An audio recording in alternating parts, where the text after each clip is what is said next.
Oh, poor babies. I feel bad for you guys. Wait, are you? Don't be condescending, bro. No, my wife's black. I don't feel like talking. Please don't. I feel bad for the guys that got white bitches. I'm sorry. Wait, no, hold on, Brooklyn. But how do you like? Never mind. Oh, how do I? I really don't give a fuck, Brandon. To be honest with you, like I just. She one of those people that do. It's like a good time. No, hold on, brother. Go ahead, Brooklyn. Nigga boy, chill the fuck out. So me personally, hold on. Words are violent, but she's not, y'all. Go ahead, Brooklyn. I'm very violent. I personally don't care, because it's like the guys that like the white girls, they never been that anyway. Like they never been really nothing to the community. They have to step out of it to be something. So I say kudos to them. At least you found somebody that want to actually be around you. Okay, and you know what I'm saying? Like a community to pretending. I don't know. I just don't really care about those people, to be honest with you. Go ahead.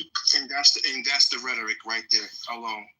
And then they say when black women do it, they do it for love. But when black men do it, they do it because the white women want to use us for our sperm, our nut. You know what I'm saying? That's what the white woman said. Yeah, I would actually argue that black women fetishize white men more than white men fetishize black women. And there are countless examples of that. And I think that's just a different argument, but we won't, talk about it today.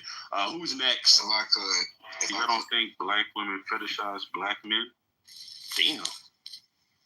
Like for real, like out of all races of women, who has the black man's penis on their mind the most? Black women. They supposed to, right? So if black men all we thought about was black women's vagina, that would be okay? Man, we think about that's kind of all we think about. I don't know what we're talking about here. What I was what I'm saying is, if we reduce black women to just their vagina and their sexual organs, would that be fine? But a lot of us do that. Well, a lot of the don't put that on all black men. We do not. I didn't say all. Did I say a lot? I think about the black woman's mind and how her mind can help our society and help the community and help further us as a black race, the things that they say, the things that they do. I think about a black woman's mind. I love when a black woman sees another sister and she starts saying, yeah, girl, and starts twerking and smacking her on her ass. I love when I see, Sexy Red come up with new music and use her mind to expound and the art form. I think about the black woman's mind. Well, one of the reasons to deter us from dealing with other women is supposedly because of the races of women only want us for our dick and our money. But if you ask yourself, what do black women want black men for? Providing and protecting. Dick and money. They fuck with. I don't know, bro. Because that's all black men have to provide is dick and money. Y'all don't have to run anything. They're speaking the truth Y'all don't run any industries. It's not like we could fuck with you for power. So all you can provide is literally dick and money. It's unfortunate, but it is what it is. There it is. We in the same fucking boat. So like, what do you say for yourself? Like that was Why are you mad? It's true though. Don't curse her, y'all. You don't own any industry. It's true. You don't stay black men need to hear this. Okay. Go ahead and speak your truth. No, I like what she's saying. You don't own any industries. You hold no power within the world. So yes, we are in the same boat. But the thing is about hypergamy and living in the patriarchy is a woman can come up. Men can't come up in those same circumstances. Like a woman can come up in a relationship where you don't come up in a relationship. All you do is provide. So when you go to a white woman, you're providing for her. If a black woman goes to a white man, then he's providing for her, meaning that she's getting some of his power. If a white woman goes to you, they get nothing. They don't get nothing. Well, I but a baby, offset. and all they get is some dick and a little bit of money. You just rambling. Hold on. No. I want y'all to know this is how they feel. No. Don't attack her. I want y'all to attack the point. Don't attack her. Don't call her a rambler. Attack her point. Can you rebut it? Go ahead. Yeah, it's like not all white men got power. Like you got white trash. You got all type. Go ahead, Rico. My bad, bro. Go ahead, Rico. Provide no evidence to where she seen white men in a lot of power that have passed their resources and put black women on insurance policies that they by default left them their companies, their businesses, their stocks. None of this. In fact, out of all the black women that are so-called missing this country, when it comes to the resource locating those black women, white men don't react. When it came to the Crown Act, white men did not vote in support of black women. The truth is, there is no large amount of white men actively seeking black women. It's a lie. It's not true. Yes, it happens here and there, but for the large point, you don't see white men on Saturday nights, on the weekend say, hey, man, let's go get some black women. It does not happen. Usually this happens in a few instances when black women out-educate themselves outside of their dating market, and she becomes a professor, the leader of a hospital, and there's proximity to white men. That happens. But for the most part, white men are the face of patriarchy, and black women can't do none of this shit that they do with black men. They can't smack their teeth, their lips, do all this type of shit. In fact, she has to almost assimilate to being white if she's with a white man. The truth is this. For years, black men have been in proximity to black women, and they thought with all their dispelling the black men that this was it. But now, black men are slowly but surely moving up the social economic ladder, and they're having more access to everyday other women outside of black women every day. And while black women want to push this thing about all black men do this and black men do that, there's other women that are actively, in some instances, starting to rub shoulders more and more with everyday black men, white women, Asian women, Latino women, and all different kind of women. And this is just a fear rhetoric of black women, because if you look at, and I'm going to land here, the dynamics and the numbers alone, black women already, black men outnumber black women for the most part. So for now, if these men start to find anyone outside themselves, they try to come on social media and make it seem like, oh, nobody wants you. You guys are the lowest of the lows in the Vegas society. And it's really just not true. Hold on, what are those numbers you just talked about? You just said something about some numbers. I'm talking about in relation to the amount of single black women that would need a black male counterpart as a mate. Those numbers are in the imbalance right now. If any black men start to go to white women, Asian women, or Latino women, it's going to further create an imbalance inside that checks and balance. Do you agree with her point though that white men do hold power? And yes, do. Hold on. All right, so cool.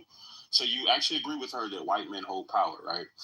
Do you also agree with her that through marriage, that black women would inherit that same power through their husband? Yes, they would. Okay, hold on. Let's walk. Yes. So would you then, Rico, actually see the benefit in black women dating white men? It doesn't matter if I see the benefit. But No. Rico, you're gonna answer the damn question, Rico. Is it yes or no? It's not a yes or no answer.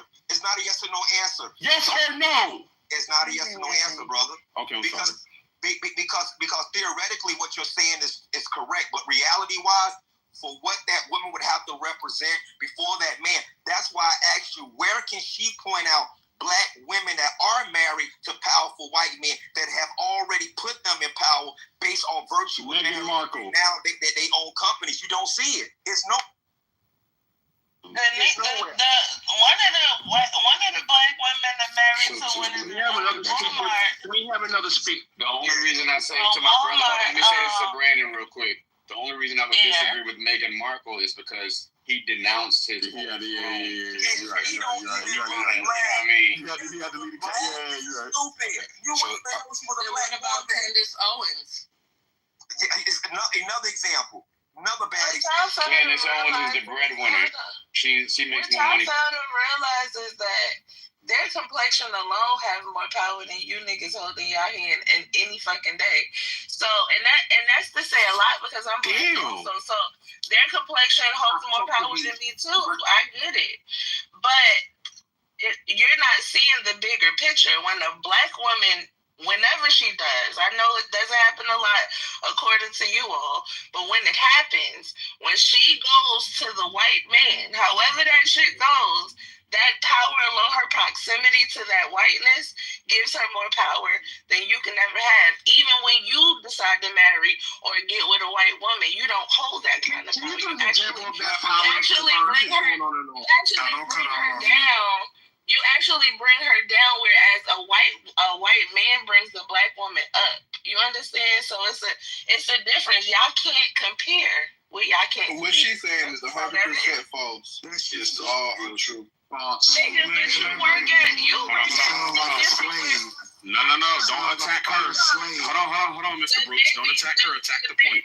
The baby nigga, he work at 10 different warehouses. No personal attack. No, I'm just saying. To support his white wife. Brooklyn.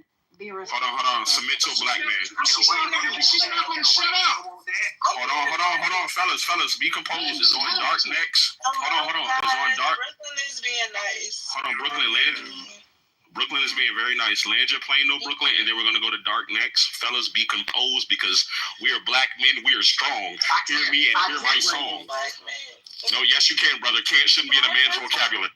I just want to use a nigga on the stage as an example. Baby, for example. Please don't use me as an example. He's probably married to a white woman. No. Don't get personal. Leave your stuff out of that. It's not personal, but it's a good example. No, it's not. Let's try to shut it for 150 hours a week to support this white woman. 150 hours a week. She's not when he could, a black woman marrying a white man ain't working 150 hours a week to support him. You see the difference?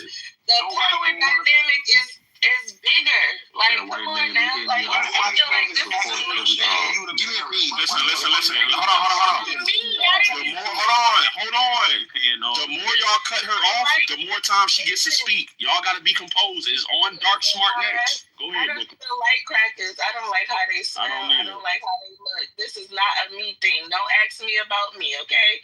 I'm just saying, in general, when a black woman get with a cracker man, she comes up, and y'all don't have that same fucking proximity or power, and that's just all right. Cool. I just want to say this real quick. I'm gonna let Dog have it, but I just want to say this one thing, and I actually would agree with her because a black woman who gets with a white man, she actually saves him money because she doesn't get her hair done. She doesn't get wigs. She doesn't lay down her baby hair. They usually go bad wigs. They usually either have bad wigs or rock the natural. So I do want to point. All right, cool. Hold on. I think it's going over y'all heads though, because white men don't want black women. It's on dark next. Go ahead, Fadi. I just want to say, right, as a black woman who dates a white man, if she does, however, divorce this white man, especially if he's wealthy and she has kids, she does take a lot from that relationship. She doesn't come out of name five on top, right? That's if you're divorcing. Now, if a black man is divorcing a white woman, Stop. Hold on, brother. If a black man is divorcing a white woman, he's gonna lose a lot more than gaining anything.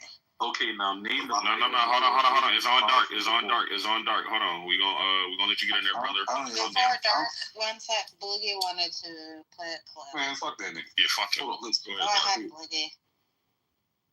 ahead, Boogie. Go ahead. You can go first if you want. Go ahead if you want to. Now I really want her to name some black women who divorced white men and got a bag. Name them. We will. Hold on. Go ahead, Dark, with your point, bro. Go ahead, Dark. She's confusing power with privilege. That's it. She thinks it's power. Power is basically I'm able to make the outcome mine and mine alone. Privilege is it's easier for gender, easier lifestyle. She don't know what she's talking about. So let's move on. Let's go, Dark. We up. I said, it's funny that we're talking about this because I was just watching an interview with Ari Spears about this same topic, and it's so ironic. I was watching it yesterday actually, and it kind of correlates with what y'all are saying. So let me pull it up real quick. Hey, shout out Rico and Ye, man. I ain't seen y'all since season 1, yo. Crazy, man. Long time no see. What's up, Bliggy? What's up, Bliggy? Yeah, what's the word, We'll play this real quick. You know this shit. I'm about to say what the fuck. You talked about how women like to say that black men who marry white women don't love their moms. Yeah, it's so ridiculous. You know, listen, love is love. You know, loyalty is hard to find. Trust is hard to find. Love is hard to find. Friendship. And if you find all of those qualities in somebody that just is not the same pigmentation as you, who gives a fuck what other people think? Life is short, man. Do you? But and I'm all for the love and the celebration of my sisters and my black queens. And I always said, for me personally, if I ever get married again, who I have my legacy with, a family with, it's gonna be a black woman or a Hispanic woman. You know, my one baby mother black, the other Puerto Rican. That's my taste. But if it just so happens to not be a black women, stop. That's because you don't like your mother. What a ridiculous fucking thing to say. That you don't like your mother just because you choose to procreate and share a legacy with somebody who is not black? That is ridiculous. I don't love my mama? That is the most asinine thing to ever fucking say. That's crazy. Deion Cole said this in his stand-up, and we talked about it in our last interview.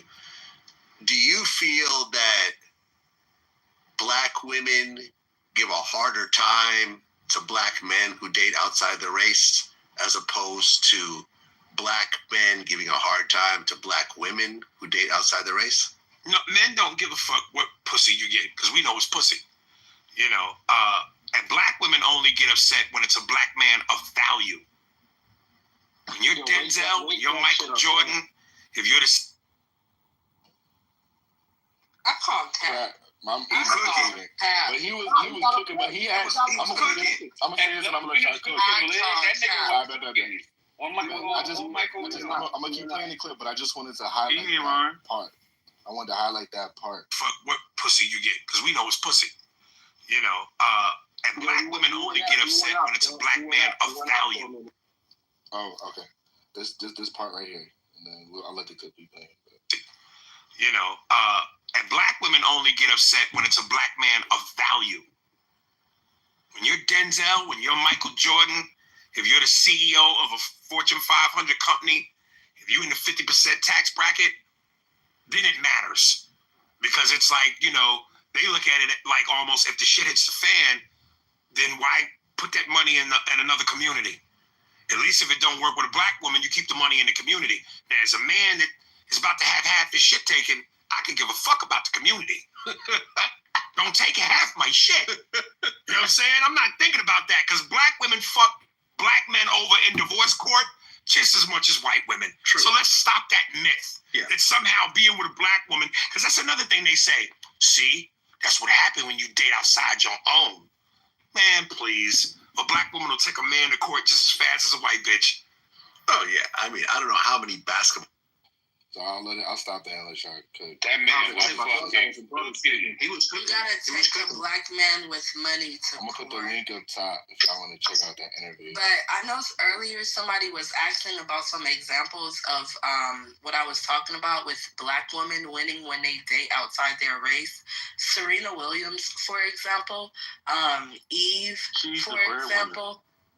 They had money already. Like, they had money. Eve, This for Serena example. divorce, she gonna have to Okay, pay that white and so man. thank you.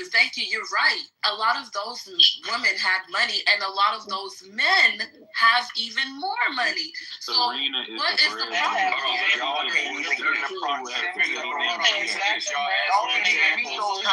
Wait a minute. Everybody chill out. Y'all relax. Relax, Brooke. Relax. Y'all ask for examples. She's trying to give you some examples. And then once she's finished, then we can tell her that her example was whack. Let her finish. Then we also have, men that lost. O.J. Simpson, Tiger Woods. These men married outside their race and they lost big time.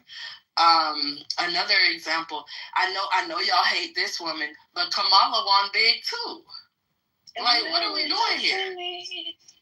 But when it comes, how did Kamala win? My only thing is married to a white man who has money too. You name men that the average black woman would never have the chance to be in. And a lot of you men are talking about yourselves like Kamala not even that you'll black. never have. You keep That was a good point. That was a good point, Fatima. First of all, let me What's money? Literally name one woman. Eve is the only one. Serena is the breadwinner in her marriage. If Serena got a divorce, she would have to pay her husband. Y'all gotta chill out. And Kamala is the biggest loser. Yeah, Let me tell you what a black man. Wait a second. Kamala's husband is broke. Look, I don't want to start shooting people. I'm not yelling with y'all. But look, Kamala got with that man and she lost the presidency. But when she was cheating with a black man, that's when she became the mayor of the governor of California. That's when she came up. Right on, brother. White men don't Kamala not even black. Tell them the truth. White men don't even. I mean, no, the numbers aren't saying that. But go ahead, Dante Brooks. Yeah, let Dante and let his art. No, I don't have nothing to say right now. I'm just listening to y'all. His art was trying to get in My nigga Dante in the building was getting my nigga. What's going on? All right, his art. What do you think about what's being said right now? And just hold on, real quick reset. Black men, I know this is a tough conversation, but listen, I trust all y'all men on stage, bro. I trust all y'all men on stage to actually be able to be composed and to have this conversation. We going down swinging, bro. No, absolutely, brother. And if there's a point that is made, I just ask that you do not attack the person that made the point. Attack the point itself. And I trust y'all. So let's get back to it. Go ahead. His art. Dark, go ahead. We don't have to go down swinging, gentlemen. Black men, within the past 10 years, 1.79 millionaires and billionaires, and the numbers have substantially grown. There's only 3 black female billionaires in the U.S. I think we're coming up right now. So we're talking about power and influence. The women have to then define power, exactly what it means. If they can't define power, they don't know what they talk about. Let's push them. So I got a question. Wait, let me ask him a question. We got an ISO. Sir, what industries do black men control? I didn't say control. Nobody controls anything. Sports and entertainment. Not within the U.S. Sports and entertainment. Sports and entertainment. Hold on. Let them ISO real quick. Nante answered the question. I appreciate Wait. So you mean to tell me that black men or black people own NBA, NFL, NHL, private equity? The other one? Look it up. Private equity. These teams? They own Private these teams. equity. Private equity. How many? Do you know what control means? I'm not talking about 1 or 2. Did you not just see LeBron get his son Hold on.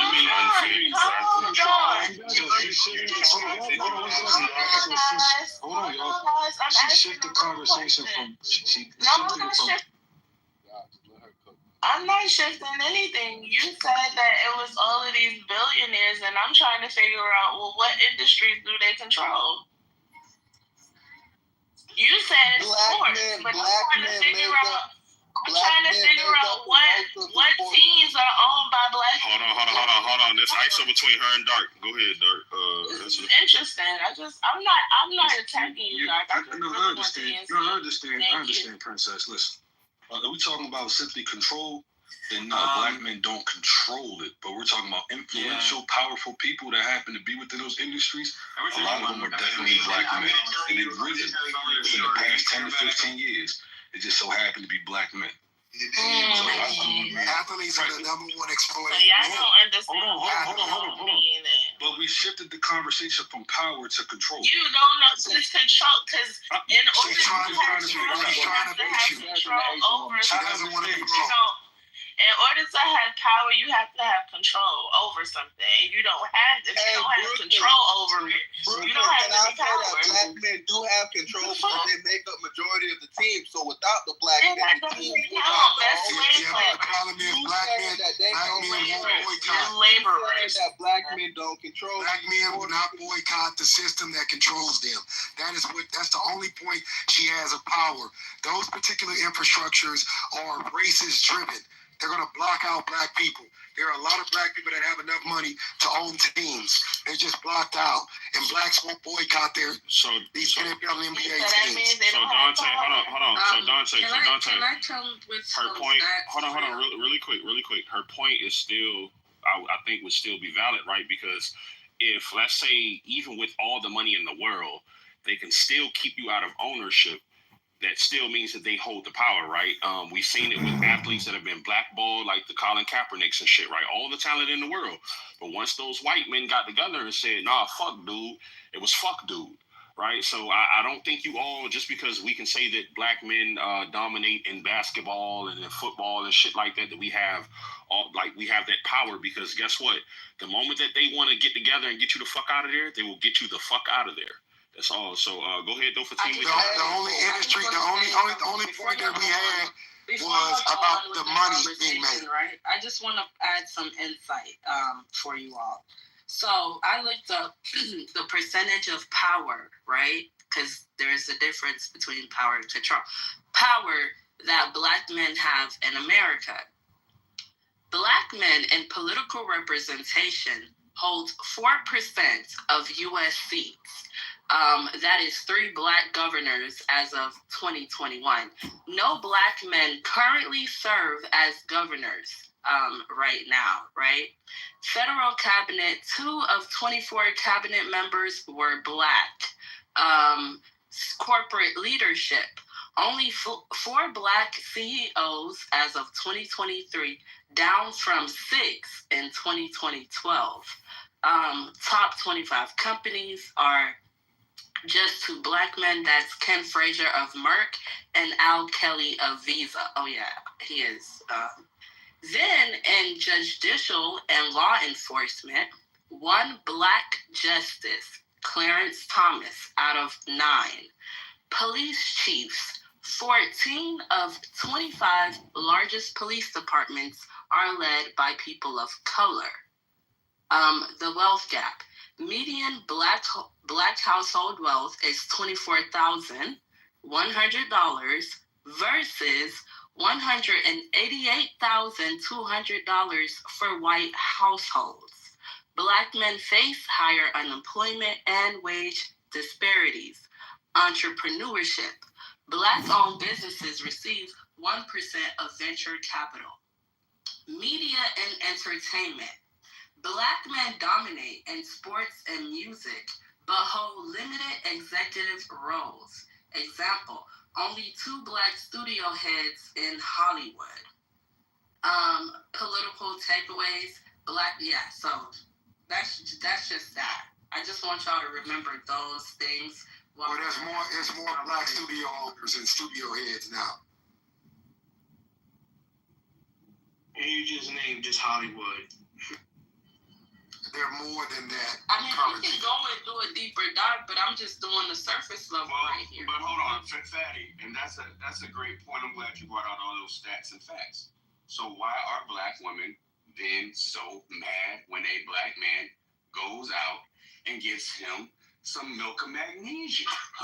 Because they realize that the nigga that they mad at is out of their fucking league in the first place. Well, I think that's all I'm mad. Black woman. No, they're mad because the man that they overlooked has the power now. That's the issue. They overlooked that man. That's why they mad. Hey, don't attack me. Just talk to the point, like they say. Talk to the point. Talk to the point. You overlooked him. And now he's winning, and y'all mad. That's what it is. You've got to let him land. They're not gonna let me land. It's the same 4 people talking. One second, right? According to the stats, Herm is right. Why are black women mad? But I do believe it's because black women want mediocrity, and so they want to choose these black men that are not, worthy or of higher power. That's why they're mad. Define that. Because I don't understand. No, wait, one second. You're in the same place. Wow, y'all are unreal. You've got to let him land. Once Dante was speaking, can we let Dante finish his point and then Amara? Yeah, it's very simple. My point is The women that y'all are referencing are women that are upset that they overlooked that man or they left that man in the middle of his transition to power. Period. So I just want to say that I love that Fatima takes every chance that she gets to be anti-Black. And next time I say that you're not a Black woman, I don't want you to say anything because you definitely just othered yourself. You said they and them when you were talking about Black women. You did not include yourself. So with that being said, I just want to attack the point of whoever said that the women are mad that they don't have access to the men that they desire. I think that that's actually the same thing. I think it goes both ways with the men. I think that the only reason why the men have these gripes is because you're telling women to lower their standards so that way you can have access to women that you normally wouldn't have access to. So what are we talking about here? I think that everybody just needs to humble themselves, be realistic about who you have access to, and then you won't have to try to convince people to lower their standard. Can somebody give me an example of what mad look like a mad angry Black woman about? Y'all women keep changing the narrative. See, the problem is they like to only hear from certain particular types of men. Let's stay to the point that you guys made up. The reason why these women are upset at these men that cross over and date these Caucasian women is because they overlook those men. Well, let's talk to that point. But what are they overlooking though? They overlooked what he does not have, what he did not have. Let's look at Childish Gambino. Why did y'all overlook him? Childish Gambino, he doesn't have enough power and status. The Russell Wilsons and shit. You talking about Donald Glover? Yeah. Nobody overlooks Donald Glover. No, that's what I'm saying. So you want Donald Glover? City. He was with Janae Aiko. And he's grew up in a Black city. I hear you guys all. If we're focused on just like money, because the power thing is irrelevant, to be honest, because it's not there, it's not on our side. On average, Black men out-earn Black women. Black women might be more educated, but if we're looking at the numbers, Black men do make more money than Black women. So what's the issue, Black women? Like, how are Black men at the bottom? Some men make more than the women, though. So hey man, black women are starting to make more money than Black men. Y'all are saying that shit in reverse. Black women are in the banks, getting real money, starting businesses, and Black men are lacking. Let's just keep it gangster. Men make more money than women. But they don't. They're not. Hold on, Dante. So what do you think the solution is, right? When you're saying that, okay, you're saying that Black women are starting to earn more, but then you also acknowledge that Black men are starting to get their shit together and earn as well. What do you think the solution is so we're not having these types of conversations on Clubhouse where Black men and Black women can't like coexist and can't be partners and actually, have a well put together household? What do you think the solution is? Yeah, I don't think Black men, I didn't say that statement. Black men are not getting their shit together. They're not. Black niggas ain't shit. No, I ain't saying that. I'm not saying that, but the majority of Black men are lazy, bro. They're not hustling. They're not hustling. Let them cook. Go ahead, though, Dante. Yeah, and I'm not saying this to tear down my brothers, but in reality, man, these Black men are not creating shit. We're lazy, man. Look at the ghettos around America. They killing up shit, and a white man is coming in there taking our real wealth, which is our real estate. We don't own shit. Show me where Black men are advancing in high numbers. We're not. Bro, women are. Black women are. Let me land, G. You got to let him land, G. They're not going to let me land because the reason why they're going to attack me because they already have this preconceived judgment of me. But here's the reality. A lot of these dudes, man, they don't got shit. They don't got shit. And the problem is they got ego. They will not date a woman that's doing better than them because Black men are jealous of Black women that are outperforming them. That's not true. That's a fact, bro. Then why you ain't got a woman that's making more than you? Shout out to First Blue playing in No. Let Dart and Dante have this. Go ahead. Hey, bro, listen, I ain't trying to argue with no man on here. No, I'm just thinking to the point of what it is. You're not outperforming Black women. And Black men don't understand that. My minority black women are more powerful when it comes to the banking infrastructure, and men won't build with black women. That's the fucking point. Hold on, y'all. Let Dark go. Performing. What are you talking about? In the number. Hold on. I'm not lying because you can look it up for yourself. I'm talking about you. I'm talking about Dante. Well, the brother. Yeah. Hold on, brother. We got it. You know what I'm saying? It's all good. But yeah, niggas are not intimidated by women with money. It's how the women act when she get money. It's not intimidation. It's annoyance. Y'all keep trying to use that intimidation word or scare word or whatever. Y'all niggas sound crazy as shit when y'all speak like that. Who are they outperforming? Yeah, bro. I'm with it. Black women, number one. Okay. I'm just also another thing We're too. your only competition. What about the other races of men? Okay, races of men too. Hey, right? black men, listen, man, y'all talking Even that within bullshit. those same You got to let him learn, G. Hold on. Even The within those computer's same gonna industries. outperform your ass. Even within those same industries, black men are now doing $100 billion deals. They wilding the fuck out right now. Y'all not giving them credit. Hold on, we're not talking about one-off. We're talking about a plethora of men. Oh my God. You can look this shit up. Hold on, brother, man, listen. You can look this shit up yourself. That's the problem with you niggas. Y'all don't read it. Deal, bro. I'm already in business, like, bro. So, dog, tell me, are you in tech? I mean, whatever.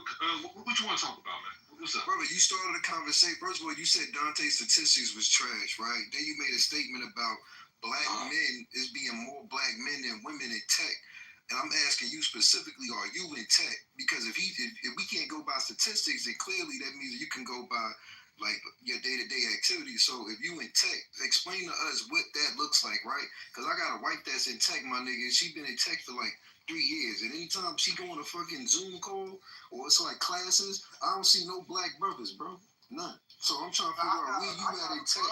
So I'm not. Listen, I'm not saying that it ain't nobody. I'm not saying that it's none. I'm not saying that it's none.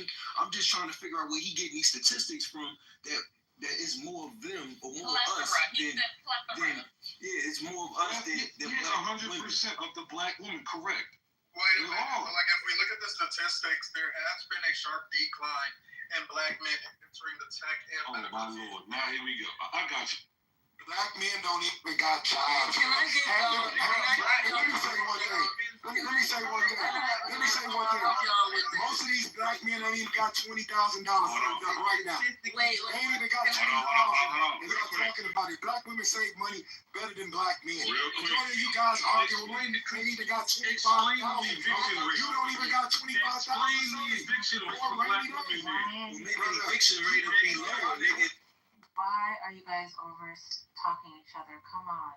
Because they full of testosterone. They not fucking because they want to sit up and play video games. Majority of these men that's gonna argue with me, they don't even got 25,000. They don't even got 25,000.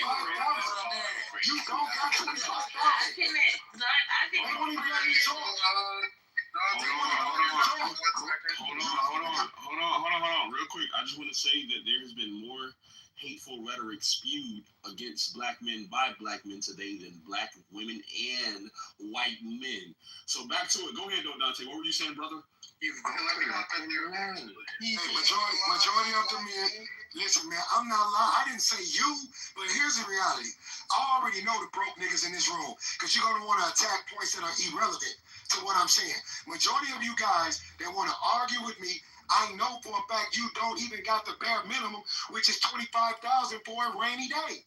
So how can you say that you're outperforming black women when you don't even have the thing that make you a man? $10,000. You couldn't even show it, bro. Dog, and I'm not even saying that you have it either. What are you talking about? Man, listen, bro. He's holding the men accountable though, right? So if that's all men I'm are supposed to be the breadwinners, wouldn't it? Go ahead, bro. Go ahead. 10,000 before women. A lady, Dante's winning. Yo, this nigga, baby, he just like, first of all, he got a white wife. Let's like, no, let's not get personal. Wait, let's not get personal, bro. Let's not get personal. This nigga always on here caping for folks. Let's not get personal, fellas. He only in community with black people on his app. He don't know black people in real life. Let's not get personal. He wake up to pig nipples every day.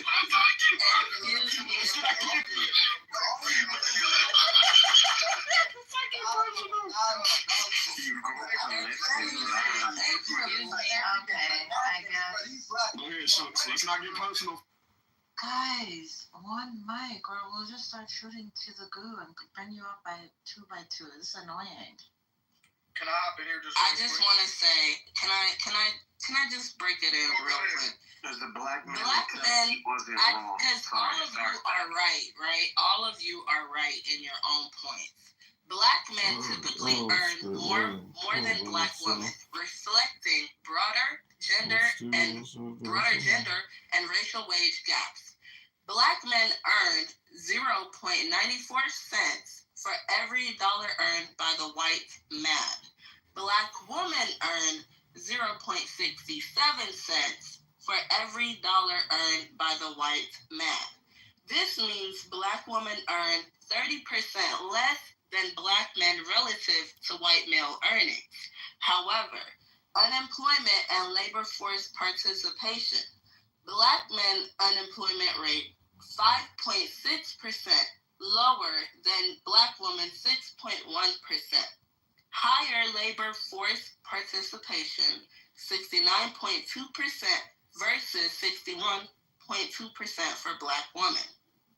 Black women lost 304,000 jobs between February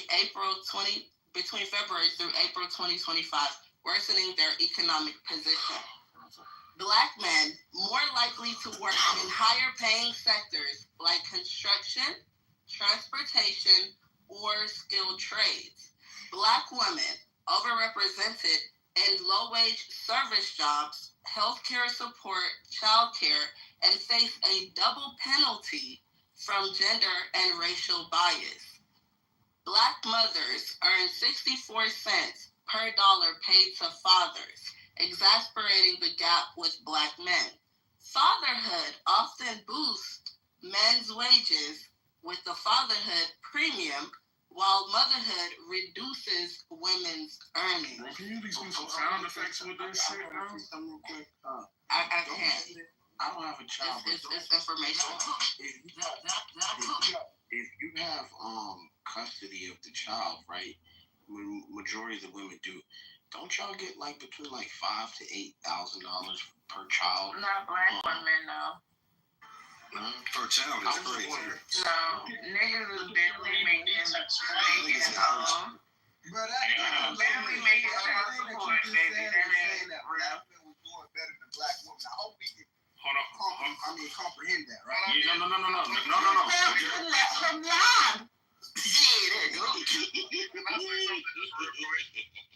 Just going back to what Dante was saying, though, he wasn't wrong whatsoever. If we look at the wage gap between black men and black women, it is decreasing year over year compared to that of white men versus white women. Why is that? We can look at the statistics. Since 2021, black men have decreased in attending and graduating college by 14.3%, while black women have increased by 11.9% in the STEM fields. We're not graduating or attending college as we used to. And due to that, we are seeing the wage gap decrease. And I believe that's what Dante was speaking to. Black women are starting to do better than black men. It's not that they're doing better across the board, but we are starting to see that trend of black women attaining their degrees and entering high-paid sectors. Did y'all not just hear that? Bro. You got to let him learn, pussy. You've got to let him learn. Because they got to let me land. I think what I'm trying to tell you. Anyways, just like I say, I understand as black men we don't like to hear this, but let's instead of trying to bicker with women, we try to bicker with ourselves and figure out why we aren't attending college at higher rates, why we aren't graduating at higher rates, why we have a 65% college dropout rate compared to a 32% dropout rate for black women. Why are our rates so high when it comes down to the negative aspects, but not the higher aspects of life and things of that nature? Why are we decreasing in college and increasing in everything else? That's an issue. I'd be redundant. I think that he's actually showing so I think listening to the stage, right, and I'm gonna let y'all get back to it. I think you all are proving a point by trying to compare the men and the women, right? I think that the women and some of the men on stage are saying, no, don't compete with the women. Don't show how you're doing better than the women. Show how you're doing better than the men. Or to the brother's point, speak about how black men can improve, right? Hold ourselves accountable, I guess, guys. But go ahead. Who's it on? Okay, so we're talking about. Blake your mic low, bro. We're talking about these statistics. I have a statistic here saying that Generation Z, Gen Z, is prospect to be the richest generation ever as a whole. That's the whole generation, the richest generation alive. So when we talking about all these statistics, and I have this statistic saying that the whole generation is supposed to be better than the people 10 years ago. All right? This whole generation of Gen Z is supposed to be better. Okay. I will, but bro, it's going to be easier. It's going to be easier to get money. Like, niggas, y'all got. I mean, let's be honest, bro. We talk about tech and all this, bro. Like, you got AI. You don't even have to go to business school no more. You can literally prompt AI but he to answer all of your fucking questions as like a Yale business graduate and shit. Like, it's no excuse. Yeah, like it's no excuse for like niggas to not get to a bag no more, bro. Yeah, but so of course y'all gonna be the richest. Y'all act like we're not doing. You just can't be like prompting AI. Let me say this real quick, y'all. Let me say this. Hold on. Let me say this. I think y'all are doing a great job. Let me reset real quick. Shout out Shucks for this room, for this topic. You see the title: Black women and rainbows love white men, but shame black men for their type or their preferences. I think we're doing a great job of this conversation, but y'all have to let each other land. Because I don't want to have to shoot anybody. All right, we got the guns locked and loaded. But I want to keep the conversation going. We want to get some folks who haven't spoke yet, haven't had an opportunity to speak, to give some input. But I just want to applaud you guys because y'all are doing a great job. My hands are up. Don't shoot. But I do want to point out something to y'all that there is a demand for electrician and plumbing jobs in America that start at $73,000 a year. So if black men didn't want to go to college, you can hit up a trade school and get that certificate and start making money off the rip because there is a high demand for it right now. Let me respond. Let me respond. Let me cook. So look. Why is it that black men have to take on those jobs, right? Y'all always talk about patriarchy, and it shouldn't just be the bulldaggers taking those jobs. Why don't y'all women tuck your baby hairs down off your forehead, tighten your wig down, and why don't y'all get underneath them cars? Bro, it's all kind of social media influencers that take on blue collar now. Like, that's the new wave, bro. Honestly, like, I'm gonna be able to. You've got to let her learn, Amara. Jesus Christ. Hold on one second. Amara. Fatima responds to everyone. Oh my goodness. We're done. He was talking to me though. So can I respond? Yes, and then Amara, go ahead. Because I don't think Amara is going to tie them locks back and start getting to know about these toilets fixing no toilets, fixing no drains, and none of that. She ain't doing that. So I'm saying to get these jobs are in high demand. Yes, if black women wanted to get into those demands, then they could. However, black women need to be at home to be able to take care of the children, to be able to rear end the house, to be able to make sure that a man has a peace of mind when he comes home, right? And so we're allowing black men to go out and get these jobs. And it doesn't mean that you have to go out and be the physical plumber or electrician. Then create a company and start teaching others. And the black woman could be right by your side helping you build that company up. But you got to be able to, start these things, have that initiative, because there's too many black women at home right now with their babies. I think we're getting I think we're getting off the topic though, right? The topic is black women and the rainbow people love white. Hey, hold on, Trouble. I think it was Amara and then it's you, brother. Okay. Yeah, no, my bad. Bring it back around to get us back on track, Trouble. Let Amara reply, and then it's on you, Trouble. Yeah. So actually, I'm not even gonna respond to that. I'm gonna bring it back to the point. Me personally, And her, you know, I'm not going out there and doing no hard labor jobs. I'm a kept woman. I don't know who fought for feminism.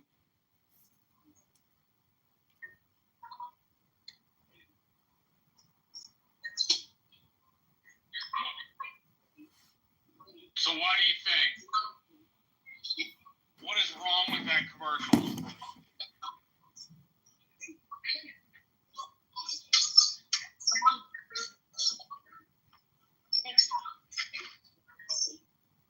Okay, I just finished watching it. So what do you think? I think it bothers you. I think you're whoever's anonymous in my room. I don't like it. If you got something to say, get up on the stage. Leave my room and leave it now. What you gonna do? Who's anonymous sneaking and peeking? I don't like people sneaking and peeking in my room. So if I gotta cancel you, I will. I know who you are. You already announced yourself. You're sneakers and peekers. I don't like sneakers and peekers. Get the hell up out of my room. Anyway, you don't like that room because you don't like that commercial because of the fact that it paints all illegal immigrants as criminals. No, it's a brown-nosing ad. She thought she was important enough to be on national television and had to kiss the president's ass. There is no need to produce a commercial with taxpayer dollars that kisses the president's ass. She can do that on her own fucking time. I think it is so tacky. I think it is like white trash in the trailer kind of tacky behavior, personally. You know, I don't understand why I can't figure you out, Marshall. That's a commercial that spreads a message that needs to be spread. You need to let people know, stop coming into the country illegally. I'm sure Trump approved it. And I think you don't like it for a very petty reason. It's a very good I'm not saying we shouldn't settle. I'm not saying we shouldn't say that part. I'm more pointing it's a brown-nosing commercial and that she wasted money brown-nosing the president even though she really didn't need to because he's already doing it like a fairly decent job. Very annoyed by that, but I mean it's a small room, so I felt like I could express my annoyance without it being particularly too petty.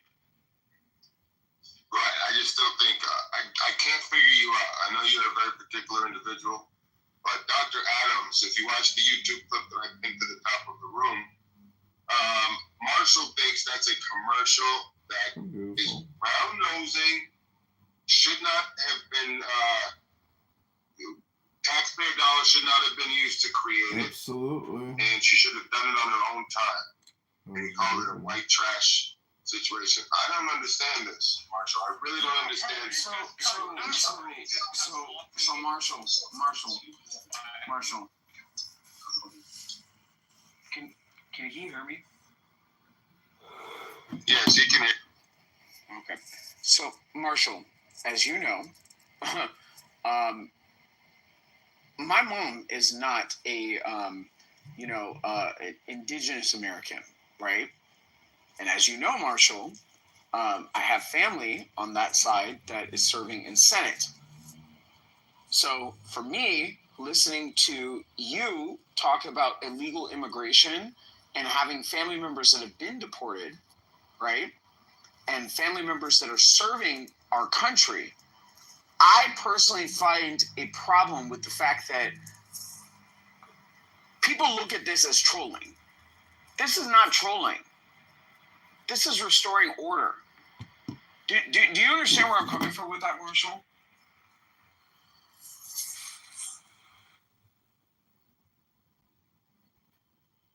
Marshall, are you there? Marshall going once. Marshall going twice. I'm here. I'm just trying to use a stall right now, so sorry. But yes, Adam, that's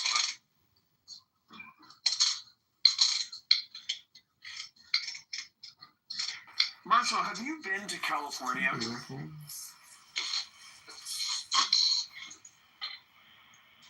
I was a kid, I've been back since. Right. So Do you know that when you drive from Orange County down to Riverside, there's signs on the freeway that tell drivers to watch out for people that are, illegal and, could potentially run across the freeway? No, but I'm not surprised. Okay. We are all perfect back here. Right. So this is my point, Marshall. The illegal immigration situation looks a little bit different in Texas than it does in California. It looks a little bit different in, California than it does in Arizona. Right? So I feel like, again, the illegal immigration issue and the, how should I say this? Like the symphony of people getting along is a little bit different in Texas than it is in California. Like Los Angeles is looking more and more like Tijuana every single day. Like, I'm not talking about the food. I'm not talking about the culture. I'm talking about the crime, the graffiti, the vandalism, and, the issues that come along with living in a third world country. This is now being imported into the United States.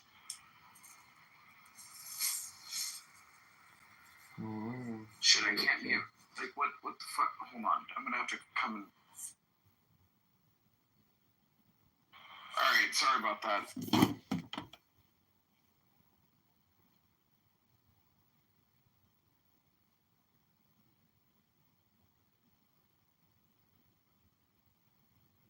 Hi, Isabella. It's John. Hope you had a lovely Sunday.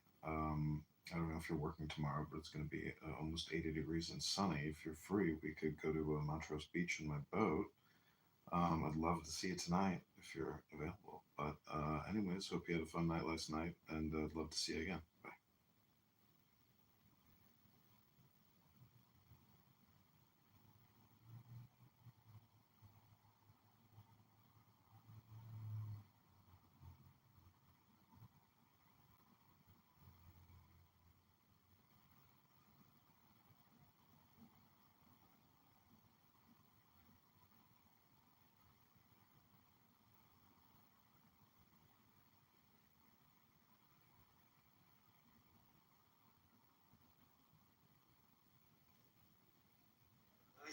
He's like fondling his balls really hard. Yeah, so I tried to watch like the 3-hour-long video that he did on the theory, and it was like the most like. I mean, I'm not like a grad level physicist or anything, so of course like I don't like totally understand all these things that are like brought up in his theory, I guess. But like he's acting as if the video is supposed to be like understandable to people, and it's just like fucking completely indecipherable. It's like one of the most like incoherent things I've ever watched in my life. And so the funny thing is, post the Piers Morgan thing, right? Kurt Jaimungal has a video on his channel that's like geometric unity 30 years in the making, but it's behind a paywall, right? So it's like after he gets this little feature on Piers Morgan, right? He uploads a video with Eric in the thumbnail about his theory that's like behind a fucking paywall. That's the craziest shit I've ever seen in my life, dude. They're such shills. They're such scumbag people. No, I think Sean Carroll's the douchebag. Miller, why did you want to go back over? So like, I don't know, just a lot of what you said didn't make sense to me. What part of it? Right, so like when you say, anyway, Sully, what do you think about Miller and concrete is still here? That's like kiss my ass, Sully. I didn't do anything. I'm not saying you should pick up my concrete. I'm saying I'm surprised that smack me. Sam smacks Miller doesn't mean you should smack me. What the fuck? Fuck you. I'm not saying he shouldn't. I'm saying I'm surprised at Sam. I didn't do anything. Instead of you. I didn't say I do. He just, hey guys. I'm making fun of Sam. Yo. So concrete, are we in agreement that it's NOI divided by market value? Miller, do you think the sales price is the same thing as the market value? Yeah, the sales price. That's if it's sold at a price, right? But sales, like as in revenue, right, isn't the same thing as sales price. Yeah. So, what did you hear me? So you're saying, but like a lot of the time, things aren't sold at a price. Like it hasn't been determined, right? So like another thing is that like the types of loans that like reach our desk, right, are like over $500 million. Can I just go back to beating up on Sully for using you? So like, what? It's because Sam, he was calling you Bigfoot earlier. Yeah, Sam, do you hate me, bro? No, I did not. I said it'd be funny if you. Do you hate me, Sam? Sam, you went on a whole monologue hold on, Sam. No, I said it would be funny if he was big. Listen, you described it in great detail. Sully, let me explain some things to you. You were right to. So what happens? You absolutely were right about it. Sully, what happens? I can see is that sometimes people play up to the crowd because you've got guests over and you're feeling good. You might have had a little wine, so you play into the crowd, right? Doesn't mean that there's some long-term lingering sentiment that exists. Now, he might hate me. I don't know. But he does. All right, fine, Sam. That's fine. But I don't. Now, that's the funny thing, Concrete. You're just like God, this. Bro, You're misinterpreting. Calm down. I am calm, Concrete. Can you let me finish? What you said. Can you let me finish? So what you're seeing play out before you between Milith, myself, and Sam is something that spawned earlier today before you were here. It was outside of your presence. So you don't have the entire backstory that we all have, which is why you don't understand why Milith is going down and not me. Okay. But don't use me to try to figure it out. Just say, hey, Sam, why are you kicking Milith down? That would have Concrete. You're missing you the answer. Oh my gosh, bro!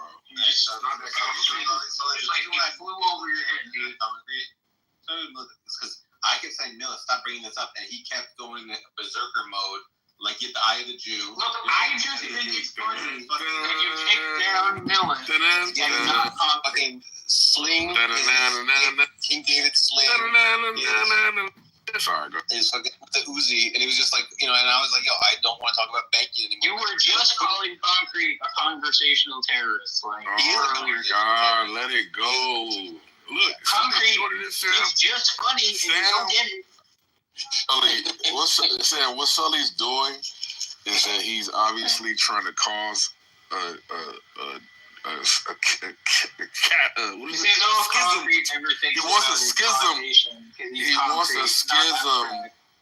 He wants a schism between you and I when there is no need for a schism at this moment. I don't even think Concrete.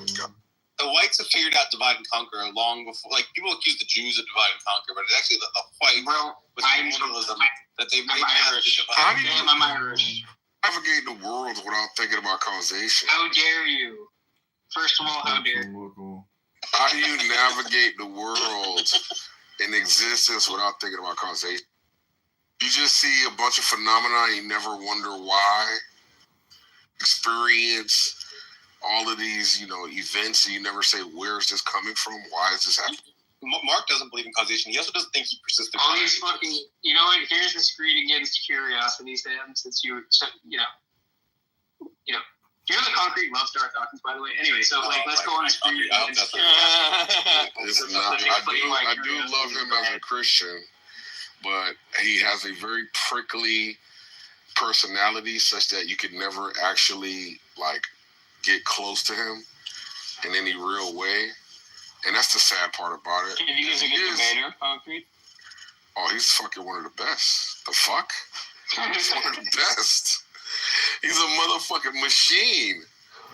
You know how many fucking people Darth has tutored and shown the way of the samurai?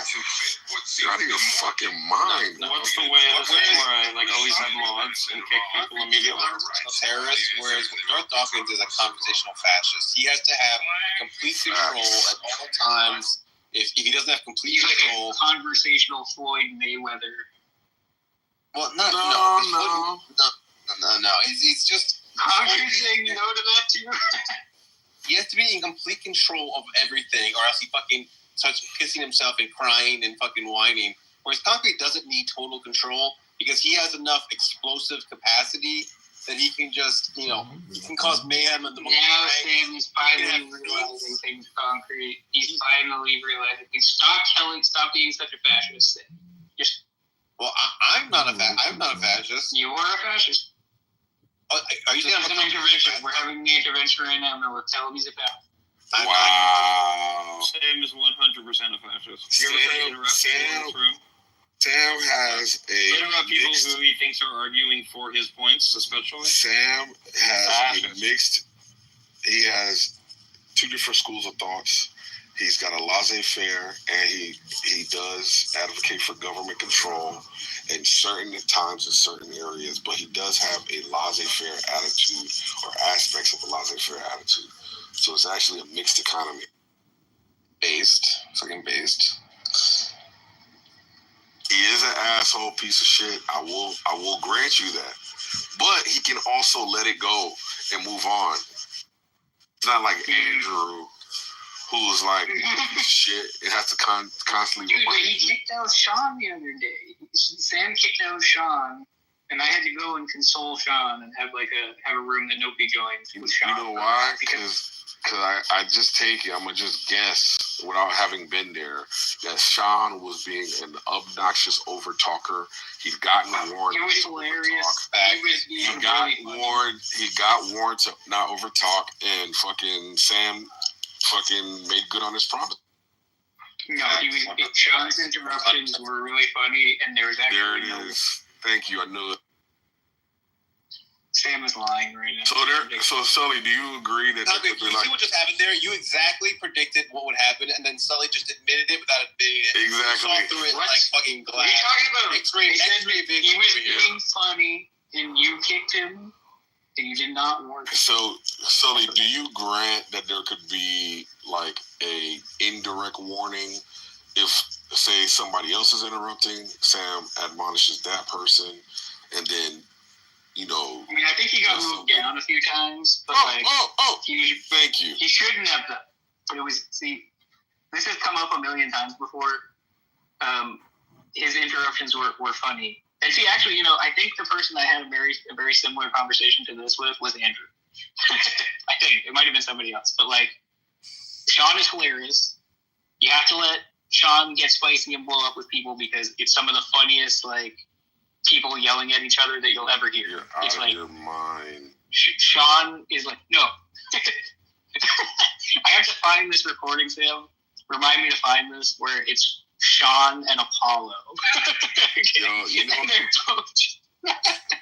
the most ridiculous shit you'll ever. So I recently started doing a deep dive on the Federal Reserve, central banking. It's so delicious, bro. I love it so much. I can't believe it. Let me give you guys some documents. What's the mandate of the Fed, Concrete? There is no such thing as the mandate of the Fed. The dual mandate. Anyway, there is no such thing as the dual mandate. Yeah, it's to keep inflation under control and to maximize employment. Can you just let me go? You're interrupting me. There's no such thing as a mandate for the Fed. Yeah. So conspiracy theory, you've already. Can you just chill out, bro? I don't even have any beef with you, man. Well, it's just Fed conspiracy theories are the worst. Can you just chill? Can you just chill? Thank you. It's not a fucking conspiracy theory. I said I did a deep. Can you play? Oh my god. Guys, stop. Just because you don't like what we have to say, there's still a no interruption rule. It's not a. I wasn't even fuck you. I was trying to get you to play the no interruption rule. I wasn't even listening to what he was. All right. Continue, Concrete, about the problem. Fed. Thanks. So, what was I going to say? Doing a deep dive on the Fed doesn't mean conspiracy theory realm, because obviously there's multiple ways to look at the Fed, and you can do so in a purely academic, historical way versus a conspiratorial way. Or you could combine the two. What I did was I just wanted to look at. You're such a faggot, Scully. What is going on, bro? This is boring. Yeah, you think what the fuck you were trying to argue with Mark about was interesting? You think that was the shit that we needed to fucking hear for today? Anyway, so the whole point is... We have a hostile audience. You just can cut the chase. Like, this is the Jews to blame. No, listen. You could look at it this way, you could look at it this way. Fucking or Shut up. So, the documentaries that you want to watch are going to be The Princes of the Yen, which is going over the Bank of Japan, which is a central bank for Japan, and how that exacerbated their recession and caused like structural changes to the Japanese economy, which was booming after World War II, and then led to their dominance in the 80s, and then obviously the bubble and so on and so forth that led to the recession, I think it was the 2000s or 90s into the 2000s. And it just talks about how they prolonged it for the purposes of a structural change. And I thought that was pretty interesting. What did they do to prolong it? They didn't stimulate the economy. Exactly, that's right. So, have you seen The Princes of the Yen? No, I was just kind of like seeing it. Okay. All right. So I would recommend you take a look at it if you were interested in seeing. All right, that's fine. As a banker, yeah, you shouldn't fucking watch documentaries about the Federal Reserve. I'm sorry, about central banking and how it affects economies. Yeah, okay, great. Anyway, all right. And then the second documentary, I'm almost done.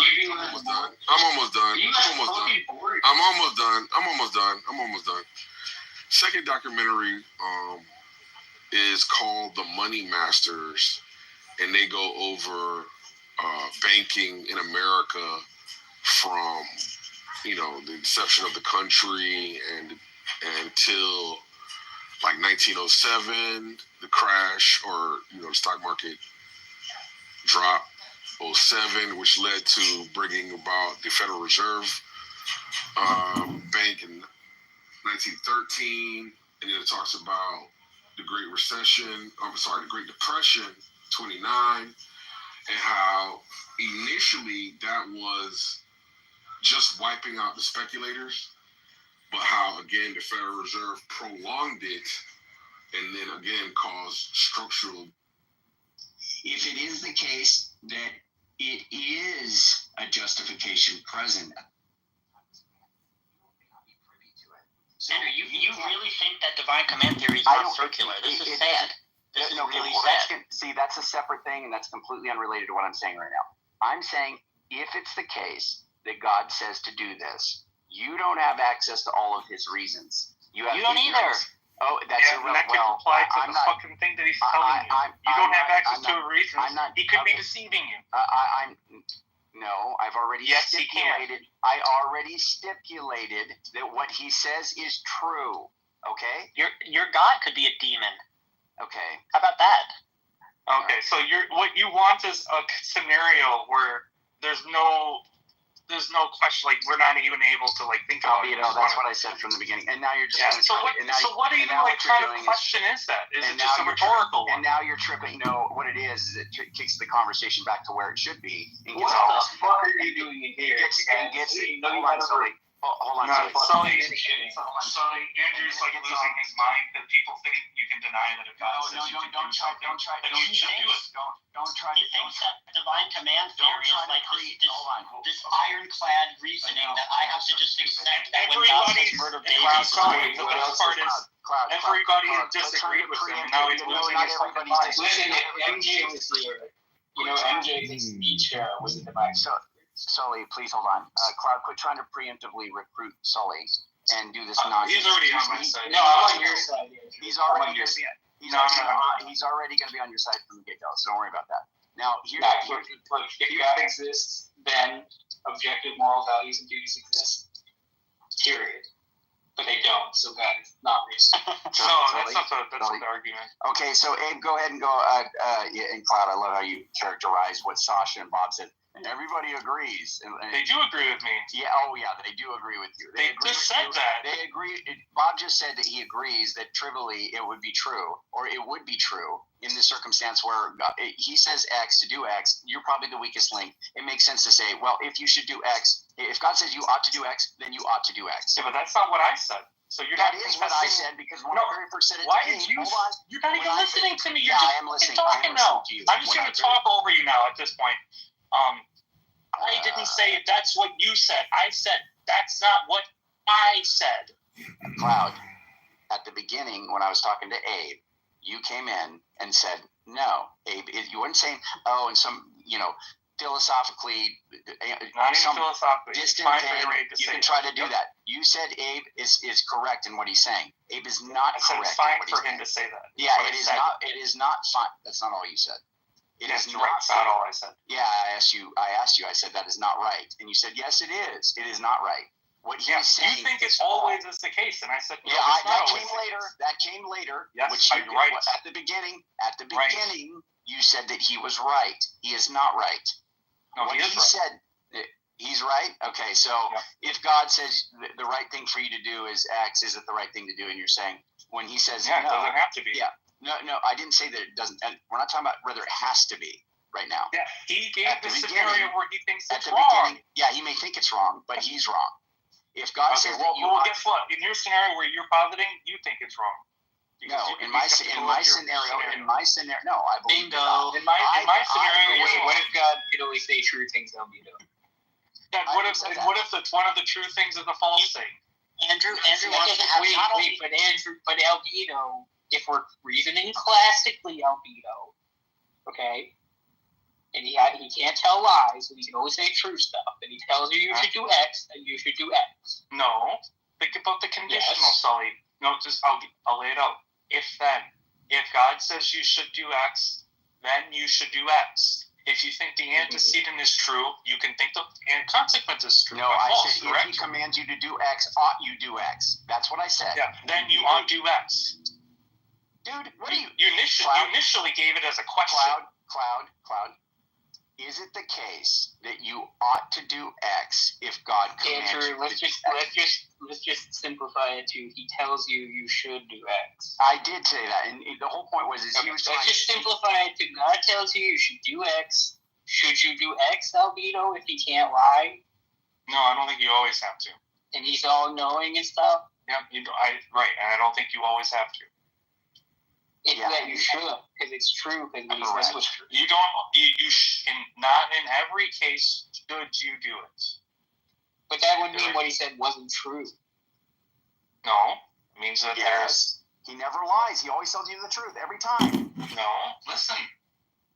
It can be true that he says it, and it can be true that I shouldn't do it. No. It's albedo. I'm saying he tells you should do X. Okay. And then it's like, is it true that you should do X? Yeah, it's hold on. Sully, you're getting promoted because you're doing good. I want to give positive reinforcement. Go ahead. Oh, come on, Andrew. Give me mods if you're going to give Sully There's mods. two different propositions there, Sully. No, he says, this is what he says. He says, you should do X. Love you, Abe. Yeah, but God said. And the question is, should you do X? Listen to the proposition. God says you should do X is different from you should do X. Yeah, that's obvious, yes. But the point is so in the conditional, I'm just saying, look, I'm just see how I deny. Did you remember how I fixed that?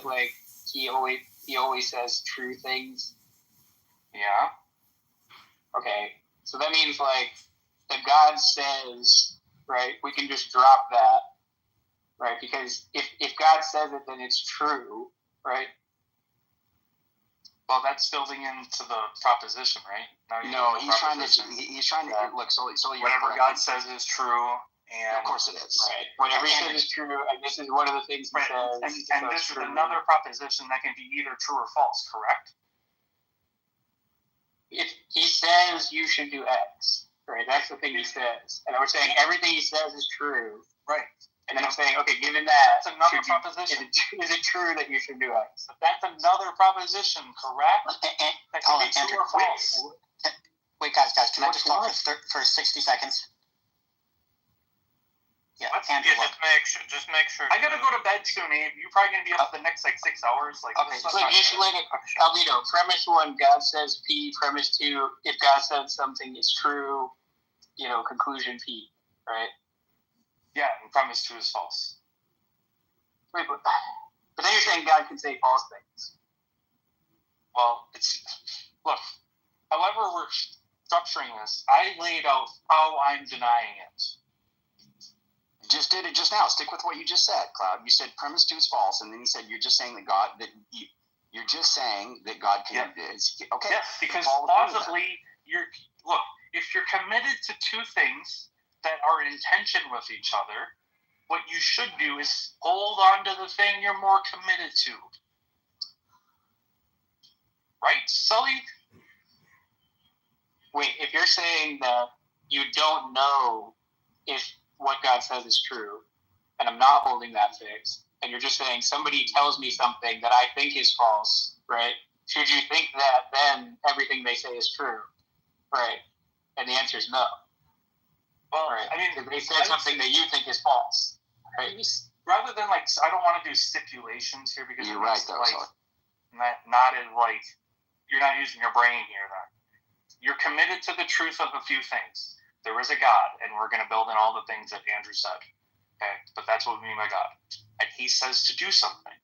Okay, but one of the things he says to do is something that you think is not something that can be justified. And he says you ought to do it. Keep in mind, But do I know that this is what I want you to assess. Right? Do I know that God said it, and do I know that when God says something, it's true? Do I know those two things? There are things that you think you have reasons to believe, and there are things that you think, there are things that you have reasons to believe is occurring, and like I said, the other thing is something you also have reasons to believe is true. They're both things you have reasons to believe are true. Are you just telling me that I come in with a really, really low prior on the thing God says is true? Maybe. I mean, look, there can be someone who thinks, okay, there is a God who exists, and if he says something to me, I should do it. Someone could hold that true. Then they could also have a second belief that you really can't justify things like rape, right? Maybe that's another belief that they have. And then God says, go do this rape. Now, if that happens, what I think that person should do is hold on, because they can't hold both. That they should eject the one that they're less committed to, whether it's the totality of God or aspects of God. The easiest thing to deny is that God said it, right? Well, that's what I think. Well, I think that's fine. I think that's fine. Yeah, I understand, but so that's the thing where in the argument, if you don't, unless you have really strong reasons to think it actually is God saying this, right? But of course, it's a hypothetical you're stepping into, so it's not something in life. It seemed like the hypothetical was that it was for holding fixed that you know that it's God. Yes, of course. And you know he's saying P, you should do X, right? You know he's saying that. And you know that, God only says true things. Yeah, but right. And the rest of it, am I allowed any other articles of knowledge? No, you can. Okay, just if you hold fixed those 3 things, tell me whatever else you want. I want to say I'm interested if you want to bring in whatever else you want. I know that you can't rape. Okay, is it you? So instead of you should X, it's you should rape someone. Yeah, for this case, God says for you to rape, right? It's one of the things he wants to do. And I think that but then if we're the whole point is that if we're holding fixed that, God says, you should do the rape. Okay. Everything God says is true. Okay. And then also, it's not the case that you should do the rape. Right. Well, I'm just saying, look, I'm not sure how. Then it's inconsistent. Right. It's just going to be inconsistent. Yep. Right. You got an inconsistent pair. And now when you add in, wait, that's because of where you added it. Right. Right. Well, I mean, I'm just saying, I come to, when I'm evaluating things, I can't just, leave all my knowledge behind. See, this is why people don't answer hypotheticals, and this is the thing. Look, even when you guys give me a hypothetical and I do my famous "is counter possible," I'll still answer it. And I am answering it. Yeah. No. Is it the case that when God says you ought to do X, ought you do X? So God commands something. The answer is no. Not in every case. Maybe some cases, yes. Really, and by God here, He never lies, and He's always right. Yep. That's right. So God's always right, and you're just saying no. He's not always right. I can tell you the way that you're evaluating it. Well, it's obvious. Sully. It's obvious that he's so strongly committed to the truth of those things, that God exists and all those qualities. It's stipulated. That it's irrelevant. He's so strongly committed to that it doesn't really matter what the inconsistency on the other side is. He will eject that side. Because that side is not part of the hypothetical. These things are fixed and unchanged. You don't get to change them. What's that? Not really. Oh, sorry. Just one sec.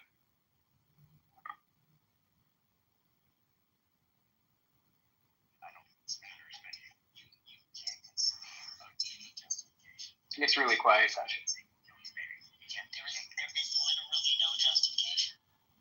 Did you hear that? Yeah, it literally does. Very chill quiet. I just want to show you that I'm actually recording. Okay, continue. Sully, can you kick stuff for doing violating the terms of service? You're not allowed to unauthorized record in a room. I don't. Andrew just gave me mods as a joke, bro. I don't want to use my mods. I don't want to be. You don't want to use your mod. It's not a joke. He gave you mods. I just asked to be a mod. I don't want to be a mod, bro. Don't ask me to kick people. Ask Andrew to kick people. Did Andrew leave? What? He moved to the fucking audience.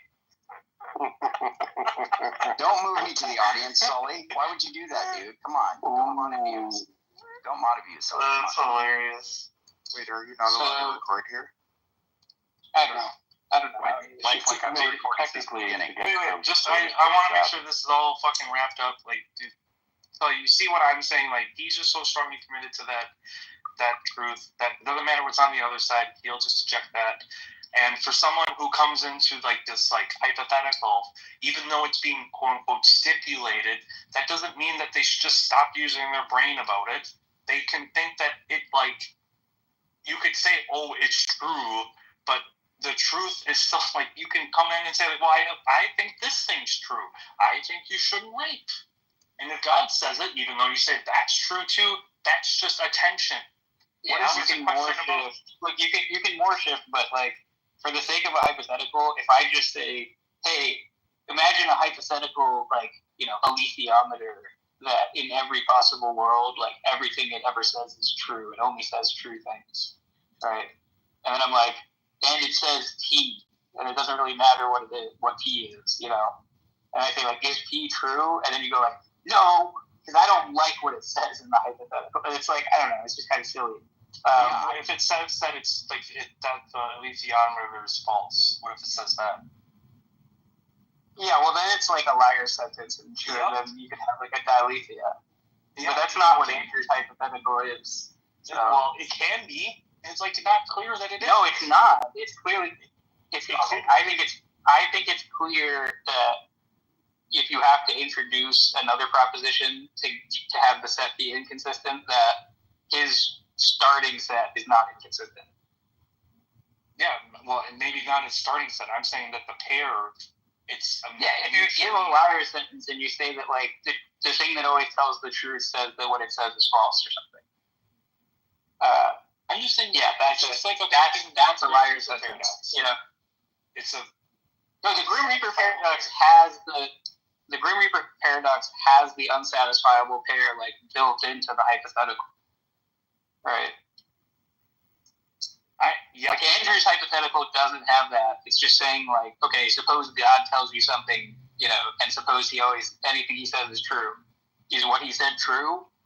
Yes. Yeah, what he wants wants you to do is say, okay, I should be skeptical of any of my thoughts that disagree with God. What? That's something he wants built in for that. No. Yeah. What are you talking about? Okay, then what he's saying is just trivial. No, it's not. It's either, well, if it is trivial, then what the fuck is the point of asking it? Well, it's Andrew's thing. Yeah, I didn't understand. Wrap your mind around that. He's saying that, look, if God says something and God is always truth, like speaking, it's going to be true, right? Right. And since that's the case, then it would apply in this case as long as I can show that being exists. That's where the conversation should turn. Now, if you just deny this, then you're just not stepping into the hypothetical. And I think that's something you guys don't want people to do. It's an impossible hypothetical. Like, what's wrong with saying that? You can say it's an impossible hypothetical, but you can still answer it. Yeah, it's an impossible hypothetical where it's false. No, it's not false. Yes. No. Yeah, but because impossible situations are false. No. Okay. In the hypothetical. Logically? Yes, logically. It's logically impossible in this circumstance. It's a contradiction. Listen to what I said. If it is a contradiction, then it's a fault. Then it's false, and that is true under logic. What does logically impossible mean? I gotta stop being answered that word. All right, well, we're gonna wait a second on that. We'll explain it to you. Hold on, it's good to have you, brother. You did say it was impossible, albedo, and I think Daniel just wants to know what the modality is. Yeah, in this case, it's like a metaphysical one because we're obviously consistent, and you have to reject one of them unless you think that you can have two inconsistent things be true. Yeah, but you're like, okay, look, he's not.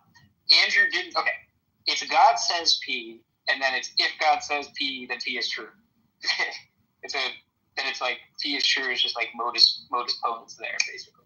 Yeah, but you can have modus ponens. That's false. Like the conditional is false. What's that called when you can have two opposing thoughts? What's that called? Look, again, that was the thing we were on like 20 minutes ago, where the idea is that if the conditional is false, then if the conditional is false, then you're saying like, then it's true. He could be wrong. God said something, and he said something false. Yeah, what's wrong with that? Like that's why I'm trying to say. Look, Sully, I know what you're trying to get at, and in that way, maybe I'm not disagreeing. But I was very specific about the way that I disagreed with Andrew. No. Yes, I was. And I'll tell you, that room wasn't, as far as I know, wasn't recorded. But I specifically said, go talk to Andre. And Andre said you shouldn't do that. Yes, I said I don't care what Andre says. Here's what happened. I said if it's the case that this being exists and this being cannot lie, okay? The being that has all the attributes that we're talking. Hold on. We can call that God. Can we just call that thing God? Yeah. Sure. Just for those that haven't heard, the being that cannot lie knows all things and is morally perfect, without fail, without flaw. Okay, and it is the case that this being said you ought to do X. Is it the case that you ought to do X? Yeah, and you said that it doesn't have to be. So then you're just not stepping into the hypothetical. You're literally just not giving an answer. It's false. It's false. Wow. Yes, I can. There's nothing wrong with saying that. Okay, so Sully, that's what makes it counterpossible. So from now on, when you guys give me hypotheticals, I'm going to set the precedent here so everybody's on the same page. From here on out, if you guys give me a hypothetical where I have a commitment that is in conflict with one of the things that you're stipulating in the hypothetical, I can just say, not only is it impossible, it's false and not provide you an answer. Is that right? Yes, you can do that. Nobody ever said you So then where do you go from there? Like, comfortable, Andrew, I don't know if you know this. This is like the whole point I said to go talk to Andre. Is he was I don't want to talk to Andre. Okay, then listen to what I'm saying, so I'll just repeat. Please quit. Andre, please quit quoting Andre. Because he's a Christian brother, Sully. And that's why. And I don't sway me. That's not sway me necessarily. And I feel like I missed a lot of stuff. Yeah, you did a little bit, but no. What I don't have much time. Just let me explain. Cloud, can you saying up just for you? I will. They're gonna talk mad shit after you leave, Albedo. So try to like really Iron Man yourself. No, please wait. So no, please wait, bro.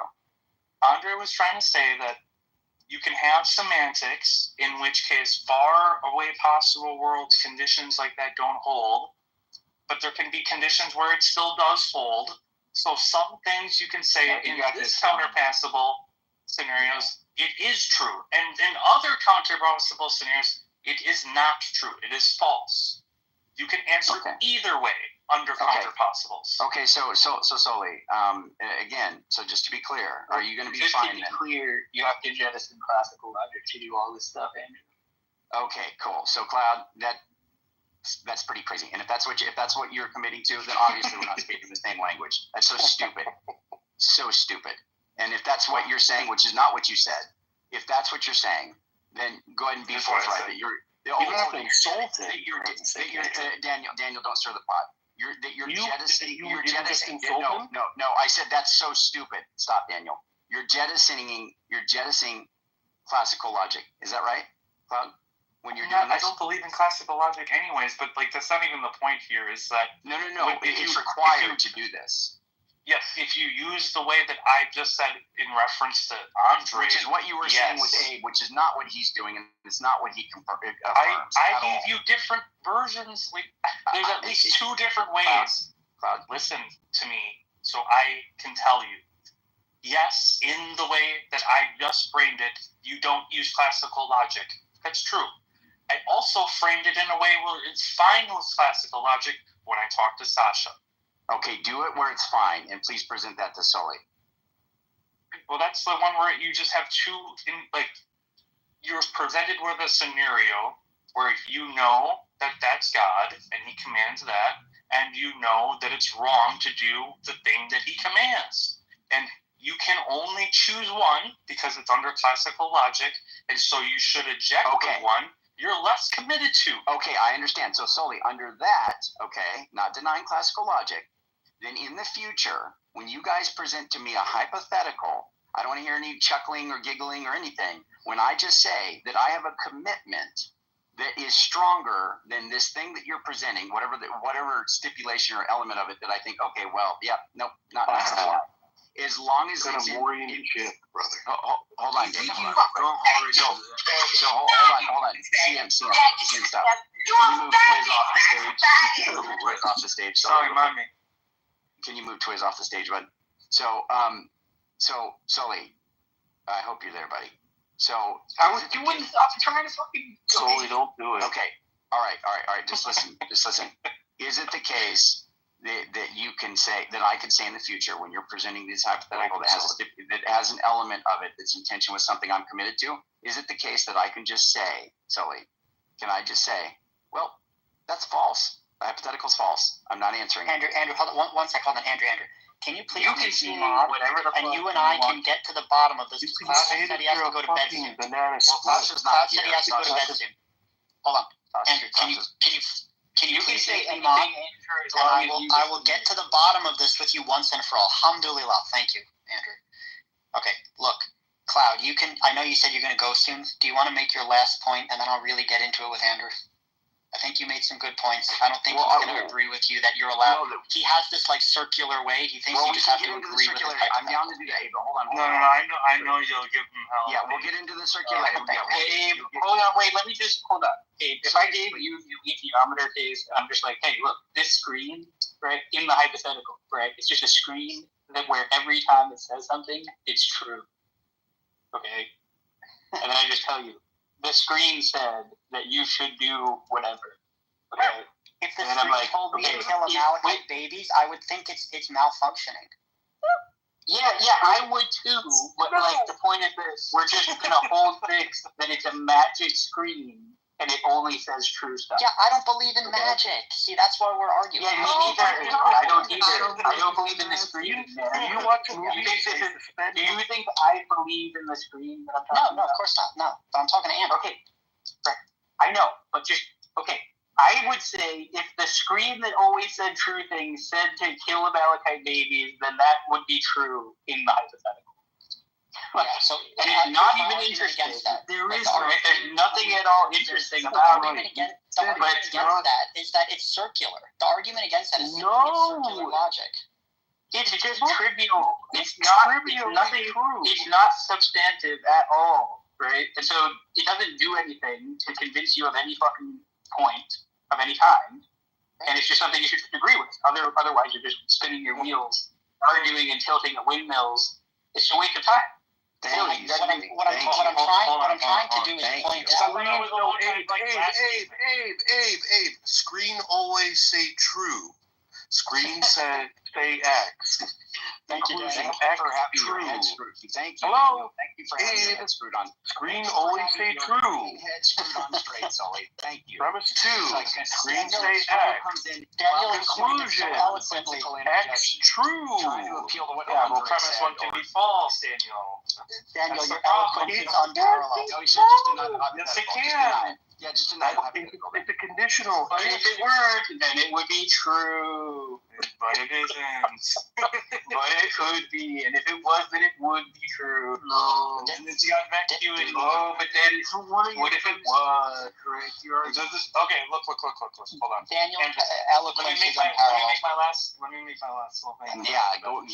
Cloud, don't ever do that again, please. That's so stupid what you just I don't did. believe in this like thing that you're doing right now, which is like it's the team game, and because you just No, it's not a team game. No, it's I not care a team. about What the are you truth. talking about? I care about the truth too. Okay, Cloud, if you care about the truth, then why is it that you're telling Abe that it's a reasonable answer for him to say if something that always tells the truth tells you something is true, that you can say it's false? Wait. You already I do think doesn't someone believe can in things that stop talking to Shut up, Sam. Give me mods right now, Sully. Give me mods right now. Don't right now. Abe loves Sam. The next person who interrupts me is just going to get moved out because I'm leaving right after this. Just shut up. Andrew, I do think someone can reasonably say what you say. I think someone can give both answers reasonably given the commitments that they might have. I didn't say otherwise. No. I said with Abe, what Abe was saying was false. And he is wrong. Okay? Given his commitments, you know he's wrong. And instead of you saying... No, I don't. I don't agree with that. Oh my gosh. Okay. It's obvious. It's like so clearly the case why it's like true. Sully, look, Sully, I know you're normally against me. And Sully, I know you're normally against me, and I know you love Cloud, and I love Cloud too. I'm not debating anymore. No, that's fine. You don't have to debate. But if you love Cloud, you tell him the truth. You don't need to say it. He doesn't need to respond. But can you please say, without denying classical logic, that this is a nonsensical approach?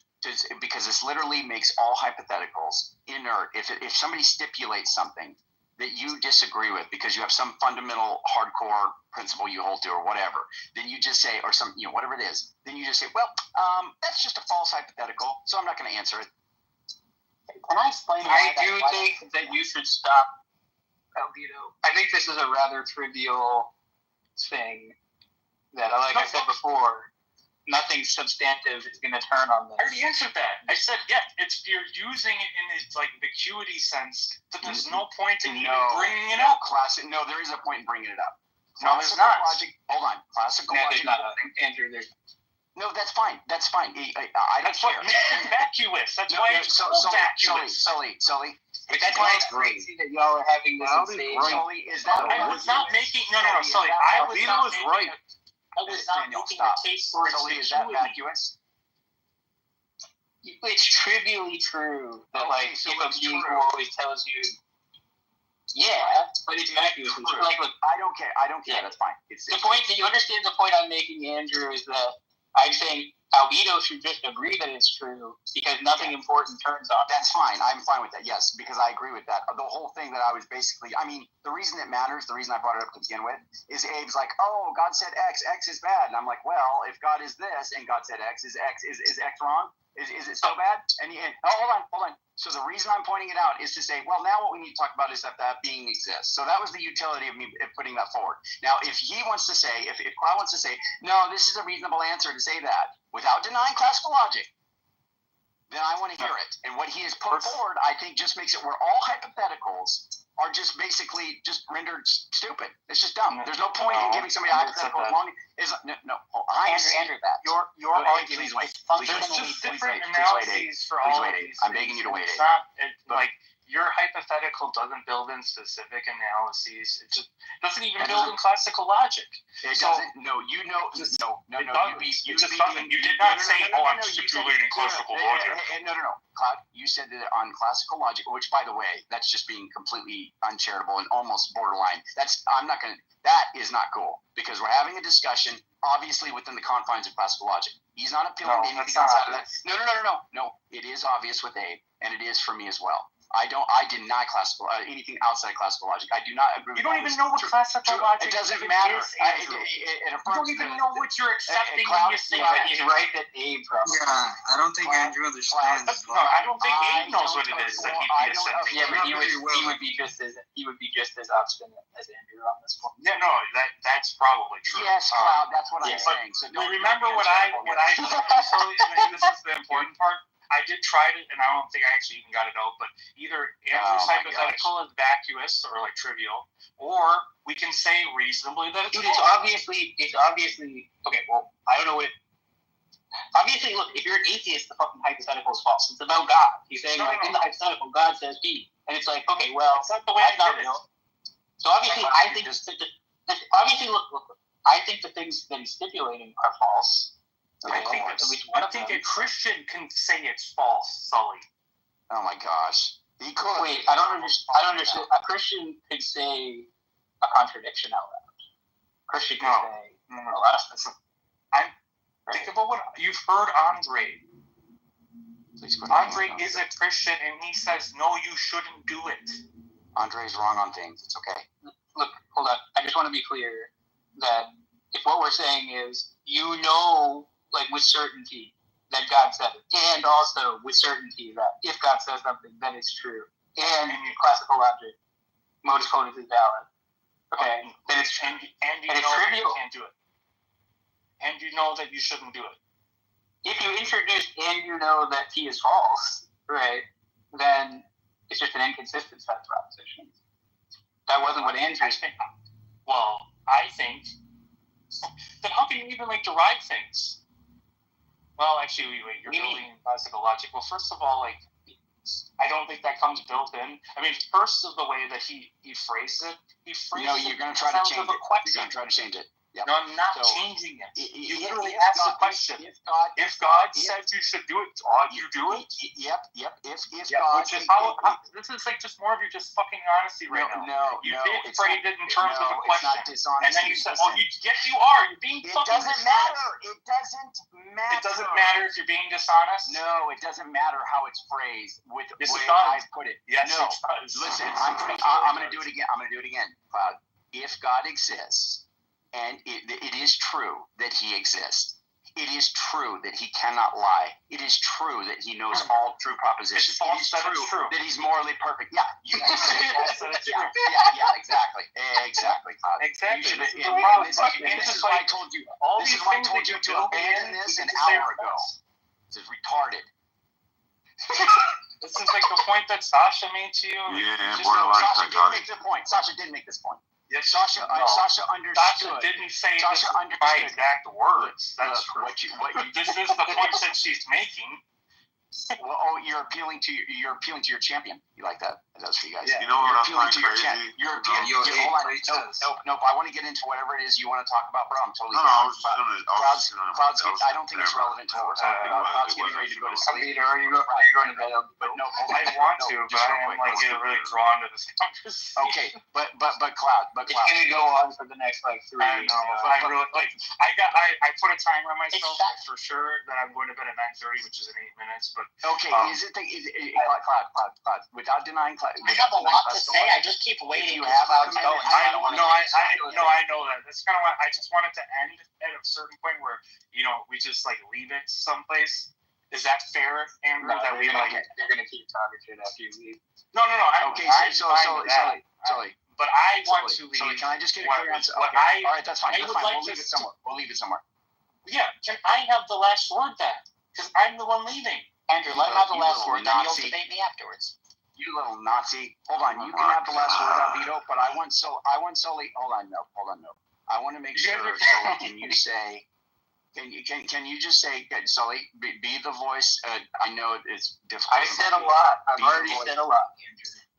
I know you're an arms dealer, but can you just put it on the record? Let Albedo finish his closing statement. You guys are going to talk about it after I leave anyway. I'm not going to talk about this. This pisses me off. Go ahead. So he really wants me to say something to you, Albedo. That's fine. I mean, I've got 7 minutes, so I mean, if you really want to say something, you're being a silly boy, Albedo. You're being a silly boy, Albedo. I'm not. I can't believe I wasted all my time. All right. Nope. I want to hear what you're going to say. I really do. I lost my train of thought. It was a question, but I forgot. Nope. Are you an atheist? Nope. Are you an atheist? Nah. I mean, I thought about it because I started looking into it. I was like, I can't be a believer and an atheist, right? Okay, we'll come back to that. Okay, we'll come back to that. Go ahead, Cloud. Go ahead and say what you want. Andrew's logic. I made a very specific point that someone reasonably can say no to the hypothetical because no matter how much you try to build in, that they can think, like, especially the way that you phrase it, you didn't say, I'm building in classical logic. Obviously, that might be reasonable. Let's just assume that. I thought I was getting an ending statement. You are, but please don't. Okay, go ahead. Whether it's not us, I'm just saying, it's reasonable to expect someone, they are using that. I didn't say otherwise, so you should just listen to me. But it's not part of your hypothetical. Okay? And then, because it's not part of your hypothetical, someone can say, I think it's still wrong because here's like a non-classical logic where it's not built in. Okay? That's the first way. The second thing I said was, or this whole thing is just trivial, in which case there's no point in even bringing it up. That's like the two main points that I made.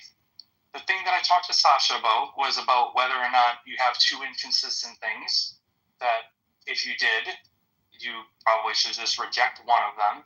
If the scenario in which, and especially the way that Sasha thinks is closer to the way I think, at least in terms of this, is that the scenario is just purporting something that you believe is true and you have a justification for its truth. And in the other scenarios, you also have that belief about what is like moral here. And in both cases, you'd say you know it. You know both. And then the question is about, like, if you think that you can't have both, you need to reject one of them, because that's like what you would do under classical logic. And the way that you figure that out is by finding out which one you have more reasons to believe. And maybe for some people, that's God. Like, in this case, you should be skeptical of, like, your own beliefs and do what God says. I think that's fine. But I also think it's fine for someone to say, well, I'm not as committed to God, or maybe like certain aspects of God, that I shouldn't do what he says. So I shouldn't do it. I think that's also reasonable. I think it's reasonable to say either one, depending on their commitments. That's okay for me. Thank you, Cloud. Let me say something before you go, if I can. So the only project is good. No. The only project. I thought I was going to end it. That was you are ending it. That's fine. No, I thought like we're gonna leave it here. Now we say thank you, Albedo. Good night. We'll talk to you tomorrow. You kiss in the morning. First thing in the morning. We'll take it right back. You even got a kiss there, okay? So I did hear that. I'm very surprised. Yeah, that was for you because I don't want you to think I hate you. I love you, buddy. I still like you, Andrew. All right.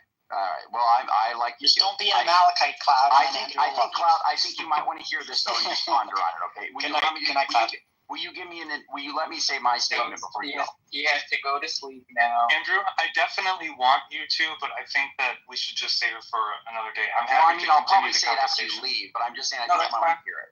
Okay, I really do want to hear it, Andrew. But okay, that's fine. Will spawn a conversation further. Yeah, that's fine, bro. That's fine. I don't want you to get. That's fine. All right, brother. I really respect your patience. I respect your patience. I appreciate that you tried. Thank you. Thank you. I'll see you tomorrow. Good night. Assalamu alaikum. Good night, bro. Well, now get the fish out of your club. All right, Andrew, here's the deal. So me v you, 1v1. Yeah, that's fine. Listen, the only project that he is going to embark on that he's going to be failed anyway is the one where he's trying to say that we have two things in tension. The thing about classical logic is already assumed. When all of us are debating and talking with each other and try to call each other out for contradictions, we don't say, oh, well, are you affirming classical logic? Because then it's a contradiction. No, we just assume that. Most of us operate by that, even if we think the true contradictions are possible and all this other stuff. We just assume that. It is just the MO that we have when we are in dialogue. So he should be, and by the way, he never denied it on those grounds. He never said, "Oh, I'm appealing to something." Yeah, but you know who did though was Agamemnon, and he was like, "You guys were fighting over Agamemnon." Well, that's fine, but I told him, "Don't." You know who he got that from? I can send you the paper. It's from like a Grand Prix paper. Oh gosh. Okay. Well, so I was just like, look, if you want to It's do about that, so it's like they have an impossible world semantics for counterpossibles. Yeah. So that you can be a non right. So counterpossible. The point is like there's nothing about your hypothetical that's like there's no like strict like logical contradiction in it. You know? That's why I was just saying, look, it's trivial. It's like saying, if I have a screen that just says true things, is the thing it says true? Does it say true things? Right. So there's nothing you're going to be able to do with that in any debate, you know? Like, what's the point of arguing about it? I don't know. Well, it's only meant to correct what Abe is. It's only meant to move the conversation where it needs to go. The question then becomes, does that being exist? Because it isn't the case. That's been the question, right? This like whole thing is not anything to do with the question. We don't. You've had a pointless argument about a tautology, and you've been silly. No, but solely for people like Abe though, it's necessary because here's the thing, or at least I think it's helpful. Maybe not necessary, but it's helpful, right? Because if Abe says something like, "Okay, God in the story, God commanded X. X is wrong," and I say, "Well, no." Because if God is actually morally perfect and all of these things, right, then if he commands X, is it wrong? He should then say no. And then when he says that, then the question becomes, does God exist? The God with those attributes, right, as defined. That was always the question. No, this is bro. This shit it's like it's removed. It's garbage, bro. Shit trash. Remove right now. Shit trash. Hold on. Okay. Anyway, what I'm saying is, hello. He said that God commanded the Amalekite slaying, and that was immoral. And I'm saying, well, if God is morally perfect and knows all things and cannot say something that's a lie, then it wouldn't be immoral. Right? So he has to accept that. Yeah, I know, but this is like a silly. That's true. Like a silly point to say, right?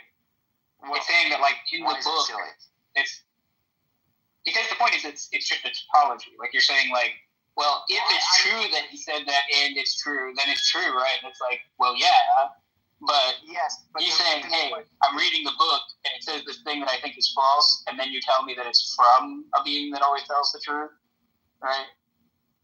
Now I don't. And so now I'm judging the claim, right? Look, anybody could walk up to me with a bunch of bullshit and say, hey, this is from a being who never lies. Anybody can do that.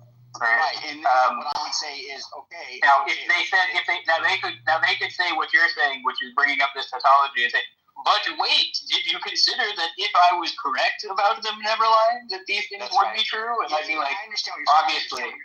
But okay, but then they would just say, okay, well, I think they're wrong on all these claims, so now you're just going to have to convince me that this being exists that has these attributes. Yeah, but that was always the question, and so this whole thing is like a meandering discursus about nothing. Well, actually, sorry, let me add one thing here. Hold on. Okay. Let me add one thing here. I just think it's good to know what follows. I agree with Sully that the question about God independent, we could just talk about whether God exists. But the reason we were going into this is because you are convinced, Andrew, you are mightily convinced that you're not engaging in circular reasoning, okay? And when it literally says, when you say like, okay, God is morally perfect, how do we know this? Because he only does what's morally perfect. And what's morally perfect? Whatever God does. Like, no, that's not what I said. This is by definition, this is circular reasoning. When you said God is morally perfect, and then I pointed in your story. Abe does not understand this. The blood is the life in the Old Testament. I pointed out that according to your story, in the blood in the New Testament. Okay, all right, we'll move you down, brother, if we have to. I'm going to move you. Hold on, brother. I don't know if we can move it. The point is this. I don't say circular reasoning, so I don't know why you're saying. Okay, it's circular because of this, right? Look, I gave you an example where it is an immoral action being committed. Murdering children, infants. That's not murder. Right? Who have no, it is murder by definition. No, it's not. They are completely innocent. They don't know of all the blood. It is unjustified. Yes. How do you know that it's unjustified? Okay, Andrew, you are embarrassing yourself. This chump. You are embarrassing. Hold on, last. Did you get banned, J4? Oh my God, is it J4 again? Oh my God. Yeah. He's this guy's a troll. So look, the point is this. Well, it's J4, but yeah. We are in a room, Andrew. You're a grown adult in 2025, right? You don't need to do the rhetoric, brother. I'm just putting it in context. And when I say it is the obvious 2025. Okay. I don't deny the obvious. I deny bullshit. Yeah, God exists. That's obvious. Okay. Right. It is not obvious. So we're just going to argue that's all bluster. The point is this. The point is this. Forget all that. You are claiming, when I bring down from your Bible a story that is obviously immoral, instead of pumping the brakes and saying, let me revise my argument. You don't. You charge ahead, both feet on the gas pedal, flip the brake, and you're going to be like, God is all moral. He's perfect. Right. And when he said to kill the Amalekite babies, I have defined it into existence that he's all perfect. No, that is called circular reasoning. No. You're not revising your definition based on data that contradicts your initial definition. This is the problem. Please stick with your claim. Babe. Please stick with your claim. Don't lose it, okay? You're claiming that I'm employing circular reasoning. No. Yes. I believe circular reasoning. Let me tell you. Hold on. Tell me how this is circular. I think I have evidence that God exists. Overwhelming evidence. Okay. I believe that I'm in a relationship with that being. That being has revealed to me the truth of the Scripture. Oh, hold on. That's fine. Just let me finish. That being has revealed to me the truth of the Scriptures. The Scriptures say that God is morally perfect, cannot lie, etc. And there's various things that He has done in Scripture that convinces me even further that is the case, that He is a morally perfect being, cannot lie, and does what's good for humanity. He has us in mind. He's not doing things out of spite and just being vengeful, etc. Now, literally says your God is a vengeful God. It literally says that in the Scripture. Hold on. Okay, I said just being vengeful. Please listen to my words. He's not just being vengeful.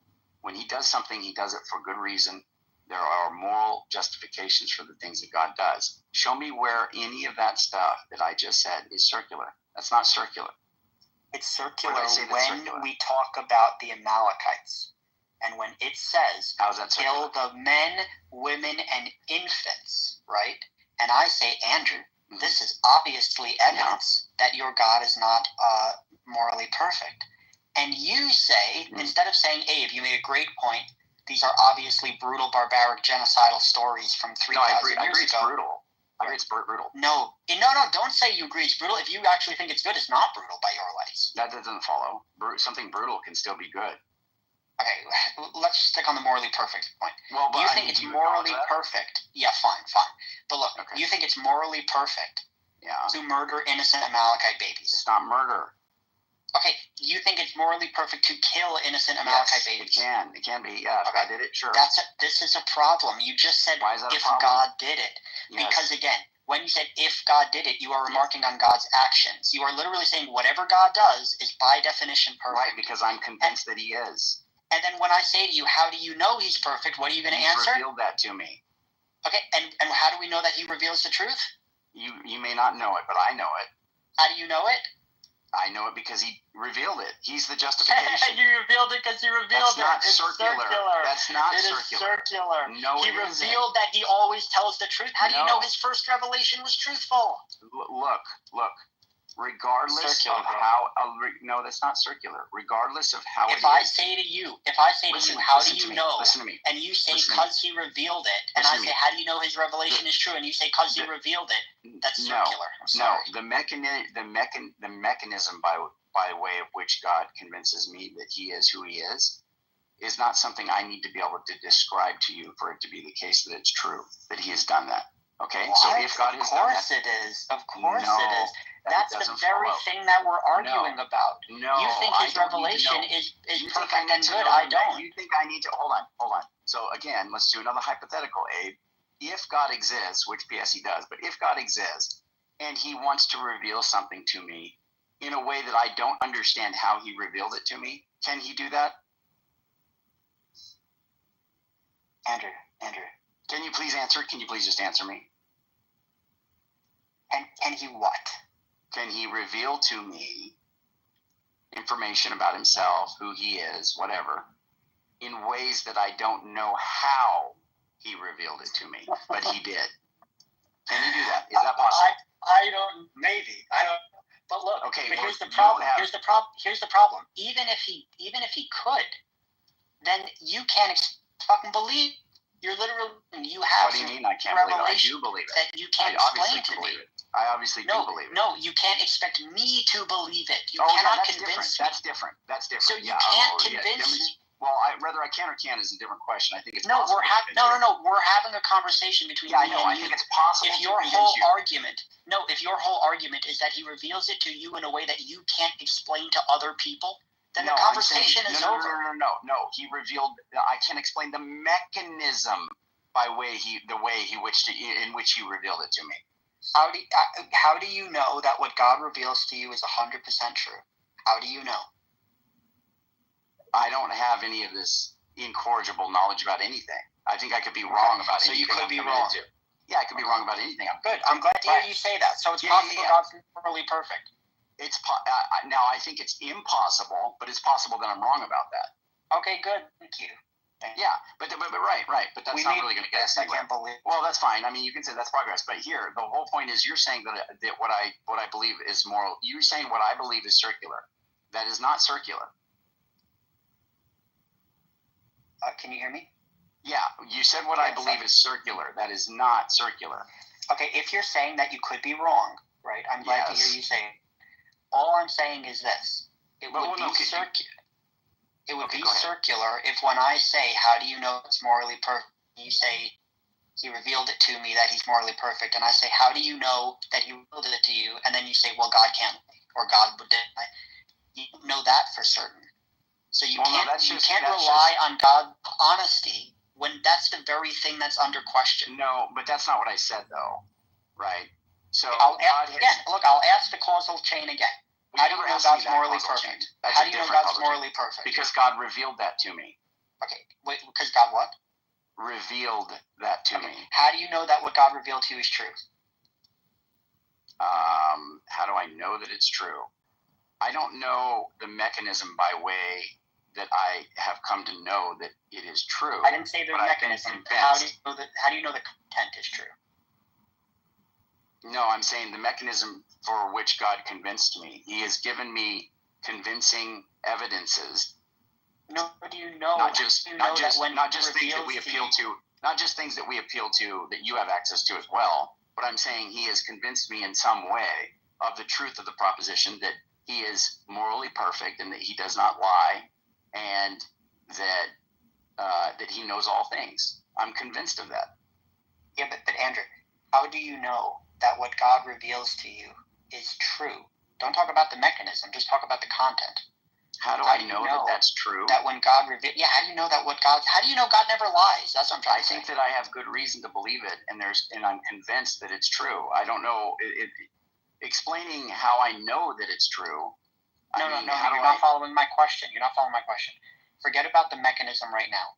You believe that when God reveals stuff to you, he reveals true contents as opposed to false or ambiguous or unethical contents. Yeah, everything, yes. Why do you think that's the case? He has convinced me of that. Why? Because it's presumably a good thing for us to know him. No. I said, why has he convinced you? Look, I look at the Bible. I will take the parts where God is good, okay? I'm willing to admit there are parts in the Bible where God is good. That's fine. But there's many more parts in the Bible where God is undeniably bad. So why are you looking at the good parts and saying, oh, God is good? Look. And then the bad parts, you just say, oh, he's probably good there too. This is confirmation bias. No. Look. I'm way more committed to the goodness of God than I am to whatever moral tension I might have with some narrative. Okay? So if I see Andrew, something, is it you or me? Because you keep breaking up. Yeah, can you hear me? Yeah, but is it your connection or my connection? I don't know. The internet's... CM, do you hear him breaking up too? I wasn't paying attention. Sorry. Yeah, try again, Andrew. So, Nah, you was good, bro. They fucking with you. Okay. So what I'm saying, thank you. So what I'm saying is that I'm way more committed to the goodness of God than I am to there being any issue with this character based on these narratives. Okay. So all of the ways in which I have that conviction, I don't necessarily have the ability to describe all of that or show you some causal chain of how I got there. But it is the case that is something that I hold to be true. And it isn't a circular, it's not... So wait, Andrew, do you agree that the way you came to this, did you get your moral intuitions about God from reading about God in the Bible, like the way he acts? No, I got it from God. Oh, okay, so you're not even getting it from the stories in the Bible? No, the stories in the Bible are things that God has said, so that's also from God. Right. But I got it from God. Yeah. Well, here's the thing, Andrew. Here's the thing. What I'm doing is I'm looking at like the narrative of the people who purportedly, say they believe in God, and you definitely believe that they were like saints or holy people, and they wrote down all this story about how God. I mean, you believe the Bible is true, right? The Old Testament, the New Testament. You believe that God did all these things, right? Yeah, of course. So when I'm looking at it, I'm just kind of using that as like the metric to gauge God's behaviors. And for me, it's fairly easy to like just make and put all the good, horrific shit God does on the right side, and then we can try to craft an idea of his personality and whether he's morally perfect or trustworthy or truth-bearing or whatever. It's pretty obvious that list is not one-sided, right? There's going to be a bunch of stuff on the right side and maybe a couple things on the left side. But the evidence is going to actually be overwhelmingly that God is not morally perfect. He did way more bad shit than he did good shit. Well, no, you would only have to. Well, first of all, I don't know what metric you're judging that it's bad. But secondly, the stuff that no good or bad. Yeah, the stuff that he did, you don't have access to all of his reasons. You don't know how everything affects everything. You're not him, so you don't know all of the circumstances. You don't know all of the effects that doing X affects, No, that's true. That's true. But here's the thing. There are some things that are morally unambiguous. It is morally unambiguous to say that killing Amalekite infants is bad. I know that for a fucking fact. Is there ever a reason to kill an infant? Not in the story of the Amalekites. No, in other instances, in extreme cases of like your child is dying of cancer and they're suffering greatly, yeah, there might be justification. But in the case of the Amalekites, no, there is no justification. If they were all demons, can you kill them? No, even if the Amalekite babies were demons, you still can't kill them. Why you can't kill demons? Because it should have been. If God is so moral, he should have done an exorcism, not kill the babies. No. It's just part of their nature. It's who they are. No, Andrew, you believe God created them with free will. You can't fucking believe they have free will. No, I don't know. They can't change. I never said I said humans have free will. I didn't say Amalekites have free will. You think God created Amalekite demon babies that didn't have free will? Is that what you're saying? Abe, is that possible? And this line of reasoning is really sad. Can you please answer me? No, brother. You don't understand. In the story, okay, cool. I know the Bible. Hold on. It is what it is. Noah is back. I know the Bible better than you, Andrew. Nowhere in the Amalekite scripture does it even imply that the Amalekite babies were demons. You're just making shit up. It doesn't have to. It doesn't have to. It doesn't have to. It does have to if you're going to use it as justification for God's it's a possible decision. reason. You don't have to know. Look, First of all, there are. Andrew, is this how you read the Bible? Is this how you exegete the Bible? No, please listen. It's really sad. Please listen, Abe. You're not thinking correctly here. Okay, there are demons in the Bible. There are six-fingered giants in the Bible. There are polluted bloodlines in the Bible. God floods the earth. And the Amalekites were none of those. They were just people. No. Actually, you don't know that. So the whole point is, how do you know that? Oh yeah, really? How do you know that? Because everywhere in the Bible it refers to an argument from silence. He floods the earth and then he It doesn't say they're men. Hold on. It doesn't say they're men. Yes, he flooded the earth. It doesn't say they're men. Okay. And he burns it. Yeah, thank you, brother. Hold on. It does not say that they are humans. You are assuming that they are not. No, it doesn't. It says the nation of the Amalekites. The nation doesn't mean humans. Nation doesn't mean humans. Of course, they're humans. It refers to a bunch of other nations. The Philistines. No, can there be a nation full of persons that are not human? Not in the Bible. Anytime it refers in the Bible to nations, it's literally referring to people. How do you know that? That's a presupposition. Because you can't show me one example in the Bible when it said nation and someone was a demon. That's an argument from silence. Oh my God. You're arguing from silence right now. You're arguing from silence. You're not exactly a Bible scholar, are you? Yeah, brother, you're arguing from silence. This has nothing to do with biblical. This is not scholarship. What I know that's the problem. I'm talking. No. It's not even in that field. What we're doing right now is we're just talking about what's possible, and how arguments work, and what you're constructing an argument here that is an argument from silence. You're saying because the Bible didn't say that they're demons or some kind of hybridized person, because it didn't say it, therefore it follows that they weren't.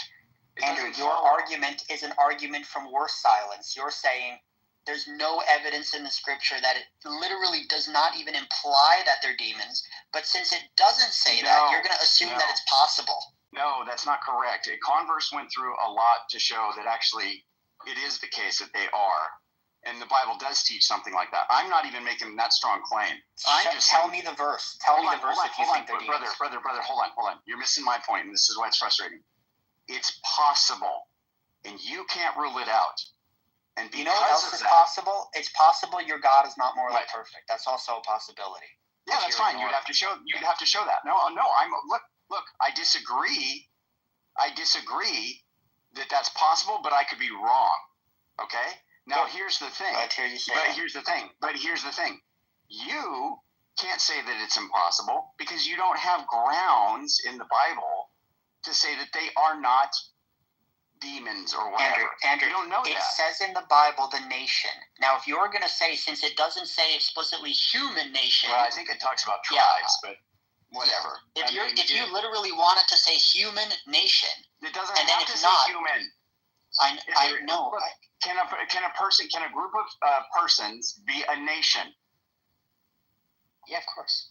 Okay, can a person be an angel or a demon or something like that? No. Really?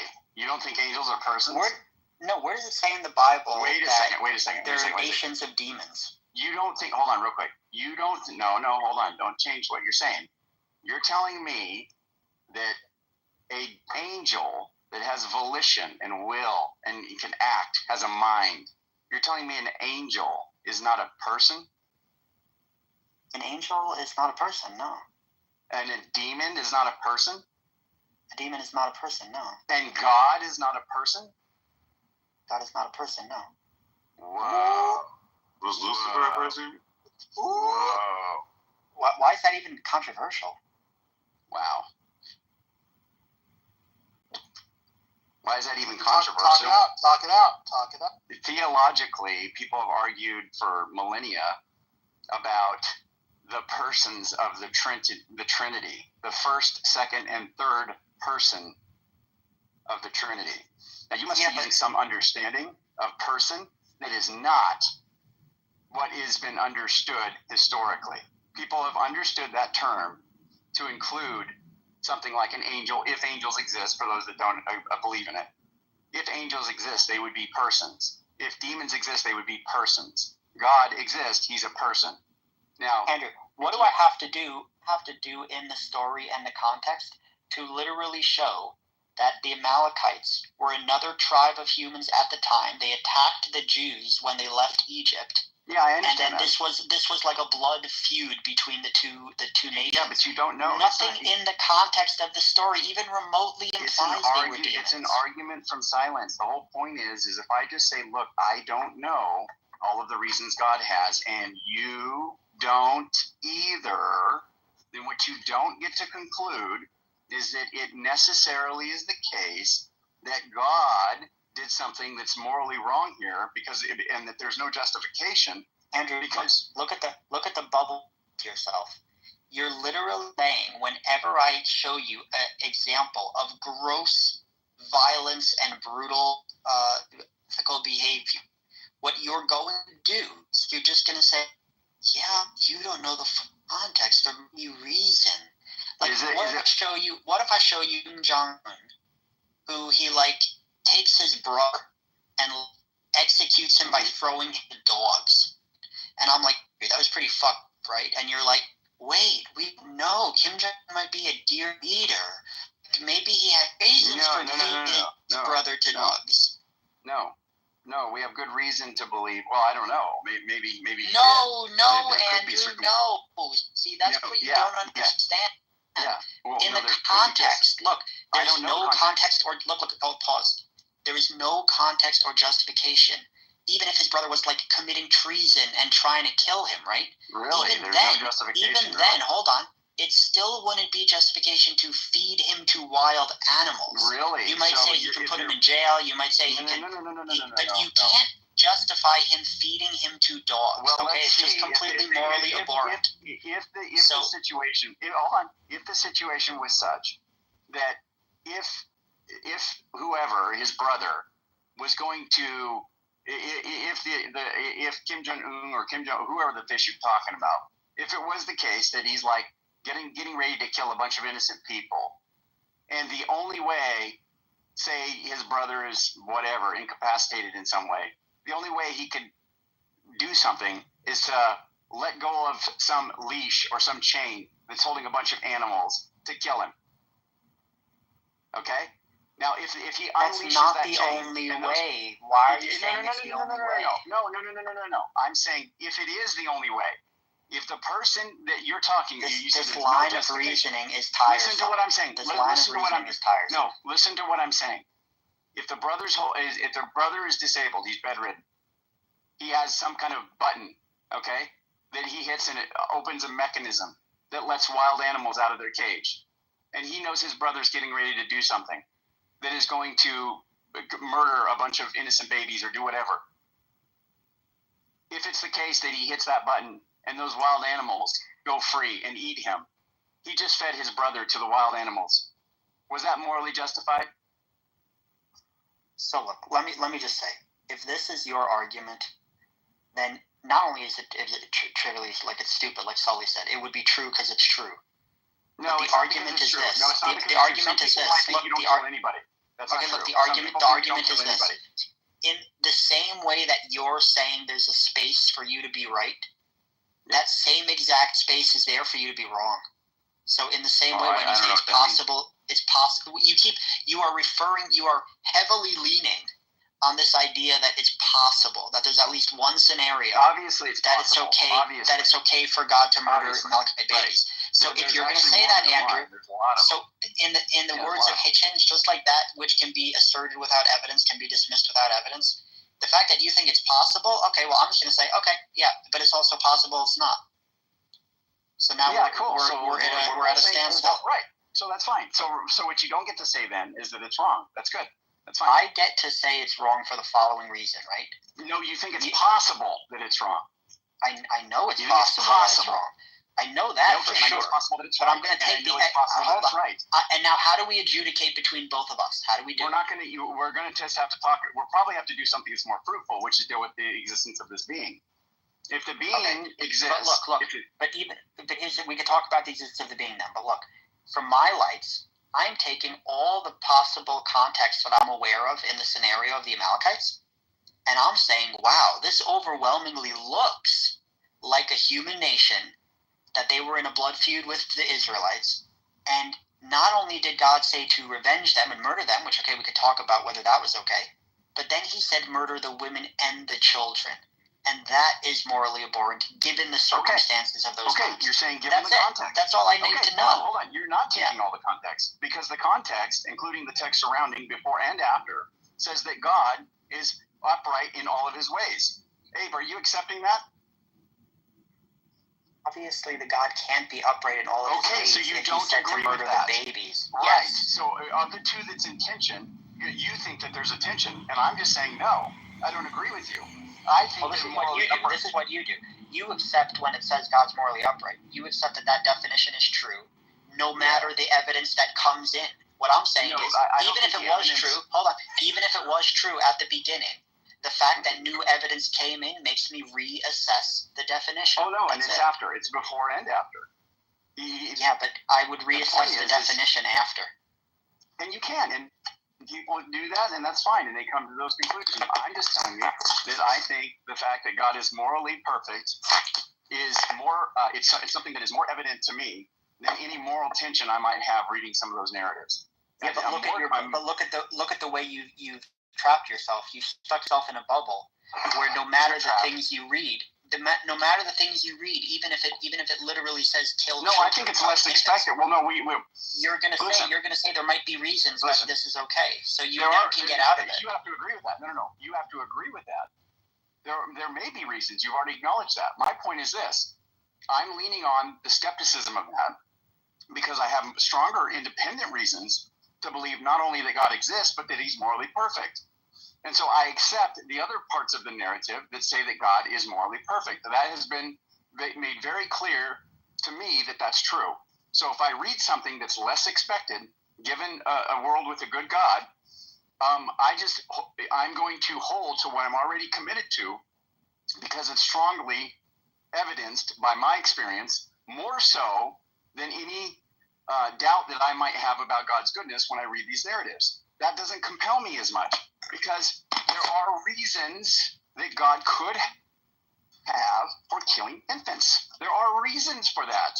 And because there are possible reasons, it is the case that I am going to be skeptical of my ability to assess why it is that God did it. And I'm going to accept him at his word when he says that he is morally perfect. I agree with that. That's all I'm saying.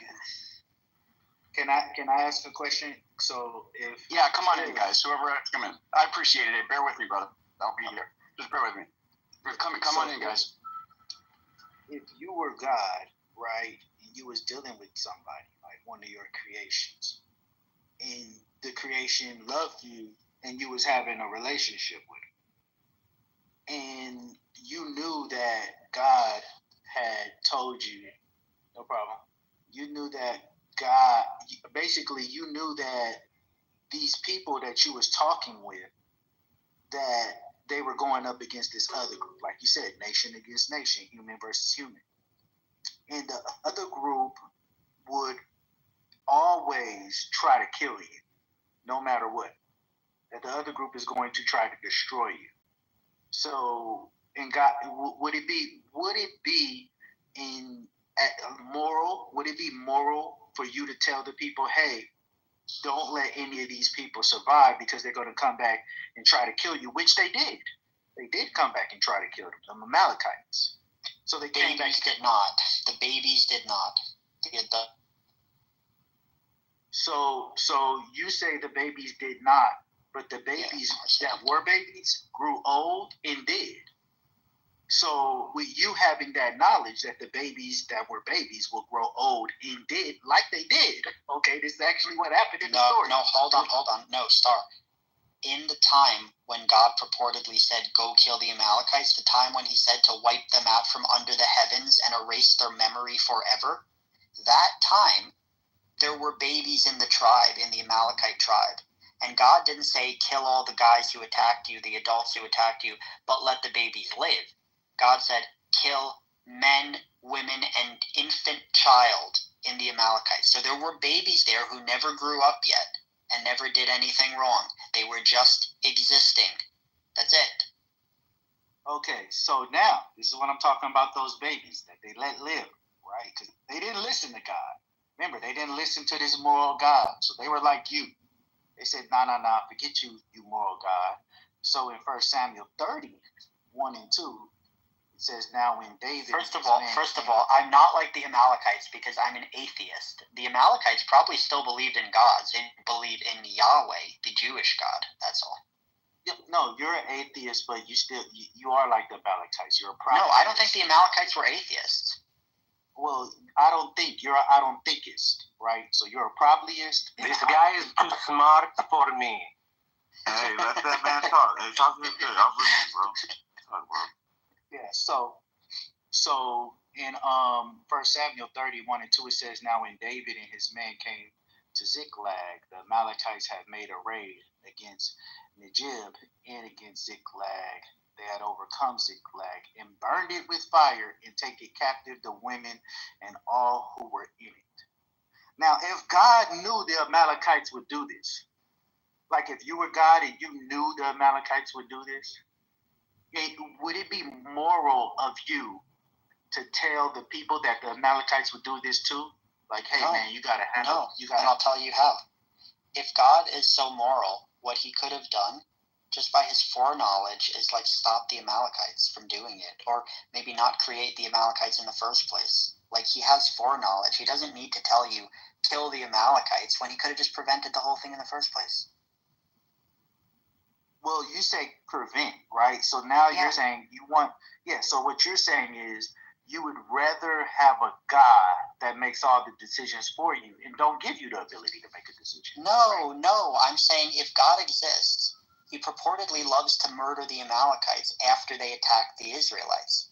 But if he's that powerful that he can murder people, he could have also just stopped the Amalekites from attacking the Jews in the first place.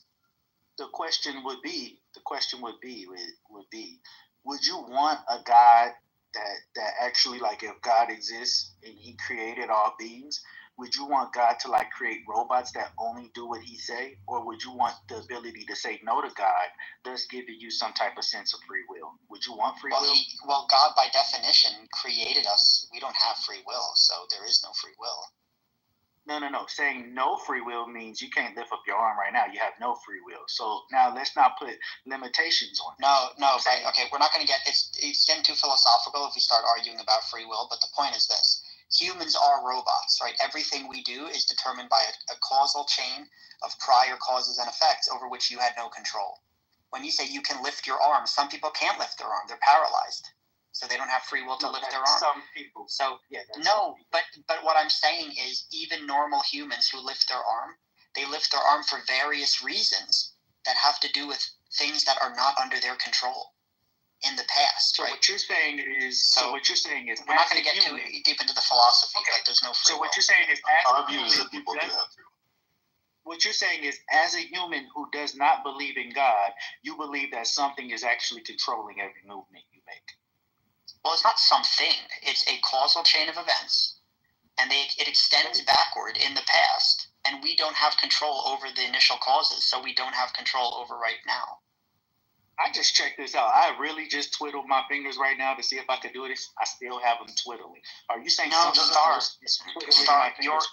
your ability to twiddle yes, it's based on your ability to like not be paralyzed. You have to have an intact spinal column with nerves that extend into your brain in order to twiddle your fingers. The fact that set of affairs is in place is not fucking under your control. You could become paralyzed.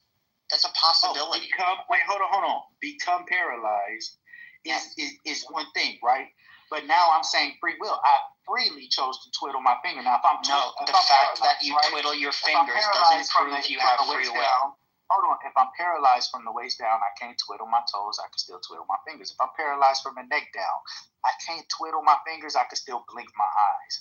If I'm paralyzed from the head down and I can't even move my face, right? If I can't even move my face, I still have a will that would let you know when I'm hungry, when I'm not hungry, or if I want something, I can still want something. All of those things occurred beyond your control. Yeah. No, well, I can still ask for something. So when I said free will, I didn't say total free will like you were God. I said a sense of free will. See, I'm glad to hear you're coming around. what you guys mistake Look at us. I did say ascension free will. That was my first position. So what you guys mistake free will to be is being God.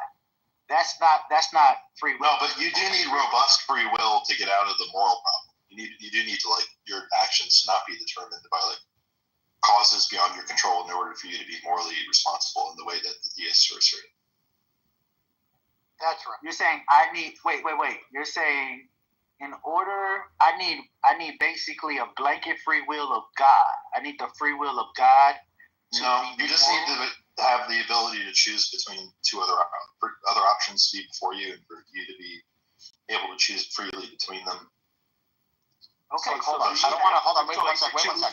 Between two options. I don't want to change the whole title of the room and go into free will. We could debate free will another time, or if you want to go into it, it would be a complete change of topic.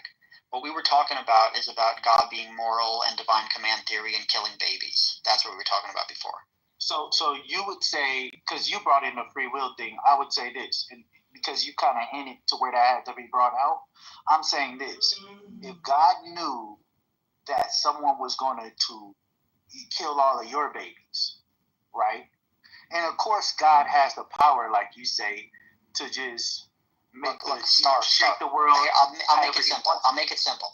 If God wanted to stop the Amalekite babies from growing up and killing the Jews, he could have done a million other things besides for killing them, right? He could have gave them a new heart and converted them to put the Holy Spirit in them and converted them all to Christianity or something.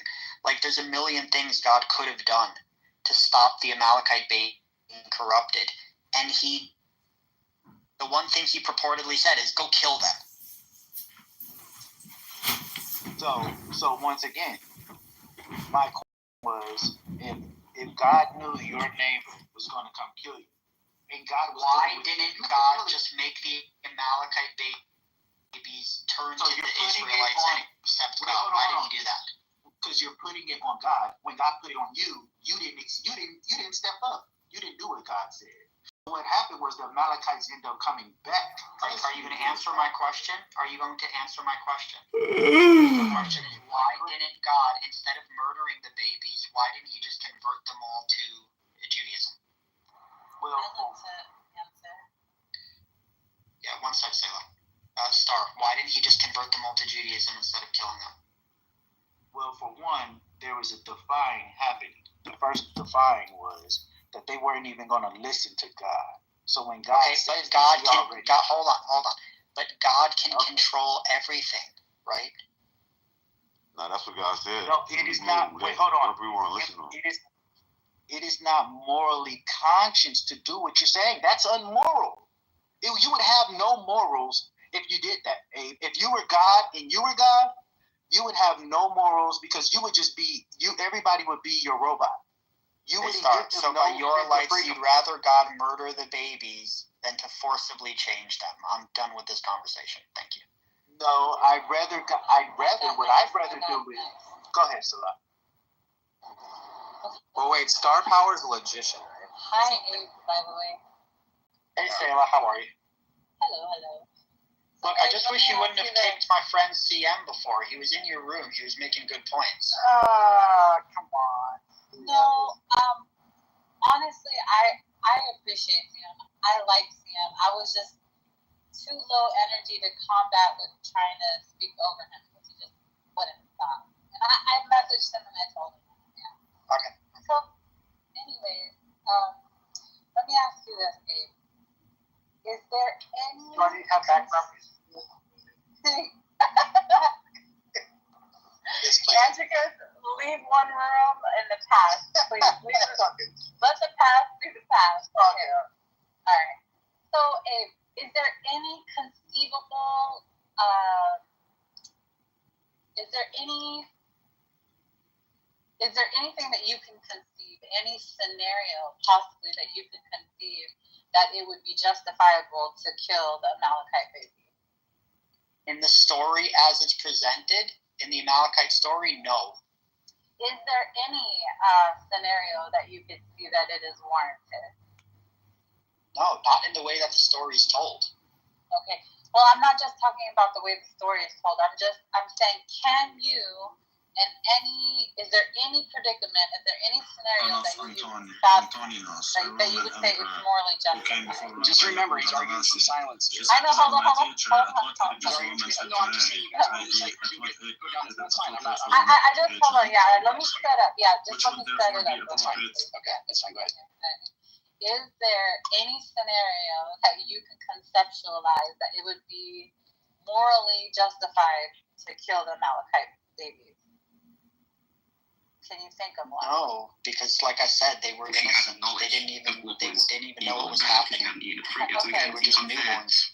So let me ask you this, okay? If we were living in a real life zombie apocalypse, and there was like a whole group of zombie people, and there was like this zombie toddler that was walking towards you, would you think it's justified to football kick the zombie toddler? They wasn't ready, so Sarah, are you? No, I'm really serious. making this analogy right I am, because first of all, I want to establish. I'm just establishing that maybe there is a scenario, right? Capricious with its use of restricting liberty. Right. That's the specific thing they're arguing. Yeah, hey, well, there's no real plan for this. I think there is a good plan. We're shipping people from that came here illegally to South Sudan, which is a horrible place, and I'm really happy about it. Yep, absolutely. Yeah, don't come here. But see, the thing is the Democrats and the media are saying, well, they're not using due process.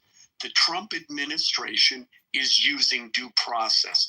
There's a wide range of what due process is. It may be you go in front of a judge. Do you have papers? No.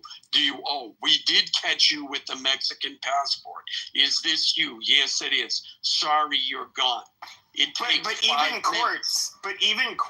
Okay, so when it comes to due process, people who cross the border illegally or not don't all have to see a judge. Okay, I mean, and as well as people who if you were like ask for certain requests, or you got drugs on your stuff, like Border Patrol can do a lot of different shit with you. So it's like if you're you can technically appeal decisions made, but I mean after you've already been deported. But I mean that's a whole different story. I just think that realistically, when it comes to due process for a lot of, and I get where you're coming from, because I know that you're not like a mean-spirited individual, Marshall. They did use the quote-unquote due process bullshit against us. Like it is in a way they're trying to say like,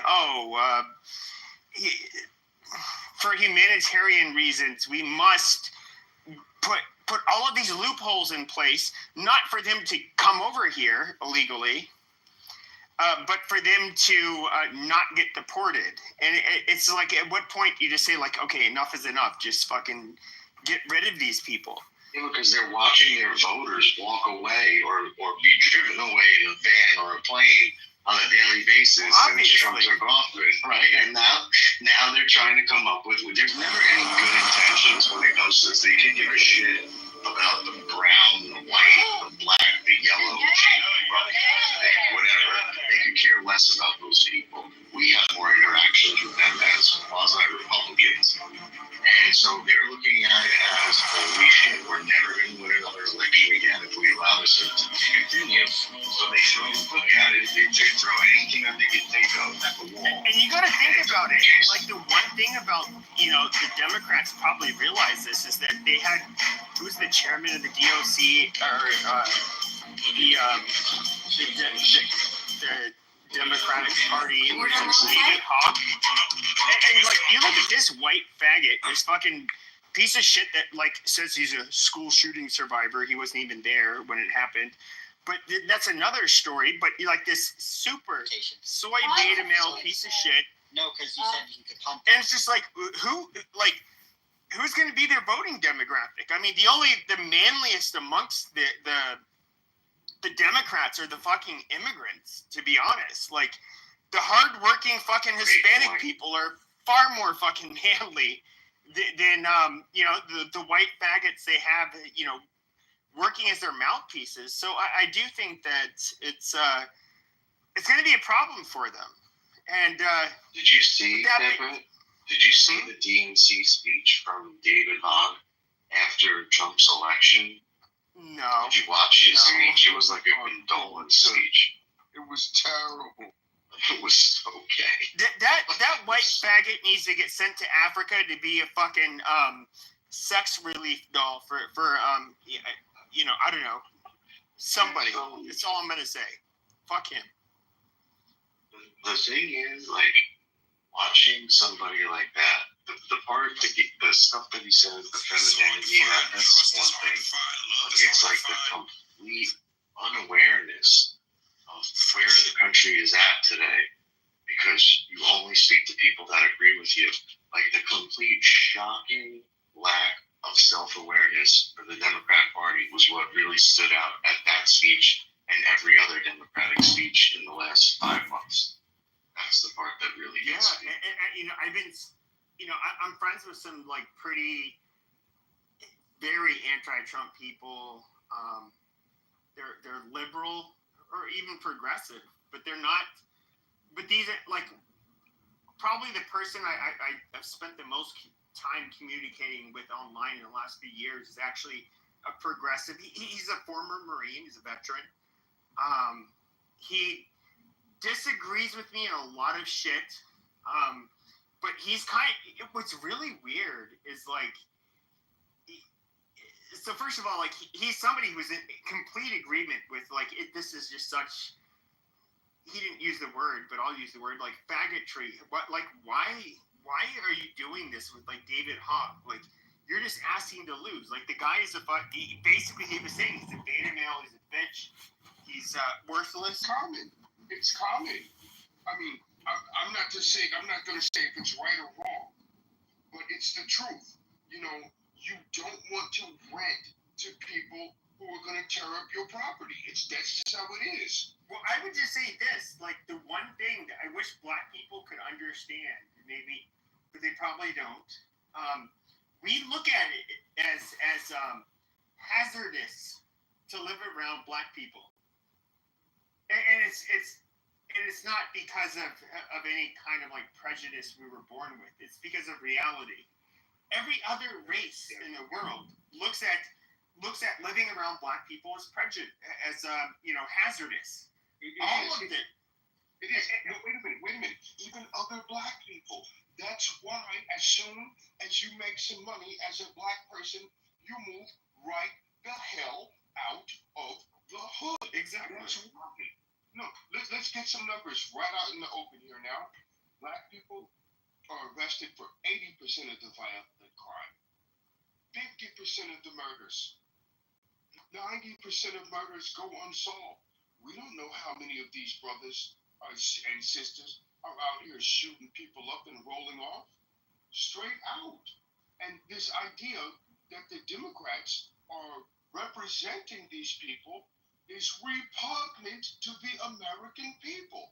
Now, look, I don't care what color you are. I only care if you share my values. Straight out. Straight out. Well, it's the reality. And you see it in California. And in California, now, I left. But before I left, they were trying to tell me I didn't have to pay my rent. Now, keep in mind, they were sending me money to pay my rent. So what happened? 2 or 3 years go by, all of the mom and pop homeowners, they go belly up because people are not paying their rent. So now you want to rent in California, you have to show $60,000, $70,000 in income, or you can't even get a single apartment. I mean, it's just how it is. And no, it doesn't have anything to do with color of skin. Nobody gets to choose color of skin.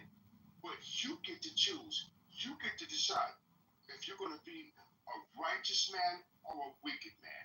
And unfortunately, we have a lot of wickedness going on in this country. Thank you for listening. Is that statistic right? 80% of crimes have black people arrested for them? Violent crime. It could be for violent crime. So, like, he said 50% for murder. like especially post George Floyd, that went up to about 60% of the homicide in America were.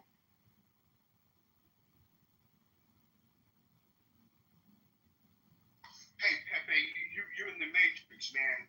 Oh, my bad. Can you hear me now? I can hear you now. Okay, so I would say I don't know if the 80% is correct for all violent crime. I don't know that statistic. When it comes to homicide, yeah, it's generally been around half of the murders in the United States have been committed by black males. Post George Floyd, it went more to closer to 60%. It would, in fact, I think they breached 60% for 1 year, and so it is a. Here's the thing: is like what is mind-boggling to me is that they're saying you racist, you scared of black people, you scared.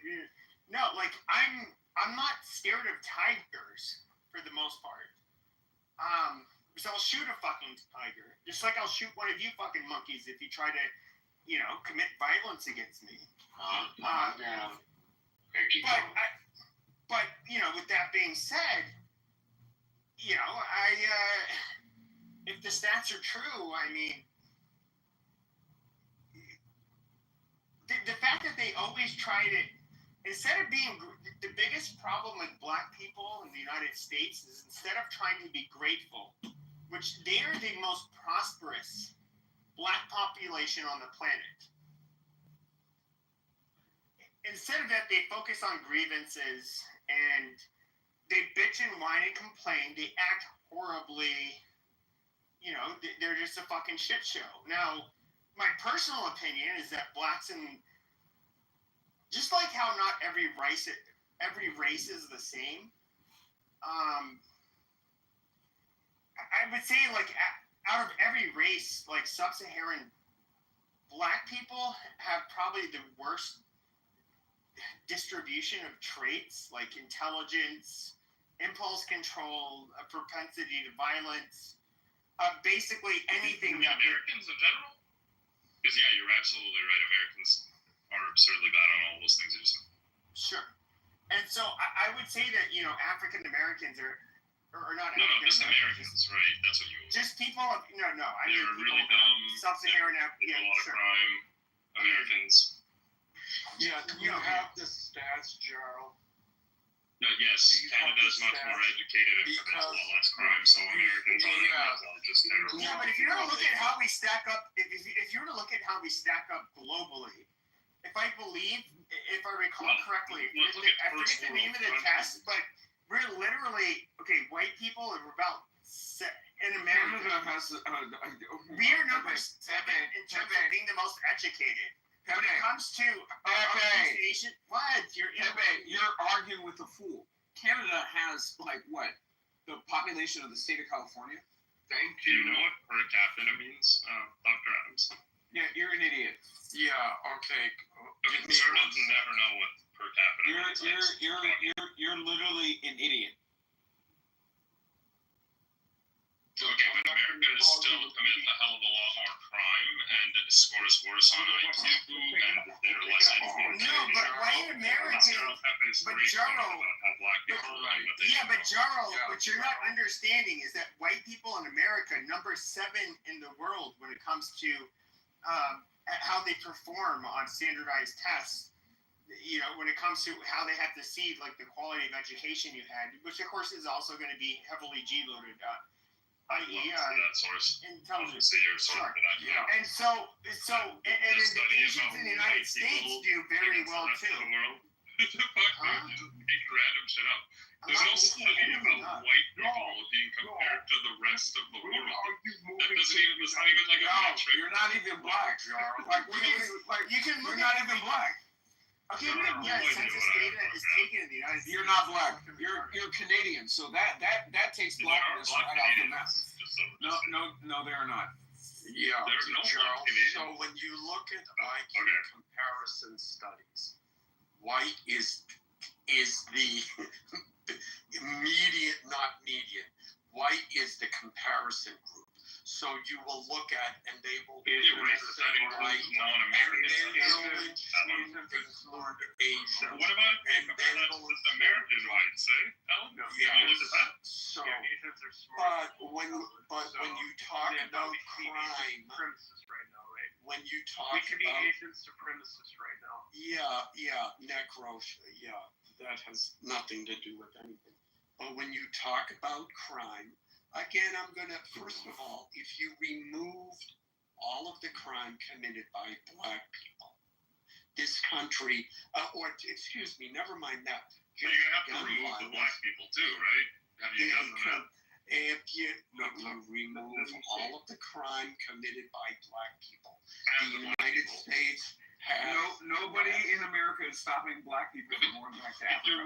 Okay, so again, nobody in America is stopping any of these monkeys from going back to Africa. Jeez, I am mid-sentence. If you remove all of the gun violence committed by black people, the United States has less gun violence than most other European countries. And that's it. That's just number one. Let me say. Number two, again, I brought this up last night.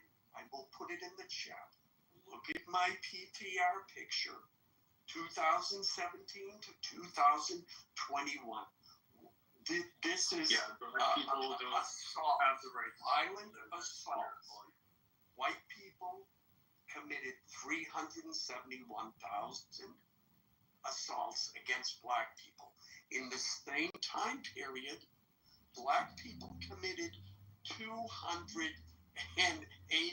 I can't read the numbers because it's small, but it's like 282,000 violent crimes against white people. It's true. Now it is a huge disparity, and if you want to go by per capita, Jarl, we can do that too, because I will put a link in the chat. And for everyone who will look through it and see the little note that says, oh, you can't take this number. It's just, you cannot use this for any serious comparison or something. That's a footnote only for Pacific Islanders. It's not for the whole study. Because can I say something real quick? The confidence, it's a 95% confidence with the black and white maybe upload their music from their rooms or their TikTok, stuff like that. Yeah. Marriage. In other words, to marry her, and he married her. She was taken in marriage by him. Would you does it mean consummation as well? Yeah, because he had betrothed her when she was born and then consummated her. It doesn't matter if he did or not, because it tells you other places that you can fuck her before 11. So you can basically, it doesn't matter. It doesn't matter. According to the other rabbi, what's his name, Rabbi Meir, it's okay. Oh my God, Mikhail had to get a new PTR. I'm in a new account. Hooray! Are you gonna report him, John? He did. He called me a faggot kike. I reported him. So you're the reason he lost his account? I don't know. Oh, not him. You report everybody. It wasn't Nah, I'm fucking with him. Probably wasn't me. Yeah, he does. John, I love you, but I didn't take you for a faggot, man. Oh. And he goes around it telling people to report. You don't have to like someone to. I go around telling people to report you, huh? Yeah, you are. No, I didn't go around telling. I reported you. I reported you once, but I doubt that it was even me. People told me. People told you. Yeah. He made it his PTR, and he was telling everybody to report. No, I wasn't telling everybody to report. I reported it. He's gay. He's definitely. Why do you report? Projection. You look like a faggot, anyways. I don't have to like. I know you called me a faggot kike. You are a faggot kike. Oh my God, I'm gonna report you again. As someone who has had to create 50 accounts, I hope you enjoy creating accounts. You literally coming from the guy who has 20 accounts. There's no reason to report people, but that's so gay. Yeah, I know it's good. Report away. Okay, let's find out and see what happens. Proving my point, though. You're a So, John, we're exploring the Talmudic age of Rebecca. You have to admit that this guy, dude, super guy. So, Rabbi, do you now agree that the Jews believe she was 3? Yeah. It's crazy. Yeah. But that doesn't mean he fucked her. However, according to them, there's nothing against that, since we read that in the other part, 45 B, verse 9. You can fuck her before 11, but not. So basically, you can fuck her anytime you want. I hope they didn't have sex. That would be awful. Well, he didn't really marry her. What I think is that 3 wasn't really 3 for them. No, it was. Like, they weren't counting every year as one age. Of course it was. They knew how to count. Come on, they're lunar people. It was, but You're just projecting, Princessia. it didn't matter. Shut the fuck up. What do you know? That goes against the words of the prophet. I'm telling you, she said she didn't give it up with Diego in Vegas.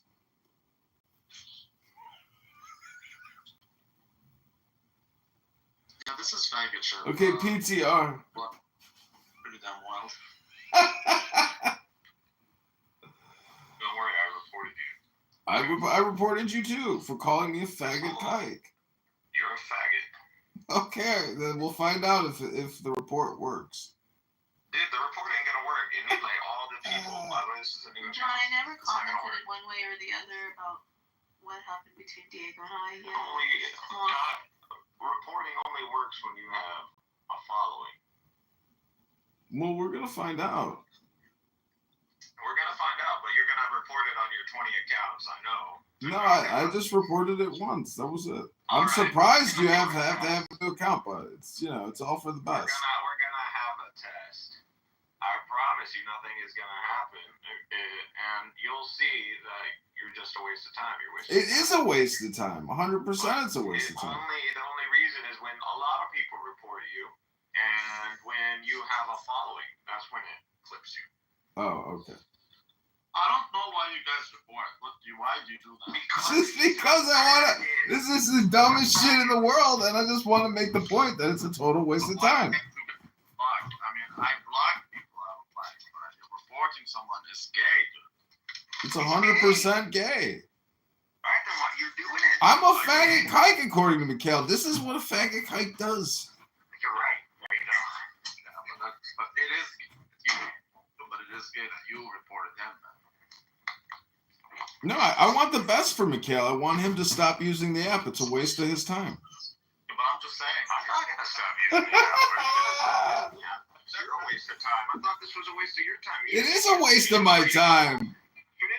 Then why are you here? Why are you here? Because I want to remind people that it's a waste of their time too. Because I'm a nice person. This is what good people do for good people. They remind them this is a waste of your fucking life. Don't you be a nice person to yourself and stop wasting your time? I am. This is me rewarding myself with doing good things, charity. I'm running a charity here.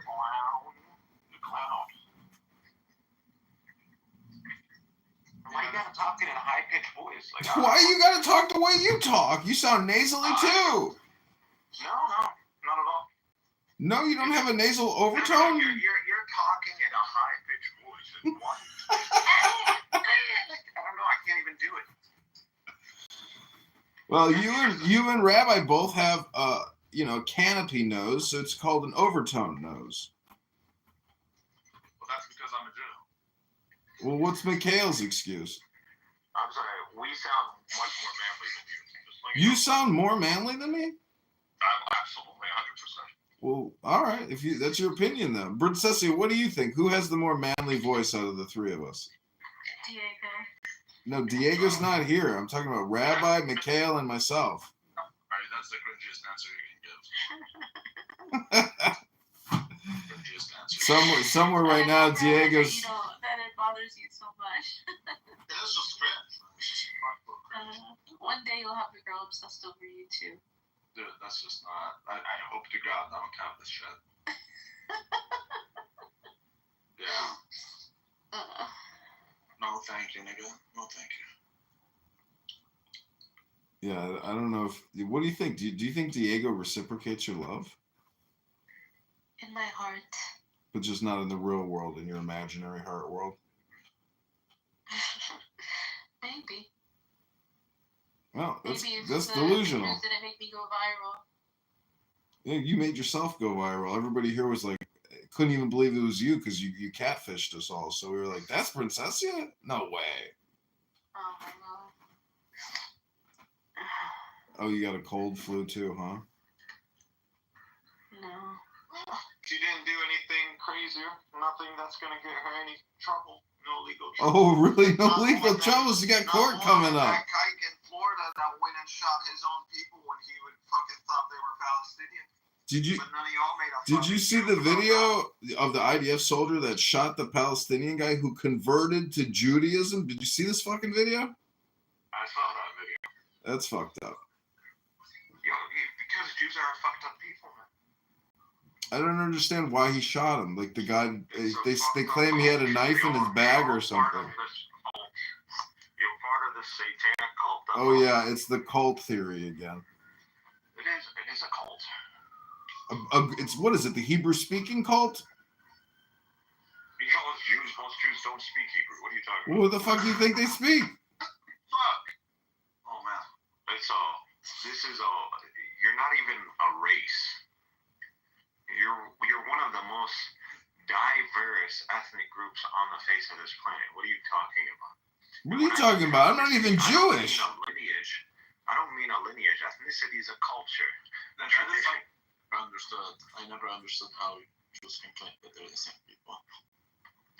You're not from the same lineage. The majority of you, you're as diverse as the Turks. It doesn't make a difference. The language is the common factor. It's for every ethnicity. For the most of 1,400 years, I want to say, Jews did not speak Hebrew. Actually, 2,000 years, majority of Jews did not speak Hebrew. That's fine. That's fine. They did not speak Hebrew. Well, what were they speaking? Speaking all kinds of language, Aramaic mainly, in the East. Greek and Aramaic. Well, then Hebrew just went out of style. Hebrew was spoken in the temple, but that's about it. Not even in the synagogue. So it's practically a dead language. So it took somebody like Migzed to resuscitate the entire nation. Unbelievable. With Bainai Shalayla. But that's literally what it is. Resuscitate the entire nation. So Migzed is responsible for the genocide. I gotta say, I saw some videos. It's so fucking bad. It's so fucked up. You know, it's so fucked up. No, don't get me wrong. I love Migzed, but that's what I'm saying. He's an idiot. Migzed, I know. But I love him. That doesn't mean I can't love him. Why is he an idiot? He doesn't even know doctrine. He doesn't know the difference between Rambam and Rambam. He doesn't know anything. He doesn't. He doesn't know history. He doesn't know anything. I know more about Judaism. He thinks Black Hebrew Israelites are accepted as Jews, and at the same time, he doesn't believe in the afterlife. Yes, he does. I asked him. What? He believes in an afterlife. I had an entire fight with him over the afterlife. No, he doesn't believe in it. He doesn't. He's an atheist. He's practically an atheist. He doesn't believe in it. And I told him you're going against all the rabbis, dude. And he insists that that's not the case. It's like, dude, the Sadducees are known for not believing in the afterlife. The Pharisees, who are the parent group of the fucking rabbis today, they believe in the afterlife, dude. They do believe. The whole fight between the Pharisees and the Sadducees is over eschatology and the afterlife. And the Pharisees were killed in the thousands before the Common Era because of this. The Sadducees persecuted them. And when the Pharisees saw an opportunity to switch up the authority and get rid of the Sadducees, they did. And that's why they adhered to Roman authority. They wanted the Romans. The Pharisees wanted the Romans. So I love him, but he's retarded. They don't know shit, man. That's just what it is. But no hard feelings. I mean, I would even invite Migzed over I will do the best L'chaim. I'll invite him I'll even invite him to do real teshuva at my yeshiva. But he needs to fix that shit. You know who I like among the Yiddish guys? I like Nathan. Nathan is someone I enjoy talking to. Nathan was good because he adhered to religious orthodoxy. Who's Nathan? Nathan Eck, he's the Toronto Jew. I had a lot of beautiful discussions with him. We did the Torah studies together. We did a lot of beautiful things. See, I mean, you guys act like it's not 2025, and you're sitting there criticizing the Pharisees. Like, what fucking kind of time machine do you guys own? I'm not criticizing the Pharisees. I'm saying that modern Jews follow rabbinical Judaism based on Pharisees, and the Pharisees do believe in the afterlife. So if you Like reincarnation? You're literally going against every rabbi. That's nonsense reincarnation. No, I'm saying when you say they believe, when you That's a cult that came out in the 17th, 18th century, started talking about reincarnation. no, but when you say afterlife, is that reincarnation or like afterlife as in like a Christian retirement center? Forget what the afterlife is. It exists. They believe in the afterlife. They believe in hell. They believe in heaven. They believe in an eternal dwelling place. They hold to eternal damnation. It's in the Talmud. It doesn't matter what the If afterlife. you do usury against Jews, if you perform usury against Jews, you will end up in eternal hellfire. In the Talmud. Why is that so complicated? Oh, you don't think that that's just like a metaphor? Nigga, why can't you understand that they believe in an afterlife? Doesn't matter what it looks like. No, I agree, but I'm just saying like it's such a ridiculous concept. That's the only point is that Mixed doesn't. So that's the problem. And he cannot handle it when I tell him, no, there is an afterlife. Clearly, neither does John. John doesn't know what he is. He doesn't know what he is. I mean, I'm just a Mishling. I'm just a Mishling here to record, observe, and just go have a hot dog. I don't know. You guys are the subject matter experts here. You claim you read to Kabbalah. What do you understand from the Kabbalah? I don't know. There's a lot of information in the Kabbalah. You don't know anything about an afterlife from the Kabbalah? No, it's all about the John now. is a convert. he is converting to Judaism, but regardless, I'm just telling you, man, Mixed just doesn't know what's up. Like, he's not. If you ask Nathan is much more in line with the Jewish beliefs, which are Nathan, humble opinion, but he is not retarded. He just subscribes to retarded. Well, what do you think about those ridiculous Jews that are like pro-Palestine and side with Iran? What are they called? I don't care about Palestine or Israel. No, those are real Jews. Those Jews, they are willing to adhere to an authority, just like the Pharisees with the Romans. They are willing to adhere to an authority that allows them to practice their way of life. I know, but I was wondering if Rabbi thinks that they're cucks. No, I think I don't care. No, because the Jews. Like, see, you have to understand who you're talking. I'm more in line with the Natura Carta. I believe that Zionism is a direct attack on Judaism, and there's a lot of Jews who believe that. Yeah, but then there's the opposite who think that Zionism is what's preserving it. Dude, I get that, but I'm telling you, I'm not troll. I always troll about these things, but right now I'm being super honest with you. My perspective is that Zionism is a hijack of the Jewish identity. I do believe that. I get it, but I mean, the soldiers who look at these Orthodox who think they're cucks because they're siding with Iran and Palestine. I know. If you check the writings of the early Zionists, they said the same thing about the disgusting Jews who are so weak and pathetic. Like, that's the most anti-Semitic people are the Zionist writers. Just read what they say, dude. Right. I mean, they're nationalists. They're nationalists. Well, yeah, but the problem is Jews are not a nation in the modern nation sense. Like, the Jews are the people who accepted the Torah and the Old Covenant with Moses. They're not people who are belonging to a certain nation of sort. They don't belong to a certain country.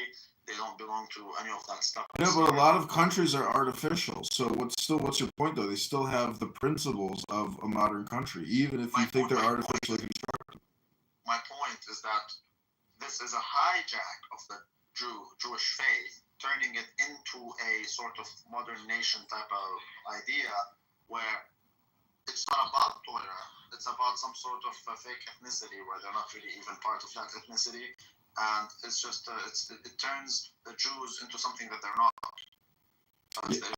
Well, I mean, that's like saying people who go to Comic-Con aren't entitled to go to Comic-Con and do whatever they want to do at Comic-Con. I just don't understand why you wasting time. I know you're not wasting as much time. I'm just saying, if it's all fake and bullshit, why spend so much time talking about how it's fake and bullshit? Because the whole concept of Israel is a religious concept to begin with. That you are turning it into a secular national concept is a hijacking of the very concept. You are changing something. If I take Islam and I say, well, now I made a country called the Islamic State, and now I say to be a Muslim, you just need to be a citizen of the Islamic State. I know you. Then you're just hijacking Islam. That's all you're doing. I know you. You are hijacking Islam if you turn it into like if you say you have to believe in Muhammad to be a Muslim. That is a hijack. Just like if you I'm using an analogy with what have Judaism and Zionism. That's all. No, I know. You're so anti-Semitic. It's the same thing for I'm a Semite. You're not even a Semite. It's the same thing for Christianity. If you say I'm probably white. You're probably white. Really white. Wait, I'm white. Okay. It doesn't matter if you're white, if he's a nigger. It doesn't matter. All these things don't matter. What matters is that you cannot separate the faith from the group, etc. You can't be a Muslim if you don't believe Muhammad is a prophet. You cannot be a Muslim. You can't be a Jew if you don't believe in the Torah.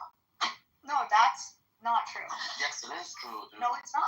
That's the the exception is Judaism. Oh, but it contradicts itself. How are you going to believe in something that tells you how you became a thing? The only thing about the Jew is because it's ancestry. It's like an ancestry. But it's not from the Bible. You don't have the ancestry. Yeah, true. But you don't have to believe it. You're still a Jew.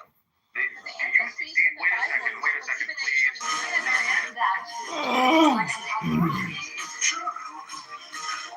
Share a common lineage.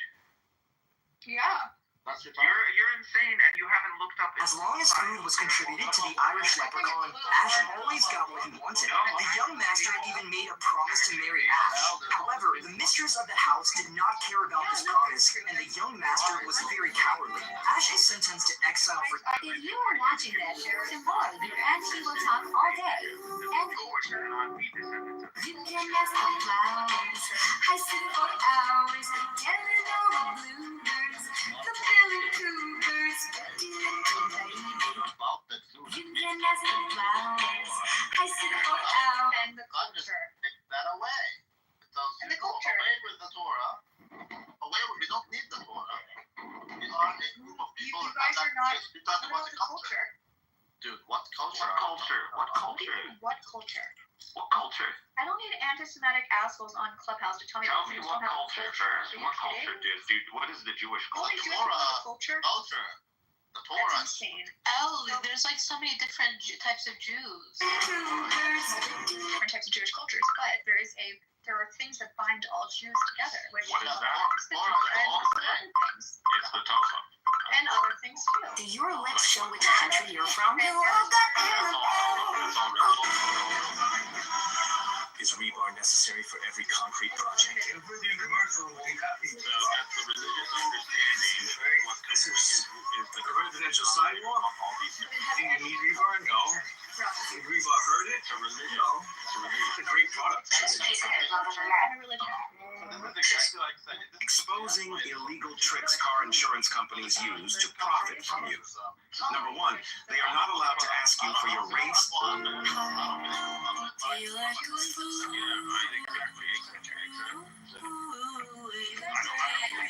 I don't believe in Prophet Muhammad, but I'm still calling myself a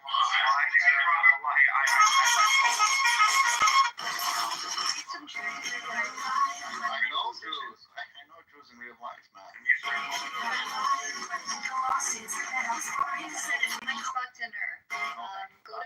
All these are religious practices. These are cultural. No, these aren't cultural. These are religious practices. This is not cultural. There's activities. There's rituals. You can do that, yet you still cannot take the Torah out. You can hate Jews all you want. You can't say that Jews don't have a culture. But that's just stupid. It's a religion. It's not a culture. There is a culture. Jewish people have a culture. Yes, you can't say that.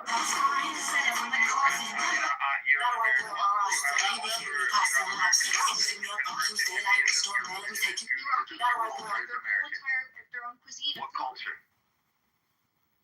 What food? What about Iraqi Jews and their food? Iraqi culture. That's Iraqi culture. That white girl on my roster, he be feeding me pasta and lobster. He see me up close, they like the strong, they don't take you shopping. I told him I'm a little bitch. He said, them on your stiff. But anyway, it's okay, hope you have a good day. I wanna see you right fit. Then I told him, you should be so well. However, these differences are, that's more in terms of values and beliefs. But we eat the same food, for example. We Jewish foods amongst these other cultures. Okay, and you can't deny that. That's just like what? Well, we also have distinct foods as Christians. What does that mean? Christians have specific foods amongst. Okay, so what names that? Depends where you're from. I'm Greek. Like in Iraq. I'm Greek. It's not about Iraq. What? You keep saying Iraq. What Iraqi Jew is exclusive to Jews? What Iraqi food was exclusive to Tibet, I think it's called. I don't know how to pronounce it. Okay. But that doesn't mean anything because that applies also to the Christians. Yet we don't make these arguments. Look up Jewish foods and you'll see. But what's Jewish foods? I'm gonna get shawarma and falafel and hummus. And that's what I'm gonna say. Look up Jewish foods, like distinct Jewish foods. Is that what you're?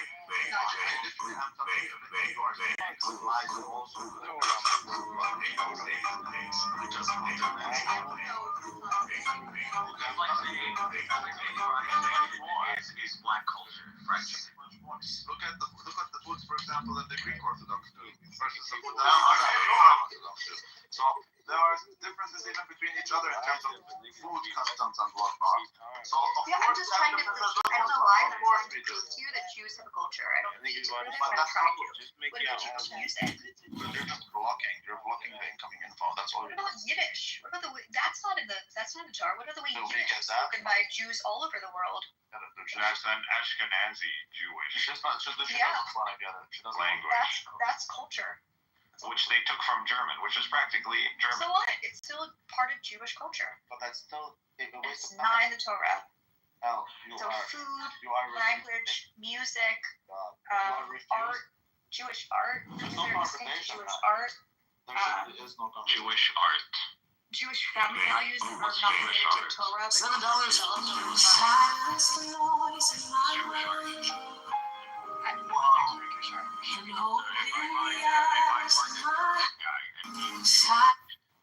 He created some art.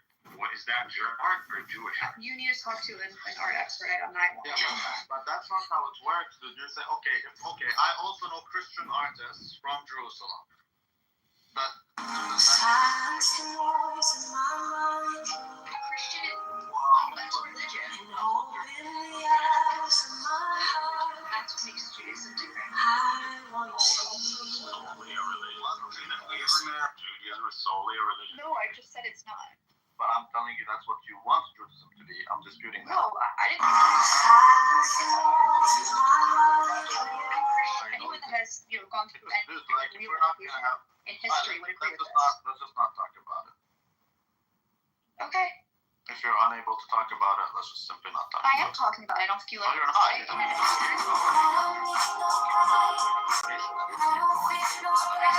All incoming. I said one thing right.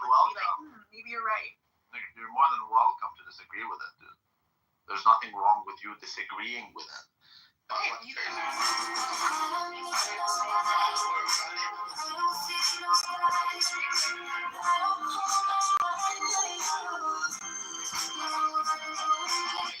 know the Christian artist from Jerusalem. That doesn't mean this art is Christian. Now you insist that when a Jew does this is not Jewish art. If a Jew is an artist and he does it, whatever, musical, painting, etc., that's not Jewish art. That's art done by a Jew. Huge difference in this, like these two statements. Huge difference. So listen, I don't have enough knowledge on art and history to really speak on this topic, but I'm guessing. Talk about that's not for painting. I feel are, credited enough to speak on art, but I'm sure there are distinct Jewish aspects to art. I am 100% Characteristics too. confident about it when I say it. Sine, do you know? Talk about Sine. Yeah, of course. Okay. Okay, she's a Christian. Her music is that. I got music. No. Okay. music, that's Arab culture. Exactly. So that is it. So you insist on coining it as Jewish art, but it's not Jewish art.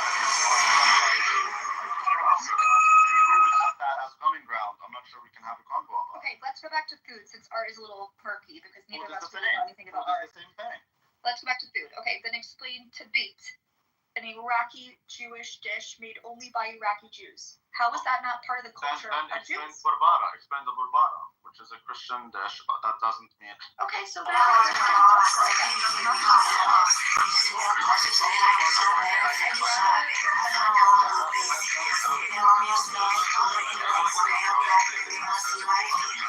Not Iraqi chicken and rice. Chicken and rice.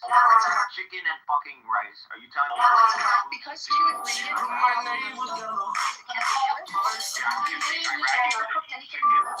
What you think you're the Jews in Iraq It's are? the way of cooking it. Look into it. Read it. Read it the next one. What more do I need to learn? What is it? Secret my name with yellow.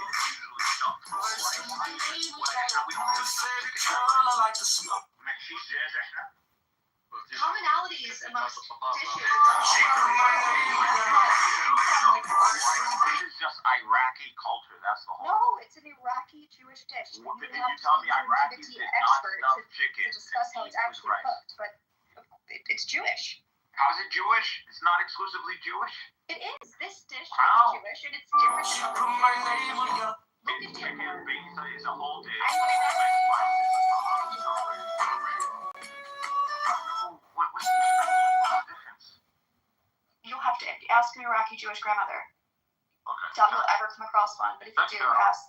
I would love it if you can check the link above.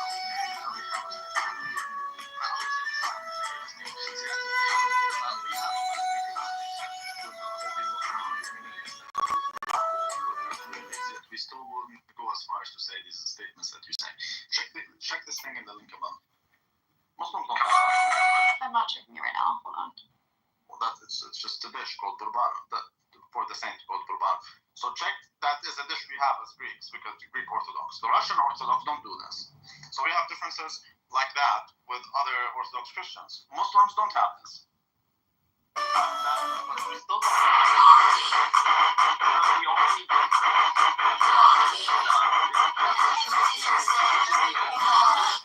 It's before Sabbath, before the Sabbath, so on Friday, and it's low, and so it continues to cook until Saturday. So because they're not allowed.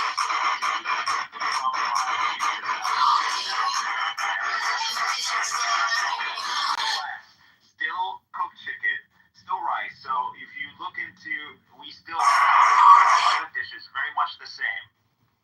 Basha, biryani, timam.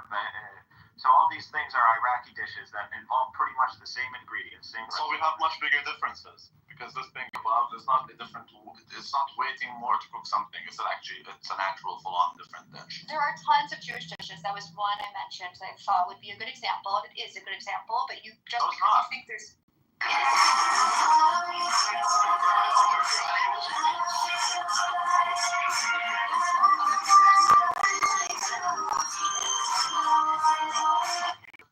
Some things that they had that they do for their own customs. What I'm telling you is the biggest difference you find that they have relative to the other communities they live with will be smaller than the differences we have with the communities we live with.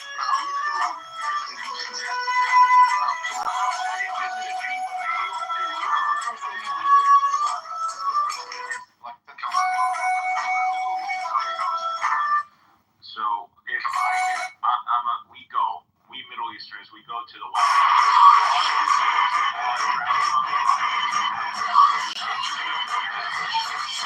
In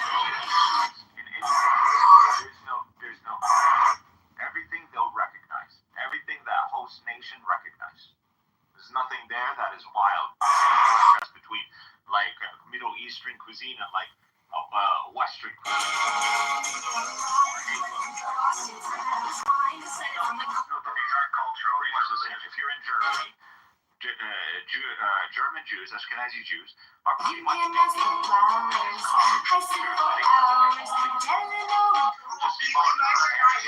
way because you're trying to deal with your law or deal with the Sabbath. But that's it. See, that's the problem with Jews is that, well, not Jews, that's the Zionism bit, because Jews don't really believe this shit. That's just the Zionists who are most Jews, unfortunately. But they turned Judaism into that whole nationalistic thing, so they cannot be Iraqi or no, they are Jews, right? But if I'm because of that, basically I wouldn't say I'm Palestinian. I would say I'm Christian, as if that is a and they do that in Israel. They do that. They say I'm Christian Arab. I'm a Christian Israeli. They do that. They do it in Gaza.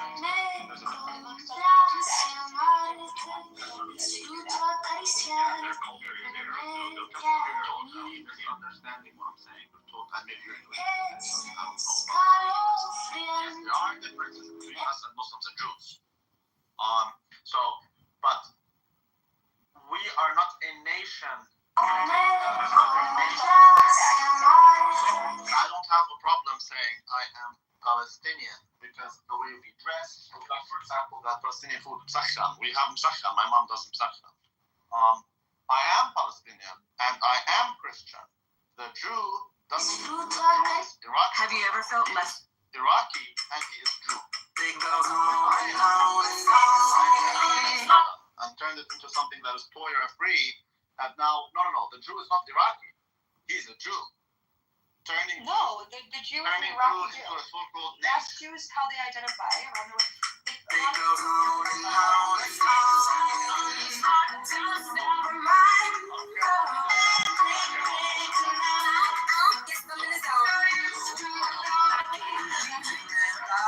Considered Iraqi Jews and not just Iraqi, because they've lived in their own societies with their own cultures and their own ways of life and their own practices. They identify, and therefore they are not accepted as just their practice of Judaism. For every other place that Habibi, I'm not saying they're just Iraqis. I'm not saying that. I'm telling you they are Iraqi Jews. Just like I'm a Palestinian Christian. Exactly. But Zionism it changes things here. You can count it on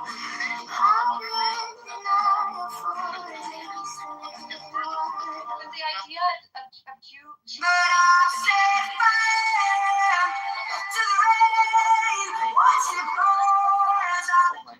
part of the I love you so much. I don't want to call you a nigger. Can you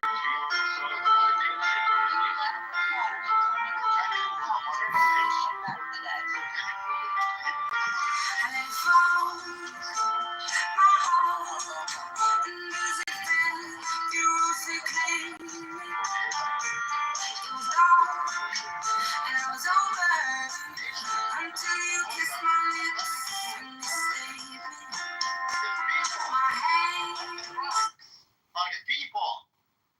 It's not the area of France or whatever. Come on, let's get real here. Rome, where were the boundaries of Rome? Rome isn't limited to the city of Rome. Turkey was part of Rome. Therefore, they were called the Romans. As peoples, it always referred to peoples. Flags were always banners of peoples. It wasn't flags of Google it. The modern state. Google the definition by Max Weber. Google it. They identify. Okay, so but don't tell me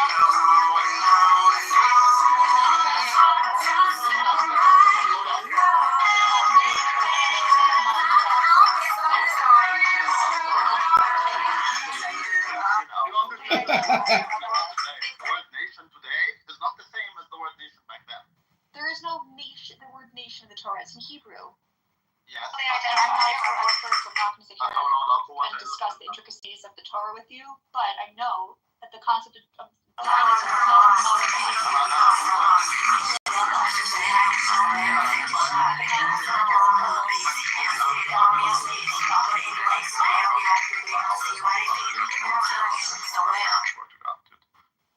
It's just crazy. I mean, It's not that hard. If you have an American Christian, you have a rabbi, a Middle Eastern Palestinian Christian. Are you going to say these two are part of the same nation? He always tells you the truth every time. In their own, but they're a nation.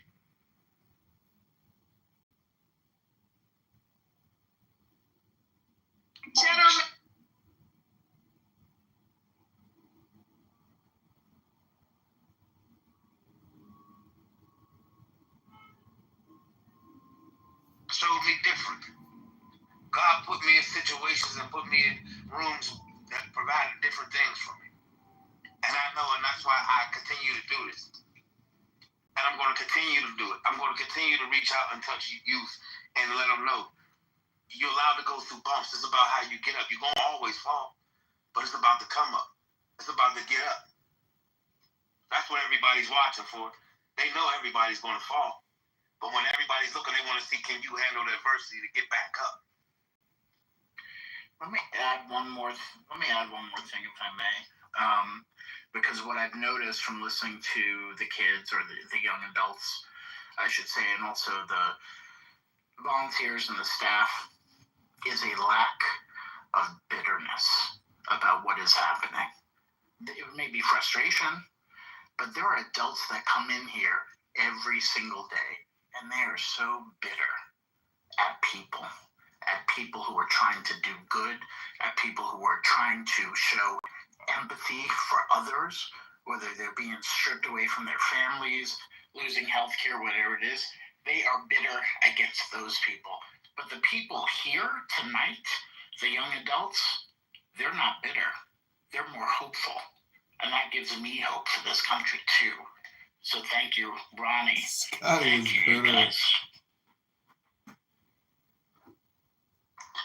Well, thank you for saying that. That's quite a compliment. I really appreciate that. Thank you. He kicked me from the room. He's sitting there telling how everybody comes in there, they're all better. I'm like, you fucking Scotty, you're better.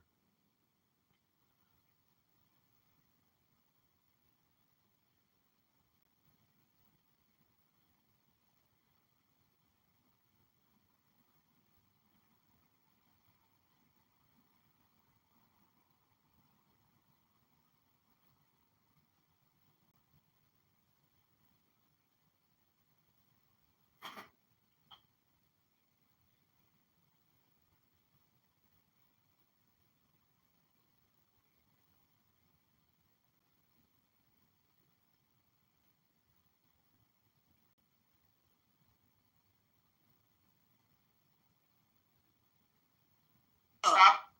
You're saying something that I said. So again, I said that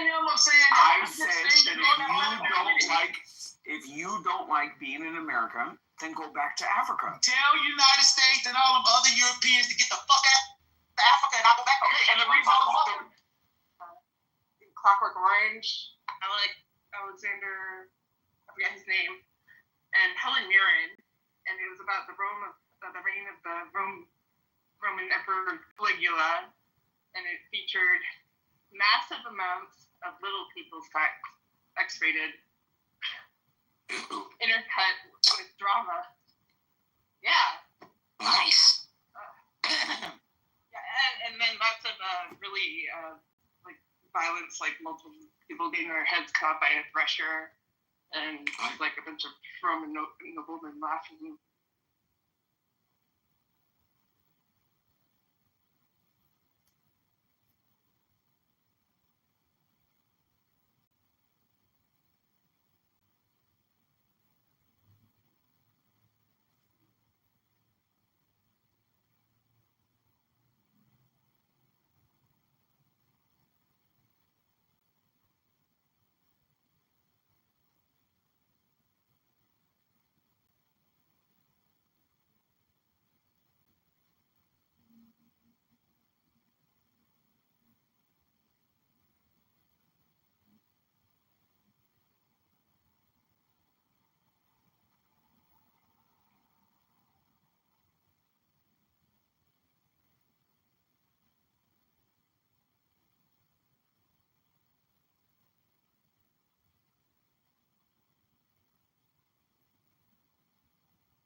Okay.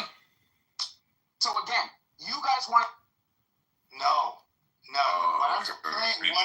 What I'm saying is, if the God that all of you want to all of you. Anybody that wants to posit a God for a reason for anything is existing. If there is a God that is a reason for anything is existing, and you going to call that God all good, then it is not possible for anything to be not good, to exist, if that God exists. Yeah, that doesn't follow. Yeah, how? Wait. How? That doesn't follow unless it's God. Wait. Concrete. How? If God were to make something corruptible, then obviously it could be degraded over time, such that it is not the same quality as God. Let me ask you guys this: Is it You true? already fucked up. Wait, hold on. Is it true that if God creates me, bro? Is it true that if God is good and He creates something, right, that is good, that it cannot be perfect as God is? It cannot display perfect goodness as God is. Okay, so if it cannot display perfect goodness as God is, no matter what He creates, it's not going to be the level of good that you guys are putting on God to His creations. You can't say if God is good, then everything He makes is good. No, He would only make God to make something that is perfect in goodness. Otherwise, it could be good at one thing and bad in 1,000 other things. The argument is even more powerful than that. The argument is even more powerful than that. The argument is, if the God that we are talking about is the originator of all possible conceptual content. You're talking about y'all, right? Right. So if everything, that's the thing. Like, there's a common theme, and I don't know what it is. I'm gonna figure it out. If everything, no solutions. They're only here. Constipated, and they want to make us all constipated. But revenge is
Right. Thank you. Go on to you. Thank you. Go ahead. I'm buying the 400 years anymore. And I've said this before. Carmelo Anthony raised, what, $550,000? That was a lynching. That was a lynching. Yeah. Austin Metcalf, that was a modern lynching. Grab me a fucking river, white man. Grab me a river. Fucking fool. I'm not buying it. You're white here. Get the fuck out of here. I'm not buying that shit. Fuck out of here. It was a lynching. You shut him up. Okay, but Dunn, what you need to pay attention to is Shiloh Hendricks has raised over almost $800,000. That just tells me what America's always been. I'm not shocked at that. That's who you are. I'm not shocked. Well, the thing is that they're not running our stage. We're listening to dissenting opinions. Well, if it tells you what America's in your mind, Who invented stuff like this? Was it the black man or the white man that said stuff like this? The black man take it. I can't be The heard which man want to argue with another man and tell him something? Who made that? speaking. Okay, Okay, who made you that go was? please. White man? Wait. Okay, listen, Cool Runnings. Okay, chill out. All right, go. Like, chill out. That tells you, thank you, Dr. Adams. If that tells you that that's what America's been all about, and slavery in America was the worst thing in the world, well, thank you for the compliment. That You got means slaves with no Americans. money. What are you talking That about? means Americans Slaves were with the no money. Done. What are you doing? Like, what are you that doing? means is America was the best country in the world for slavery. And do you really want to fuck with those motherfuckers? Okay? Yes, Do you because really time into the want water to do down. that? They're not even I white. mean, you're They're not talking white. out of They're not your even ass. white. Okay, if you really believe that, You're I not don't white and believe yellow. that. You look like the same But, people that you got know, born I don't believe yeah. that. But this Okay, whole look at Wait, Miss, wait, hold on. It ain't Hold on, Alan, pause for a second. Miss Cleo, okay? You need to go on mute, okay? You need to stop interrupting these people on You're stage. going to call me Winnie Mandela. I'm not no Cleo, because if I was, I would be. All right. Listen, Miss Cleo, okay? You can call me now, okay? But again, you're not going to interrupt. Right. You're not going to interrupt people on my stage. Otherwise, you can sit in the. Okay.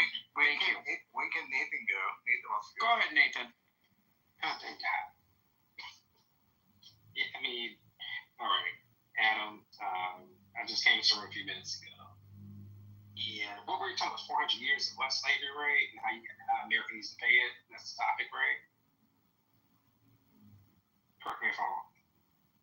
I mean, what's the argument?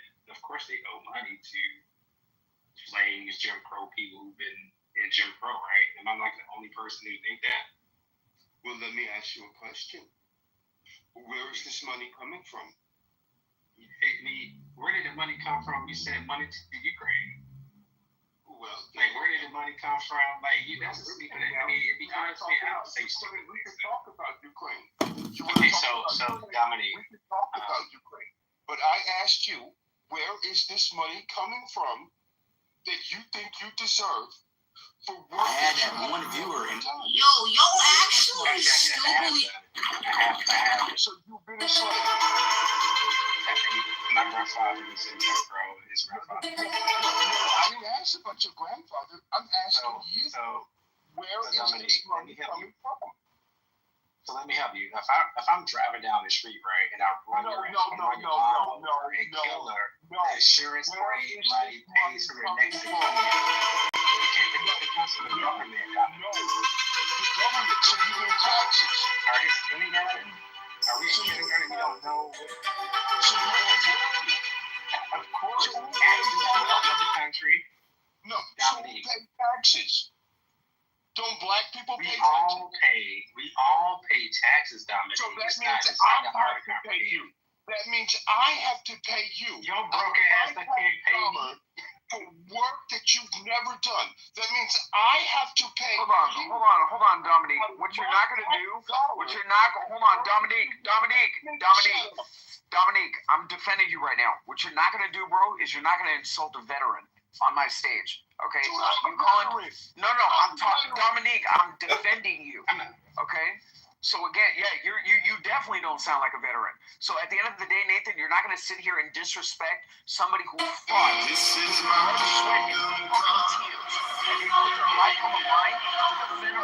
country. You're not gonna sit here and do that. And what did you do for the vets that came back? Hold on, Don. Wait. Let me say this. Both my grandfathers on both sides of my family served in World War II, World War I, Vietnam War, right? When you see my let's not play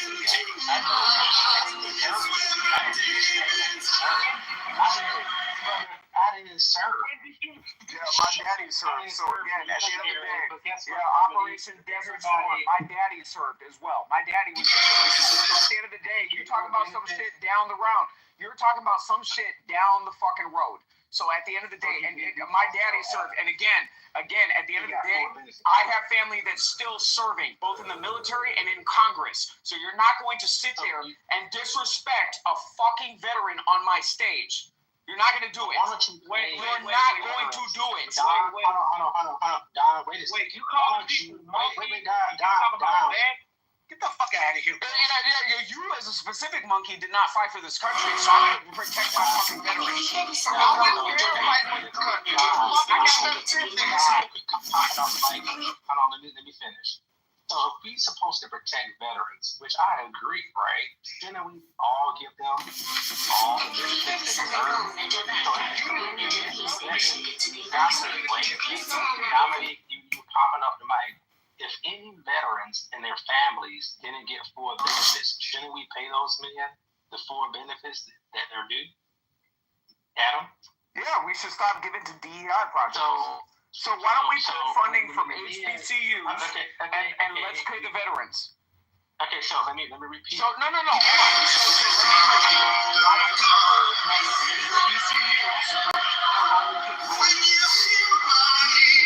Why don't we put HBCUs? Why don't we streamline the immigration process and cut down legal expenses and pay the veterans? If you have selective, no, I don't have selective hearing. You're not getting a response that you like. I don't think because we have. I think you totally need to have. I think one of the quickest ways. I think one of the quickest ways to expose people that think like y'all is the DEI thing. I think that really exposes how ignorant y'all are and how very little substantive knowledge that you have. Because when you speak to people, okay, well, explain to me DEI and explain to me how it works. I want to hear this shit. Because this usually when I run into people who are so adamant against DEI, they know absolutely fucking nothing about it. And this is what I'm talking about. When you listen to I'm going to say this again. When you listen to racist people, they say the dumbest fucking shit of all the people. All you have to do is listen to them. Now I'm going to listen. On your march, get ready, get set, go. Explain DEI to me. DEI is having a foot cooking ass collard greens in the bathtub, foot cooking ass Indian, checking a box and telling Black America that we need to accept this person as a precedent for Black excellence. I'm done. Okay, can we get a serious response from somebody who thinks like him? Hold up, can we get a serious? Hold up for a second. Can we get a serious response from somebody that actually thinks the way he does, but want to offer up a more serious response? They're going to give you the same answer. I don't think anybody's disagreeing with Adam's done. And just yeah, okay, that's not what I'm responding to, man. I'm not going to respond to that shit. Man, get the fuck out of here with that one. I looked up this whole issue of Black vets being denied. And first I looked up the percentages, and it said 61 versus 71. That's the difference between Black and white vets. So then I looked up the total number of Black veterans who were denied. And it came back saying, well, we can't really determine the total number of vets, Black vets, that were denied compared to the total number of whites. So then I asked, well, how can you calculate a percentage if you don't have the actual numbers? And they said, well, it's speculation. So that whole line of narrative that Black vets were denied, Tomorrow's good. If you're a Black speculation in World War II, was your Black grandfather in World War II, Alan? I don't know. We're talking about the statistics. We're talking about the statistics. I'll break it down. There's no actual number. Whether my racial background or if I had someone in the family who was in World War II is irrelevant to the numbers. We're talking about mathematics here. We're talking about statistics. So whether you had a grandfather in it or not. Listen. This is not the conversation that I'm used to having at the country club, okay? allow a person to finish speaking, and then you can respond behind them. Right? This is not World Star Radio. Go ahead, Alan. Well, that's the whole point. I mean, you bring up the thing about that Dominique fought, is a veteran and fought for this country. And instead of saying, oh, yes, you're right, I won't disparage him because he is a vet and he made a sacrifice, it immediately pivots to, oh, well, but black people were denied benefits. It has, how about, I won't disrespect him, I won't attack him personally, and I'll go back to addressing the actual point of the debate. How about we do that? That's the point. Okay, let me say this, right, so you can comprehend it. It's just like when Nazi Germany was fighting the war. Hold on, let me ask a question. Why are black people? Hold on.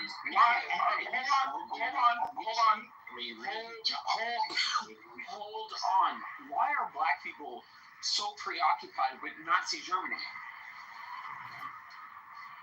Can you maybe give me some type of insight as to why black people are so preoccupied with Nazi Germany? Who said that we are? Well, I mean, you have Kanye.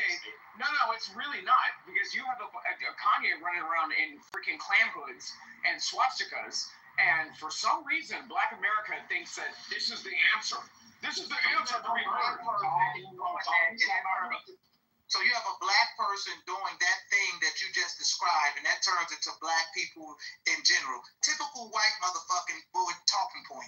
Oh, here's a black person doing something. Who's a white person? It's for all black people. Who's a white person? Whatever. I'm white, you know.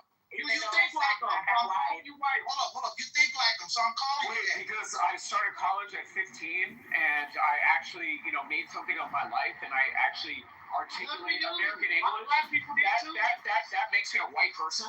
No, your talking points, like what you just said with Kanye, that's a white talking point. Oh no, it's not a white talking point. That is. This idea that a lot of black people follow Kanye. I have you know that a lot of black people think that dude is batshit fucking crazy. What are you talking about? You know nothing about the black community, sir. Why don't you just sit down and think white? Sit down and think African-American history, sir. Take a course in African-American history and learn yourself something. All right? And listen what I took courses in African-American studies. So again, at the end of the day, you're not going to have your gotcha moment that you think that you're going to have. Yeah, that's cool. It's not a gotcha moment. I'm just telling the truth. And one quick thing about World War II. You do understand why you up here with all this patriotism, and that's a person who fought for this country. You need to respect them. You do understand. Yeah, fucking right. You damn fucking right. Because again, if it wasn't for the sacrifices of veterans, your monkey ass would be sitting on a fucking app in a free country. You would be speaking German or Russian or probably Arabic. So at the end of the day, right. I got you. You fought. I got you. You fought for the right, so I can swing around and train. Hold up, sis, I need to say this. Hold up, sis, I need to say this. Hold up, sis, I need to say this real quick. You fought, and you can go right ahead, sis, I promise. You fought for the right that I can swing around in trees in America. Okay, I understand that. But you do know that So stop throwing bananas at white people. That's all we're asking. Wait. Stop throwing bananas at white people. Wait. I want to say this. You do know during that war, that during that war, when America was supposedly fighting the enemy, Germany, this big enemy, okay, in the mess hall, to POWs from Germany could sit in the mess hall with American white soldiers and eat at the same table with them, but black American soldiers couldn't sit at the table with them. So this is a white man honoring the white man. So you can miss me with your patriotic bullshit, because at the end of the day, you motherfucking white folk will fight amongst each other. I'll give you that. Listen, I will pay for your ticket back to Africa. I will literally pay for your ticket back to Africa. If you are so upset, then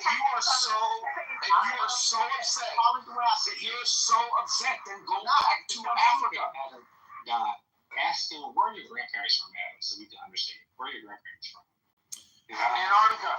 Don't fall for it, Dr. Adams. Hi, this is John, Dr. Adams. We've been going at this for quite a while. If you could put me in the queue. Thanks, Dr. Adams. So you ashamed of your grandparents, right? You so ashamed you couldn't even tell us. What a waste of time, Dr. Nathan. Come on.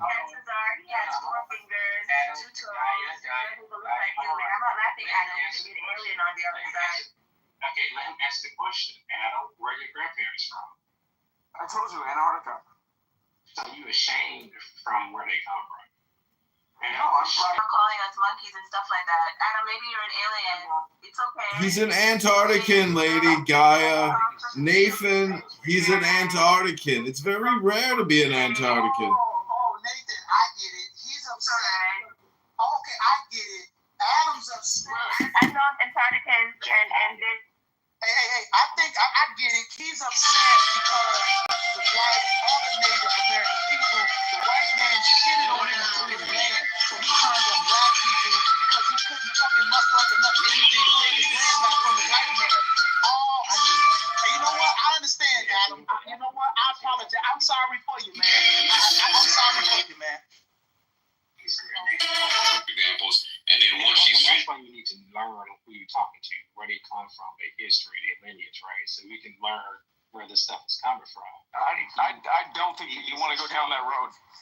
Yeah, I did. I just did. And you're too ashamed to admit where your family. No, I just don't want to be accused of owing you reparations. No, it's just it's really pathetic. And you fundamentally don't have examples, and then when you get love to think that you people ED pills fail. out of like fifth grade elementary school type of time. Of course they know. After all, I started college at 15, so. Well, let me say this. If you're in a country, right, who did some horrific things and have to pay back reparations, you have a choice. You can move to another country. You don't have to pay it. People here don't have to pay anything. You don't have to pay it. Right. So then it goes back to Africa. If you don't want to pay the debt of $27 billion right out of this country, you can leave. Anybody can leave and go to a different country with no debt. You can go. So you can go back to Alaska, wherever you come from, Antarctica, Canada, wherever you want to come from. We all can go back. That's your choice. But you also have a choice to challenge things in the government too as well and demand certain things. Why do you want to be around people that you hate? I don't hate. Who do I hate?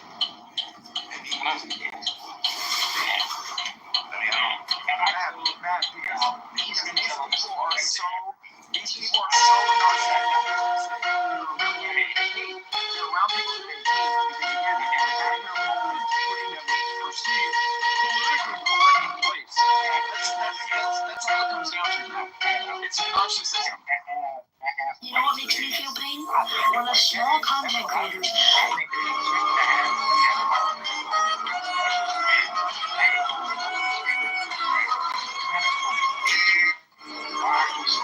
Towards a certain group who have the wrongdoings and towards You've been calling us monkeys the whole time we've been up here. You're acting like a monkey. You're acting like a monkey. So again, if you're throwing bananas and performing like you're at the zoo, I'm going to call you a monkey. Between a black person and a monkey. Okay? There is a difference. There is a difference. A monkey is a black person that doesn't agree with what you say. That means you're projecting, like the guy Matt say. You came on and said they're narcissists and they really hate. All I've heard from you is hate. I've done nothing but state facts, my man. I don't hate you. Monkeys are my favorite animal. If I could own a monkey. Man, don't you know that Dr. Adams runs a comedy show? This is a comedy show. You falling prey to his comedy routine. He's a fisherman, and you're just a fish. He's a spider, and you're just a fly in his web of despair and projection. Antarctica is one of the 50 states. The white man took your land. No, it's not. It is. And Antarctica is not even. Wait,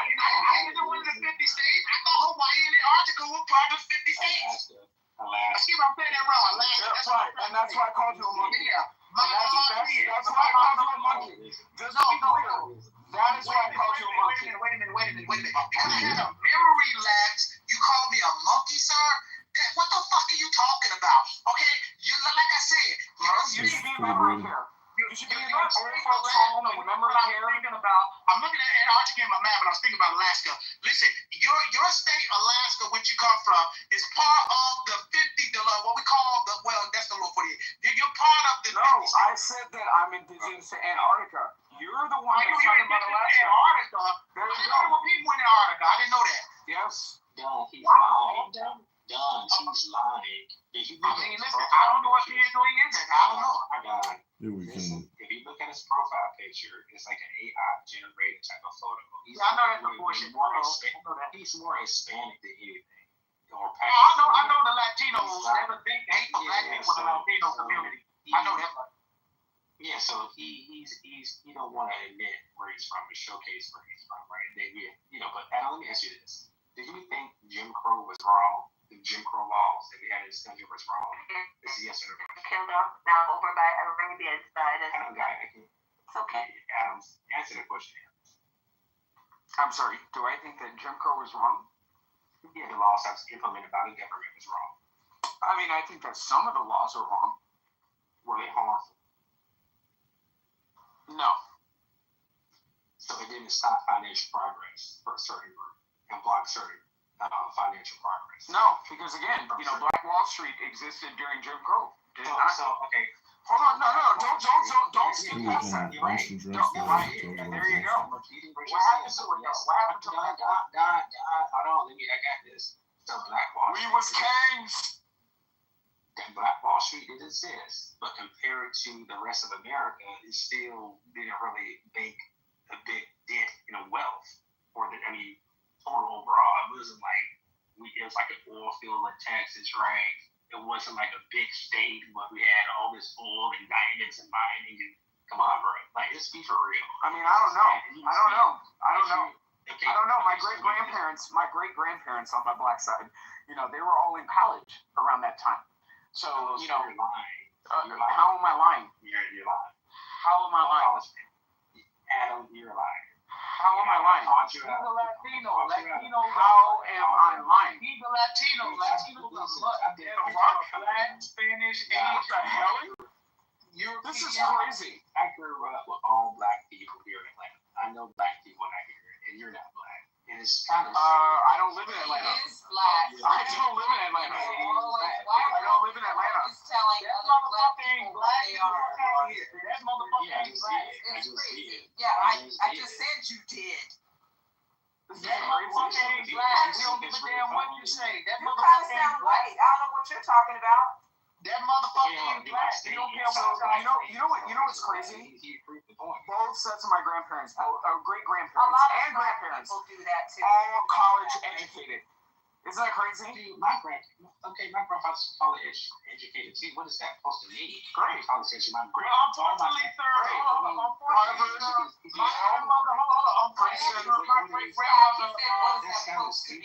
No, that sounds stupid. Unfortunately, sir, my great grandmother on my mother's side. This is crazy. This is so crazy. I'm actually not making stupid comments. Like, this is You're wild. making a comment to illustrate your stupidity, and that's really sad. If you're college educated, right, and you can't comprehend what reparations are, where it came from, and how it's implemented, then it's a scam, and it's actually illegal. It's hold on. It's illegal. Explain it to this guy. Reparations are illegal.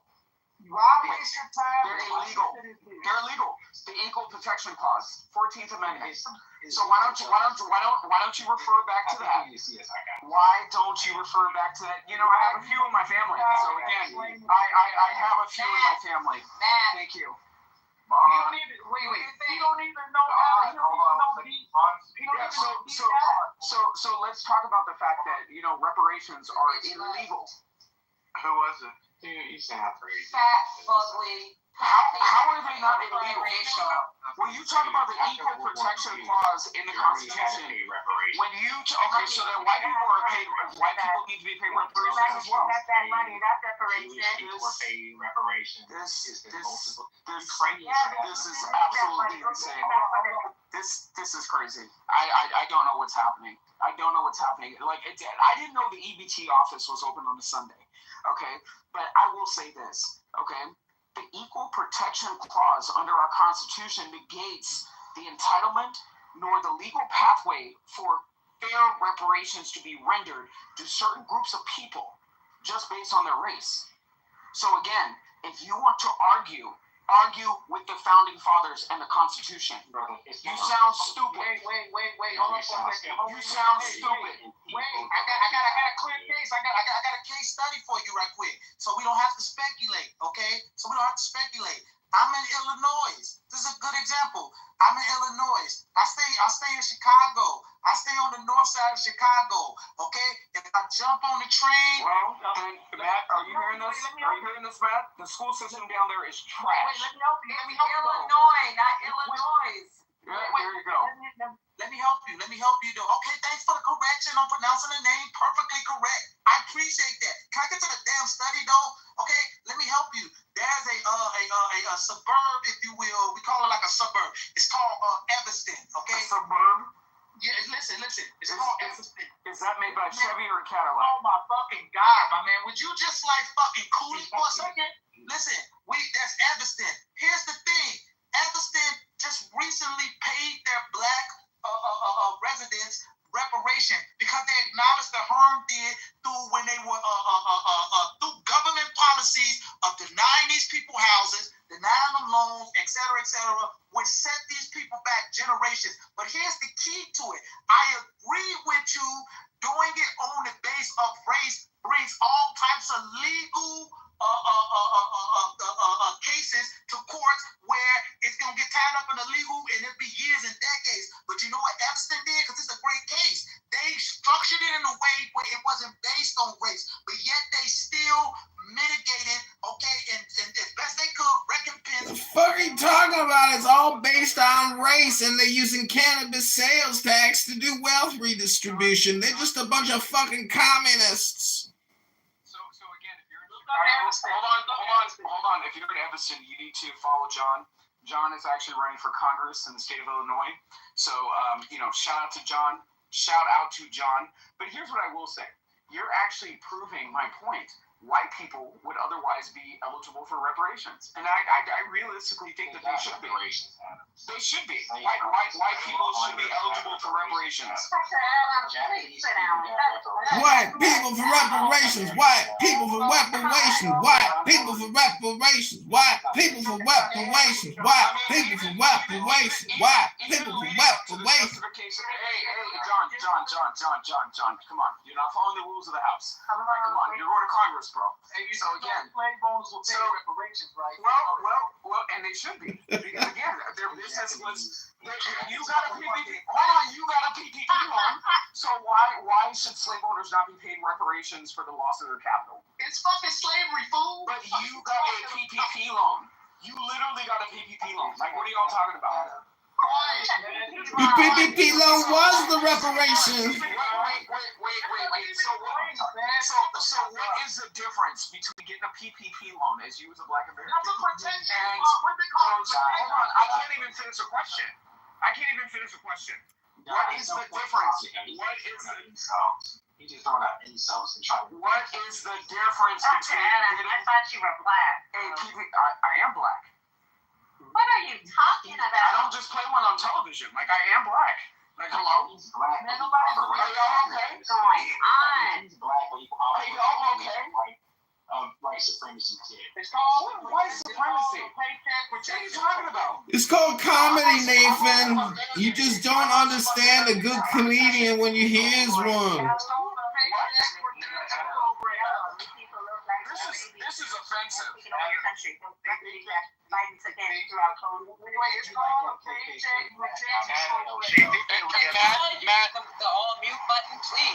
Matt, you have one non-black parent, and this is what they do.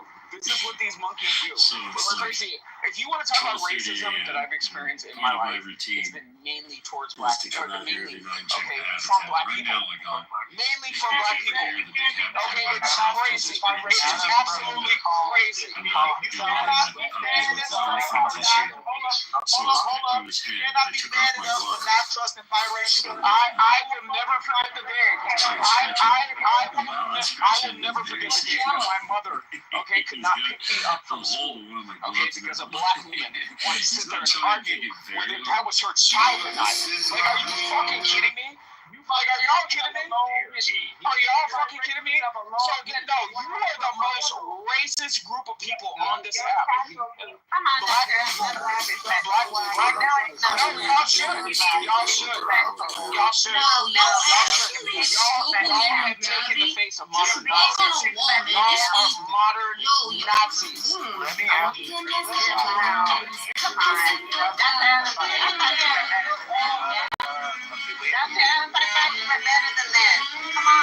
Oh, black. You're black. No, don't talk to us like that. Let's chill out.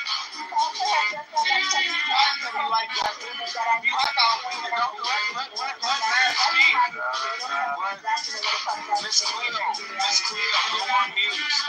Go on mute. Miss Cleo, go on mute. Is this just a water test drinking off to just see how bad the weather is? It might be good, actually. Talking about quote-unquote white points. Okay, that's 100% tap water. If I have my own, this is exactly why you need to be testing the water before drinking, no matter. Wait, Matt. Did you get the letter in the mail? What's going on? The Clan Association meeting. Well, you moved recently, Matt, so I mean, the Clan Association meeting. But it's not our problem that y'all all had the same talking points, though. So you can try to act like, oh no, we have independent minds and think differently. But all of y'all talking points are the same. Tell me why wrong with that. Because we agree. We agree on what we're saying. Exactly. Okay, well, don't tell me that you have an independent mind. We are both tired. We are both tired of black bullshit. We're tired of it. You can have independent. Oh, wow. Okay, so that's really how you feel. All right. I'm out of here. No, you don't want to listen. You don't want to listen to what I'm specifically talking about. You got in your room who called me a nigga. You understand me? Who called you that? Why was he here? Nobody called you that. Who called you that? Who called you that? Oh my God. Why would he call you that? Pepe. Yes. Why? When you ask me, why would he call me that? That's crazy to even ask that question. No, it's not.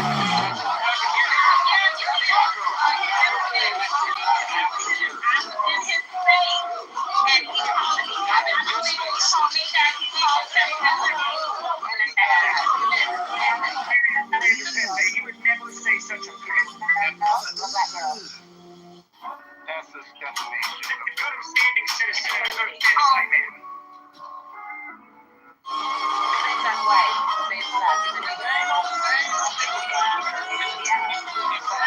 Pepe slander, I will not stand for it.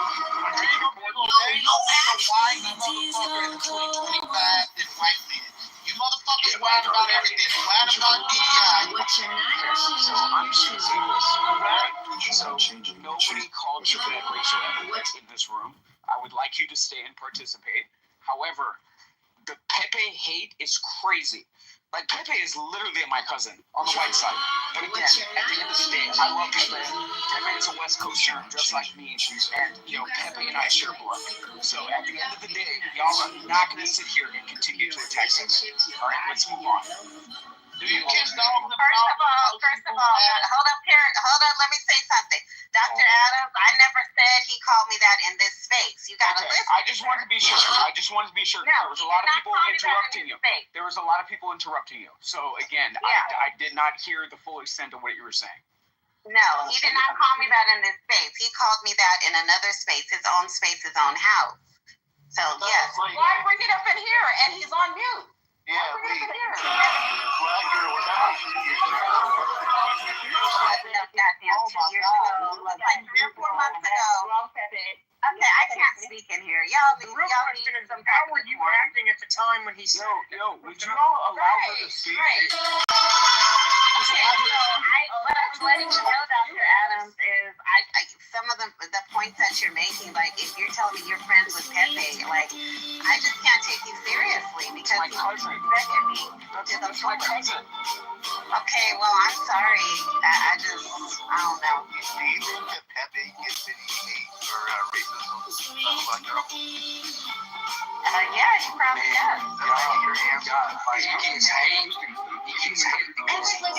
If you trust that, Y'all are giving hate and you're mad when you get it back and you get back the fucked up.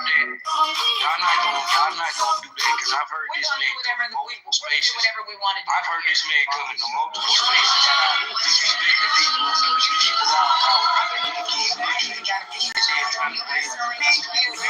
I could care less about getting removed by the fucking room. Matt, and you ought to know me well enough to know that I ain't finna I can be. Rob, ain't nobody gonna know I ain't about to. Ain't nobody gonna. That's what I'm saying. I don't give. Pepe's a fucking racist though. Like this is nothing new. And so are all of you. Pepe is not racist. Stop trying to be black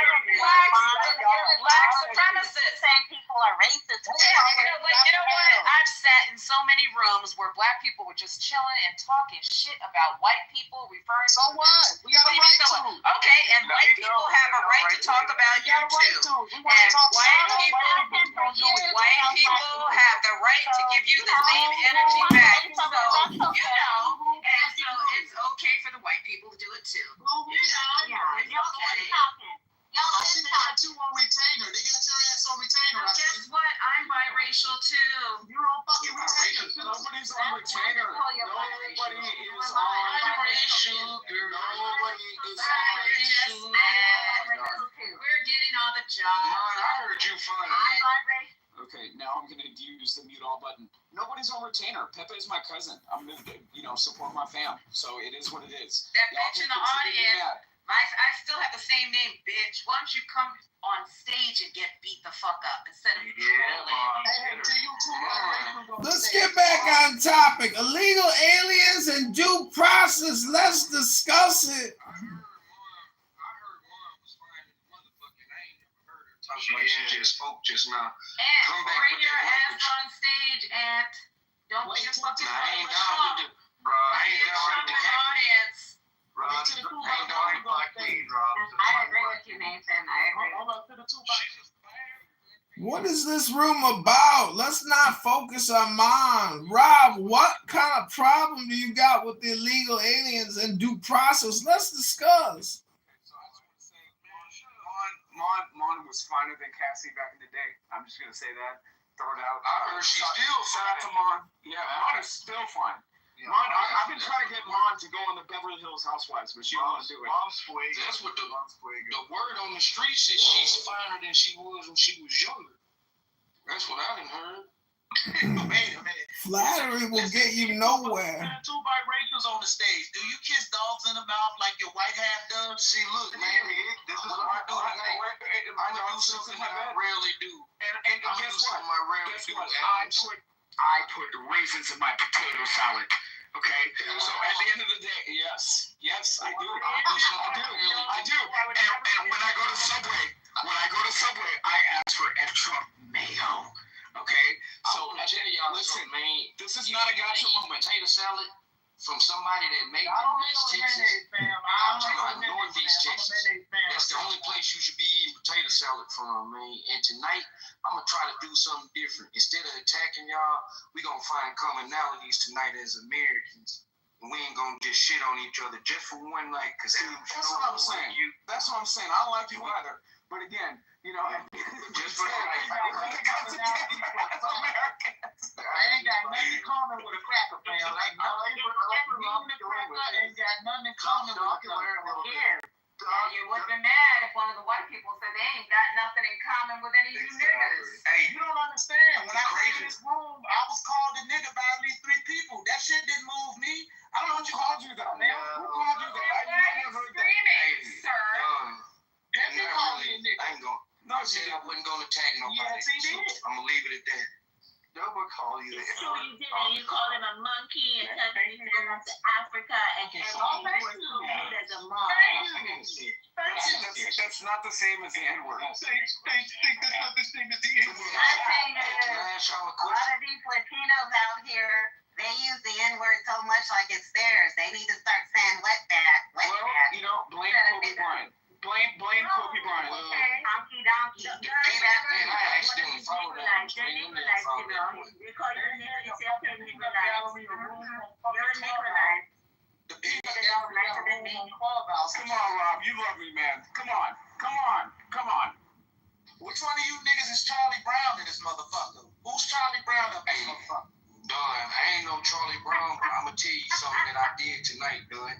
Just because you seem like somebody that's similar to me. Now, you're a man that like barbecue, right? Of course. Man, look here, man. Now, I want to tell y'all, if y'all come to Houston, Texas, I got the best fried rice in Houston, soul fried rice. I'm in Southwest Houston. But tonight, I took it to a level. Oh, fuck no. They're racist. Oh, my God. I would never go to Houston. Never again. I fried rice on the barbecue grill. Again, they are so fucking racist. That's all I'm gonna tell you. I literally saw a sign on the 10 freeway that said, if you're a nigger, do not get off the freeway. I'm telling you, I'm never going to Texas. I'm telling you, ever again. No, but seriously, on the 10 freeway. Just representing my city. No, but on the 10 what you saw freeway was closer on to the 10 freeway, Louisiana, wasn't it? Right, exactly. Yeah, so that's I think it was, Houston, brother. I think it was Wyatteville. I think it was Wyatteville, Wyatteville. somewhere around there. Somewhere around there, like at the border of Louisiana and Texas. Oh my God, they're so racist. I would never go back there. It's known. Oh my God, I thought I was going to be lynched. Represent my city. Man, I literally thought I was going to be lynched. And we need Alan to hear what you're saying right now, Adam, because he tried to make that case earlier that, black people attacking white people. You're talking about a fucking state you'd never go back to because you're worried about being lynched in 2025. Yeah, but those are Latinos. I don't give a damn. It's not, like I said, you're not going to have a gotcha moment with me.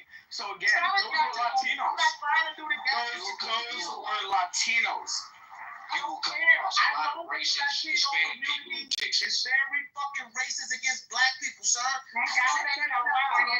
Latinos in California too, believe me.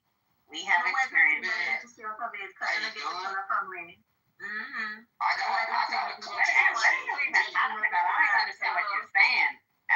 I got a controversial. Y'all talking over each other. One mic. No, I got a controversial opinion, seriously. Most black people, when I said this to them, like, they got to kind of give me a chance to explain.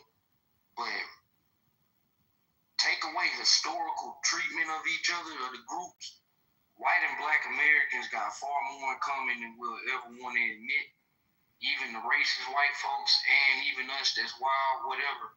I'm going to tell you, and our commonalities are things kind of simple. Food. You think about this.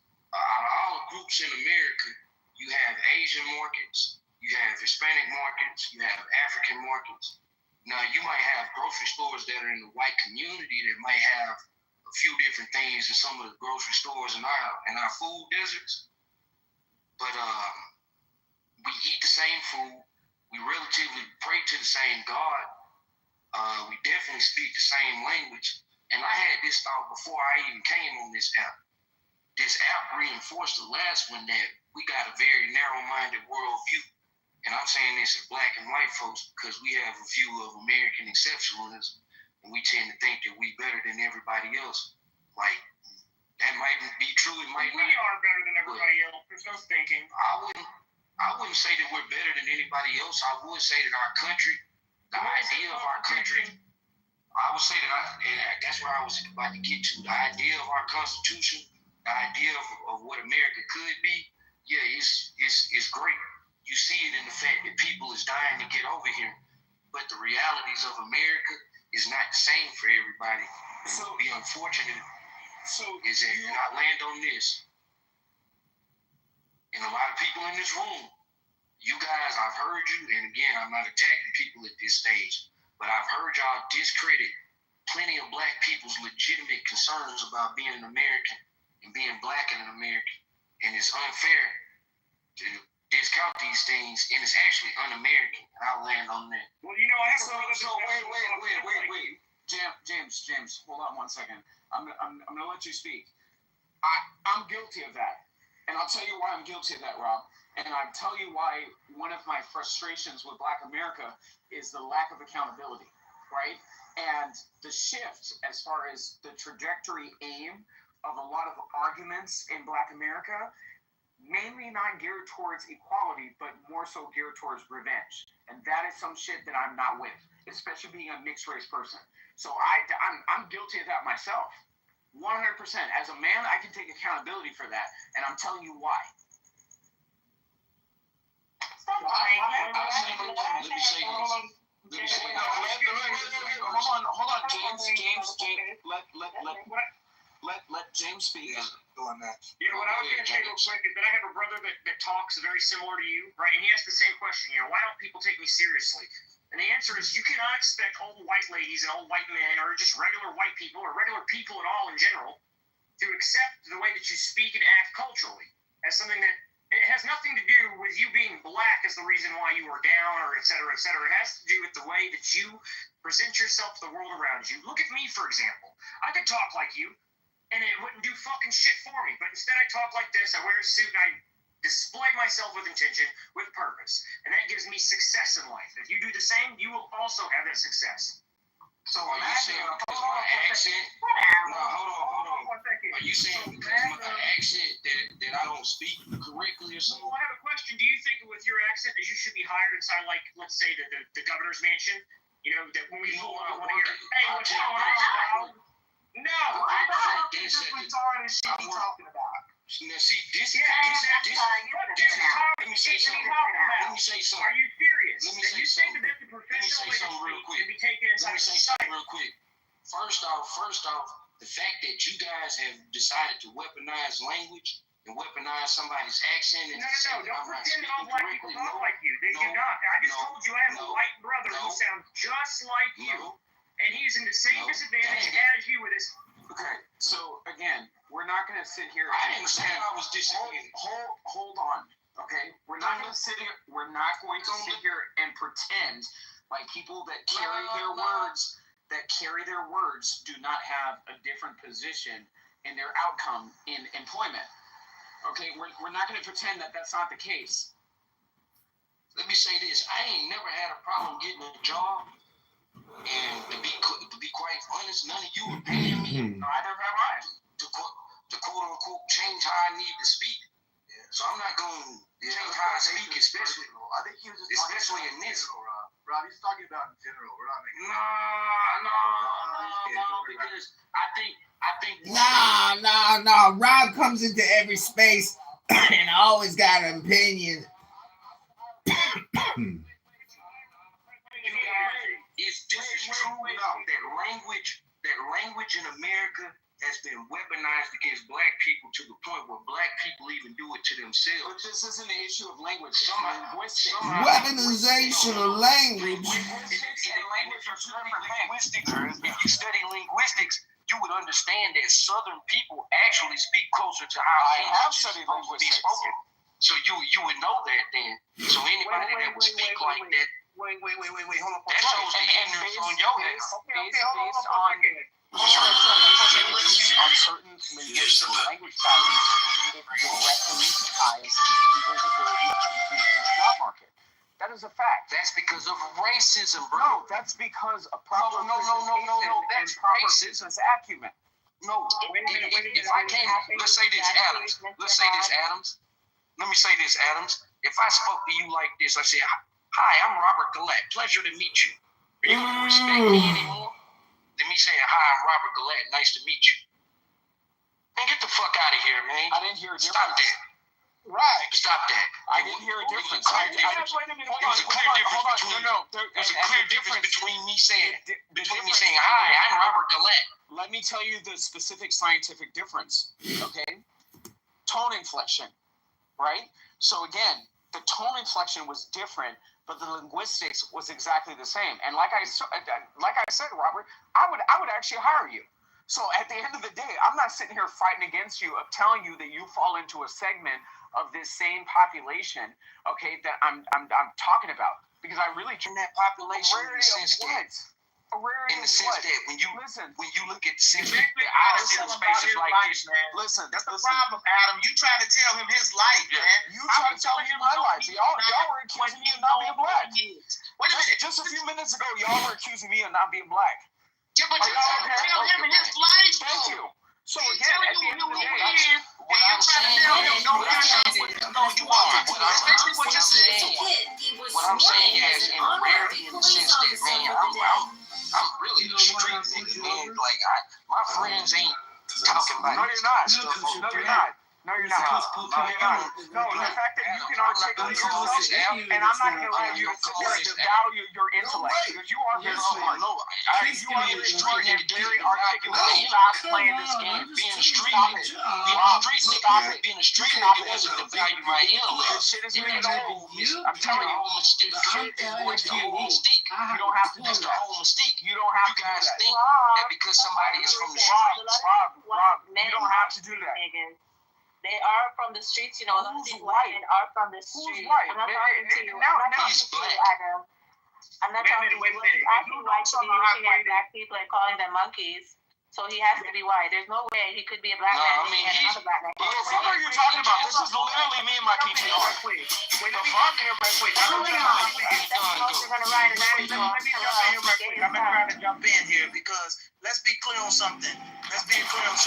I get if you're saying like, okay, because I'm trying to see it from what you're saying, even though it's very condescending. But that's whatever. I get if you're not condescending. I gave him a compliment. Rob, was I being condescending? No, I literally gave you a compliment. I told you that you're not that street nigga. You don't have to have that be your reality, bro. Okay, so how is that an insult? No, Adams. But how is that an insult? Let Don finish his point. Bro, you're raging, and I wasn't even talking about you. I was talking about this James guy. I wasn't even talking about you. I thought the way he said what he said was a bit condescending. That's just my opinion.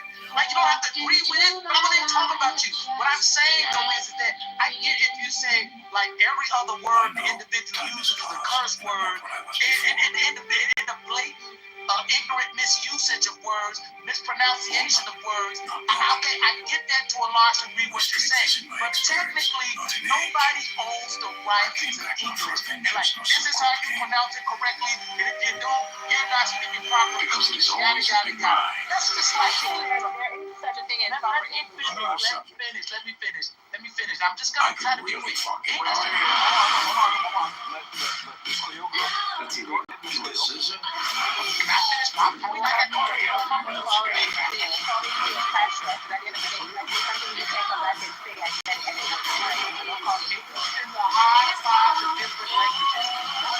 Great scholars came from the streets. You understand that, right? No, it's not. It's not a hodgepodge of different languages. It is a hodgepodge of American vernacular English.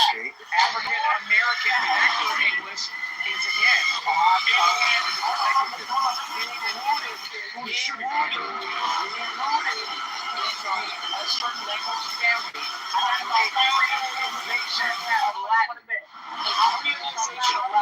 So again, Creole. What is Creole? Creole is a hodgepodge. So again, African and So again, African American vernacular English stems from a Creole language pattern. That is a scientific fact. That depends on the region you're in, my man. It depends on the region. Hold on for a second. English is I'm just talking about the fundamental languages, not all of the other languages that it pulls words from. English pulls from Old Norse. It pulls from Old French, which is basically those are like kind of like the same thing, mainly. It pulls from the Greek. It pulls from the Latin. What are you talking about, sir? Okay, Western language pattern. It has words from Germany. It has words from the Arabic. It has words from Not listening, man. Like, this is insane. The word patio, the word patio is a Latin American word. That's not a fucking English word. Okay? Polytheism, that's a fucking Greek word. So It's not a Latin American word. It's a Spanish word. Latin American, Latin America is a colony Man, stop getting with all of the man-picks and shit, bro. You getting too, like, you know what the fuck I'm talking about. What I'm saying is that English is a hard... No, I don't know what the fuck you're talking about. Look at my fucking profile. Say I got. Say I got. So again.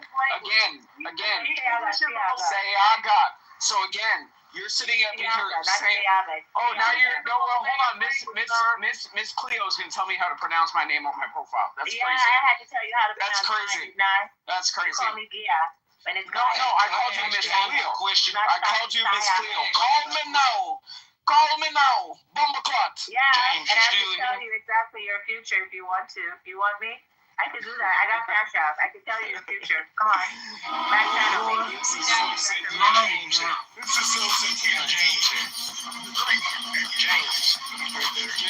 Last time you went to, let's say, the black side of town in your city.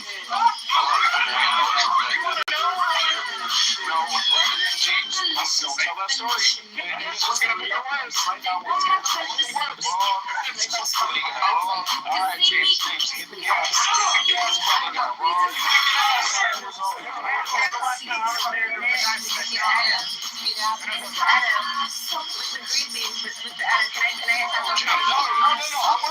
want James to answer the question. Okay, after this. One time I was over there, a guy decided he wanted my car back, and he got turned on grade.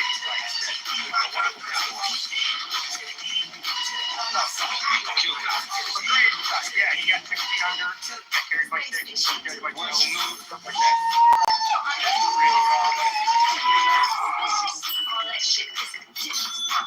Yo, James is a gangster, man. I'll fuck around and find out.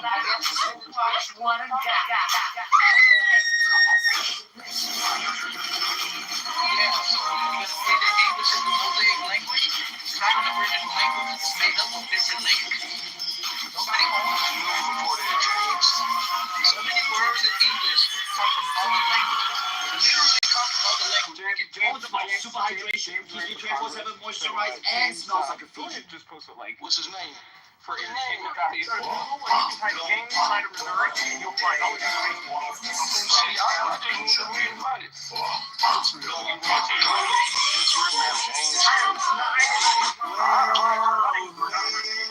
Let me tell you this, James. I applaud you for defending your life, because I do the same thing, man. Ain't nobody tripping on it like that. And you don't seem like you running around here bragging about that shit. I'm just listening to some of the things you said, man. It's kind of suspect. Most people who have Make America Great Again, I try to stop you from going down that road. So I protect my friends. I'm trying to stop you from going down that road. Make America Great Again had a suspect. Like, literally, they the most suspect of the modern era. Those Make America Great Again hat wearing motherfuckers. What the fuck are you talking about? Listen, mute him up. Like, this is crazy. I'm gonna tell you something, Matt. Matt. Shut up the fuck up. Matt. It's crazy. When my grandparents passed away, and they lived in Central Florida, coastal Central Florida, not in the ghetto. All their neighbors with freaking Confederate flags. Those were the first people to come over to the house and say the most wonderful things about my grandparents, right? Those are the people that came over to the house and brought a fucking casserole. So at the end of the day, like, people need to stop this racial bullshit. Like, it's getting old. This is why people have the hashtag Black Fatigue. But that flag represents America. American history. It represents American history. It represents American history. Wait a minute. That flag represents treason, and it also represents a group. It represents treason. No, that's one thing. But what it mostly represents is a group of people who, now listen. Black folk, we kind of like wondering. Matt knows my position on this. Wait a minute. Hold on, wait a minute. When I buy my house, I am going to hang the biggest fucking Confederate flag in the Okay, don't kill black people. Okay. Adams versus the Bel Air Crest Neighborhood Association. Loaded. Fuck around and find out. We need to bring back American history and American values. Nobody is saying to fly the battle flag. What I'm saying is stop removing it from places where people don't recognize the history of this fucking country. Let me speak, cause this is where when people make this argument, I'm like, it's still bullshit. Okay, even I've heard that argument. You're not talking to a rookie, my man. I've heard this shit already, and it's still bullshit. Because here's the thing: those people who flew that flag, whether you're flying it in battle or you're just hanging it up as a momentum to remind you of some great time in the past, some history. Remember something: those individuals who you're talking about, they were treasonous, and then on top of that, they were fighting openly to keep my people in slavery. This is not up for debate. Now you say, done with it. Prove that. No problem. All you have to do right now, because I bring the receipts, all you have to do right now is Google it's called the Declaration of Causes, put out by the Southern states. Each one: South Carolina, Virginia, Mississippi, Georgia, Texas, etc. Read the Declarations of Causes. I've read them replete. When you go through them, the central focus, what they're focused on mainly is keeping their slaves. This is what is the pressing issue with them. The North is going to take away our slaves. So you can try to romanticize this history, try to... Don, what fucking year is it, man? It's 2025 and your shit hasn't updated to the newest version, dog. You need to upgrade your operating system instead of your history hypnosis time machine propaganda bullshit, man. It's 2025.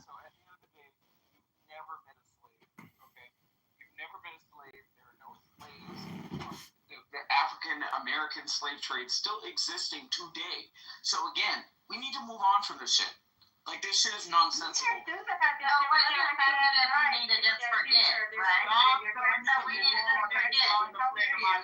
That's crazy. Can I say something? So Dr. Adams, you're saying that we need... I didn't say forget. Hold on. Let me be very specific. Who said anything about forgetting?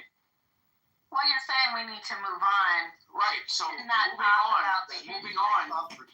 That's not forgetting. Yeah. You're just moving on. We don't move on. But you're hanging a flag of my people's oppression on your fucking front lawn. Get the fuck this out of is here. fucking crazy.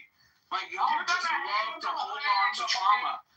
Y'all love to hold on to trauma. Hold on. Here's one for you. This is crazy. Do you think a German colonizer too? Hold on.